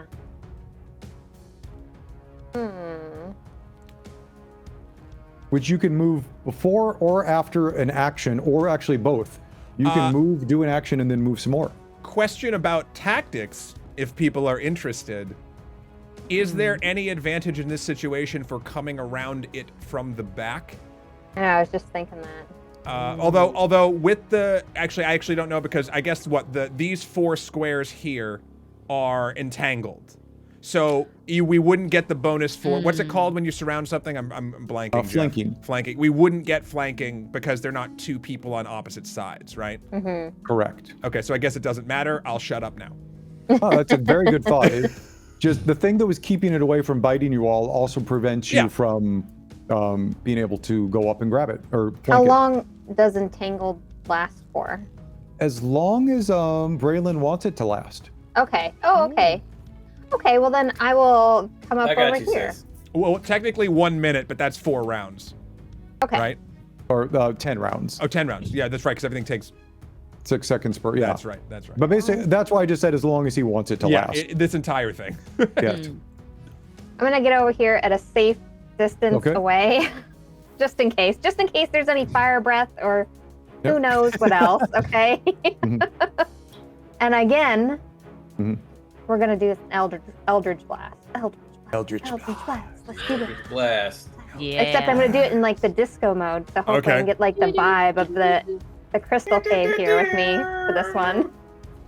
It did not work. Can you Everybody feel rocking out. it? I could not. It's so bad, everyone. I got a 7. The bolt goes ricocheting off through the disco smoke light and sadly does not quite hit the creature. I'm gonna straight up unlearn this spell. It is now the Fume Drake's turn. Take this spell back to the store. Yeah. The Fume Drake is going to see if his breath recharges. There's a mechanic in D&D for things that can only be used every once in a while called recharge. In this case, just a little behind the scenes peek, it can only breathe. Once it breathes, every turn it gets to roll a 6-sided die. If it gets a 6, it gets its breath weapon back. Gotcha. It did not. Yay. It is restrained. The tentacle is incorporeal and can't actually be hit.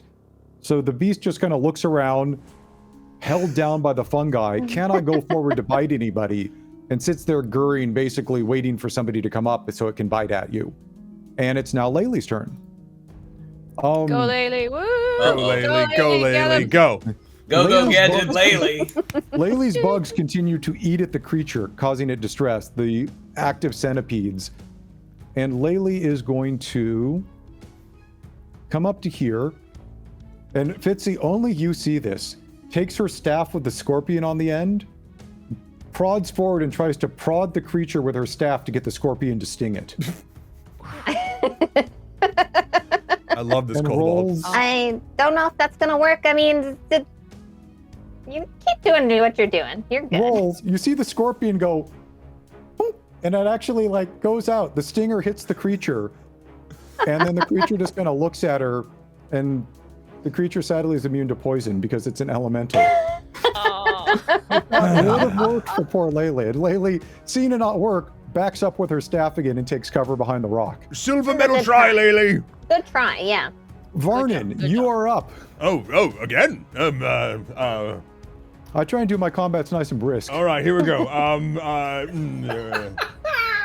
Disco at them, Varnann. Disco at them. Yes, I shall disco indeed. I will, Varnann shall once again take out his frying pan and his ladle, and again, looking down at them, casting Toll the Dead, prang, and that is going to send some necrotic damage their way. Hopefully they have to make a wisdom saving throw of 13 or higher. Okay. Wisdom of 13 does not, with a natural 1, does not succeed. And the creature is damaged, so you get to use the higher of your damage dice for Toll the Dead. Oh, interesting. Look at that. That's the D12. I love a D12. Here we go. Okay. What do we got? Oh my god. I watched that roll across Whoa. every number and then landed on it. Went like 9, 10, 11, 12. Like I just watched the thing happen. Varnann with his death magic is particularly strong this time. It had, actually, you hit the exact number of hit points it had because it's had 2 turns of the centipede and whatever else hit it, 9 on it. And the creature also explodes in a violent radius of poisonous smoke. But again, because it was held by the entangle and nobody is nearby, touches nobody. Go back. Hey. Go back to the brisket dimension. I guess it went out of the frying pan and back into the fire. Hey! That was better. That was Hey-o. better. That was good. That was good. Thank you, Matt, for setting me up for that one. That was Yeah. Oh, wow. And with that, combat has ended. You are left in the smoky room. You do see that smoke does continue to come out of the depths of the cavern, and you see again that the natural chimney here is blocked by the central orange glowy crystal. Blothen, if you would be so kind to use your speciality. All right, I have the stick. I have the stick. The stick Okay. in this case. This is what I got. All right, we're gonna. I'm gonna hit it. I'm gonna hit it. You, you wind up with a mighty swing, and with a crack of your warhammer and your honestly very immense strength, put a huge crack into the crystal. You're pretty sure that one more good swing would do it. All right, I'm Would going. you I'm care going to for. repeat the honor or do the I'm honor? going for swing number 2. I'm not afraid of Okay. anything. All right, stand back. The crystal explodes in a violent flash of flame and smoke, and little pieces of it trickle down to the ground. And you see that actually cleared the vent. And you can see the smoke slowly start to go up the natural chimney. And you actually notice that it broke into a whole bunch of tiny chunks of obsidian that actually look like they might be worth something. Oh, hey, we got a bag. You want you come here, come Yeah. here. We want to maybe just pick up a little bit of this. Look, it's shiny, isn't it? Look, hold that up to the crystals. Look at that for a disco rock. Laylee walks up and offers you one of her mini sacks that she has on her. Perfect. Oh. Ideal. And if you want to write this down, you collect actually 25 small chunks of obsidian, each of which are worth 10 Ooh. gold that you can Whoa, distribute later. hey. Fancy. Nice. And this is clear, and you do see the smoke starting to clear. You're guessing it will take a while for the smoke to naturally clear from the cavern, but you believe that you have fixed the problem, that this had blocked up the vent, sent this poisonous smoke from below through, and that is probably what was, actually with your nature rolls from before and survival, you know that is exactly what was poisoning the fungi, both the natural and the fungi people. Huh. Mhm. Well, there we go. I mean, problem solved, everyone. I think we've done this Yeah. island a great service. I'm doing Yeah. a great job here. You're like A This is a plus good day's plus. work. Yeah, go Nicely team. done. Yes. I am going to very quickly actually, hold on, let's get rid of your tentacle of the deep. I'm just going to Aw. move everybody back over here for a moment and put you in. Wait, what? The cave. What happened? He just I am, moved us. here we go, summoning you all over to here. Back to leader Sinessa. Oops, and let's bring Rugoso back as well. And Can't forget the sauce. because we're running a little long on time for this, I'm going to, as the abbreviated version, they both thank you very much for your service, think that that will actually clear, what has happened. And Sinessa, who's feeling a little bit better at this point, but still does not look in any way hale and hearty, conveys, let's see, that he believes the protective magic that we have put on this island to help keep it hidden from the dragons has weakened while I fell unconscious. We believe that within a week or two, it will resume its natural strength. But this is a thing that will take us a little bit of time to recover. We do know that something is stirring under the island, sending the fumes up, but it is not in any way related to our cave. So our magic should regain its potency.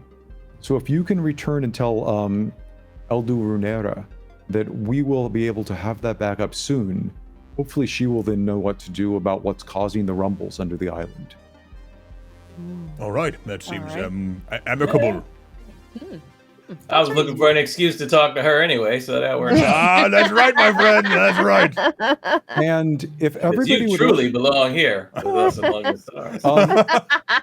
they also offer you another handful of the heart blood mushrooms. Oh, yes. So Oh, thank you. Very good, very SVP, good. you'd already found 3. The party can add another 5 to the inventory. Yeah. So you're Okay, returning yeah. with a total of 8 to Dragon's Rest. You want me to take those 5? You want to add those to your 8?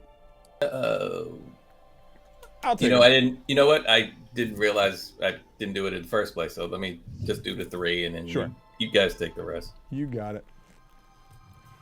And with that, we're going to move back to the Overland map. And you guys can head back to Dragon's Rest. And let's see, let me just get my map here. A nice peaceful journey home. Ah, yes. Home. Nothing bad happened. This is going to be lovely. Mm-hmm. I mean, they could probably get a boat here maybe in a day. Oh yeah, yeah. Yeah, you think? Mhm. And let's see here. Let me get you guys back to the right screen. Moving this around. And the journey home is uneventful. You guys made such good rolls before. I'm not going to make you roll for going back. And Laylee helps guide you back to Dragon's Rest. And you come back triumphant. And let's see. Let me move you all over to here. And as you come back, Wait, what?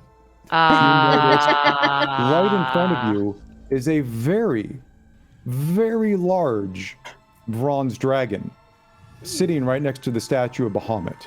What? Oh, Hey. Okay. right. Hello. Ah. He looks Johnny. down at you and says, I think we're going to continue this shortly. Okay. Well, that was a phenomenal first adventure, Jeffrey. Thank you so much. Absolutely. I'm glad that, I hope everybody had a good time. Yes. Yeah. We will be back next time with part 2. And I believe we might believe. all level up at that particular Yeah, we're going to be point. starting at the end with everybody leveling up as they continue to play in the Stormwreck Isle adventure. Beautiful, beautiful. In the meantime, if you'd like to get a little Stormwrecked yourself, you can snag this amazing starter set, Dragons of Stormwreck Isle, for your home table. It's got everything you need, like we said before, like starting playing characters, the rules book, and this module. Links to all that's down below if you are interested in that. And as I said before, you can visit the Wizards Players Hub, link below as well for free tools, reference sheets like the ones we're using. Basically, things to help get you started. Yeah. And with that, actually, let's just go down the list real quick. Last words from our heroes before we depart for the evening. Fitzy. Oh, I knew we'd be successful. I mean, we're a stellar team. We got a pan, we got knocking around, poking person, and someone who loves talking to people. I mean, how could we lose? That's right. Blavin. Listen, I'm sticking by what I keep saying. What's the worst that could happen? I've poked several things with sticks. We've survived. We've lived to tell the tale. And the mushroom, the fungus people. I think they prefer that one. They're delighted. They're going to be great. They're going to be breathing easy. I think we can get through anything. All right. And Braylon. Well, you know what? I think I finally learned to love again. And I just feel I feel so much closer to all of you, even though we all just met. But we've killed some things, which normally isn't my thing. But Yeah. I'm suddenly very cool right now. I just feel very at peace, very zen. Excellent, excellent. And Varnann will prepare a lovely fungal tentacle stew for the evening. Hopefully that dragon likes that. I don't quite know. I guess we'll find out next time. Everybody, thank you so much. Again, thank you, Will, for running all the back end. Jeff, for the amazing game. New players, everyone's doing phenomenally. I guess until next time, there's no tagline out. Stay storm-wrecked, everyone. Bye!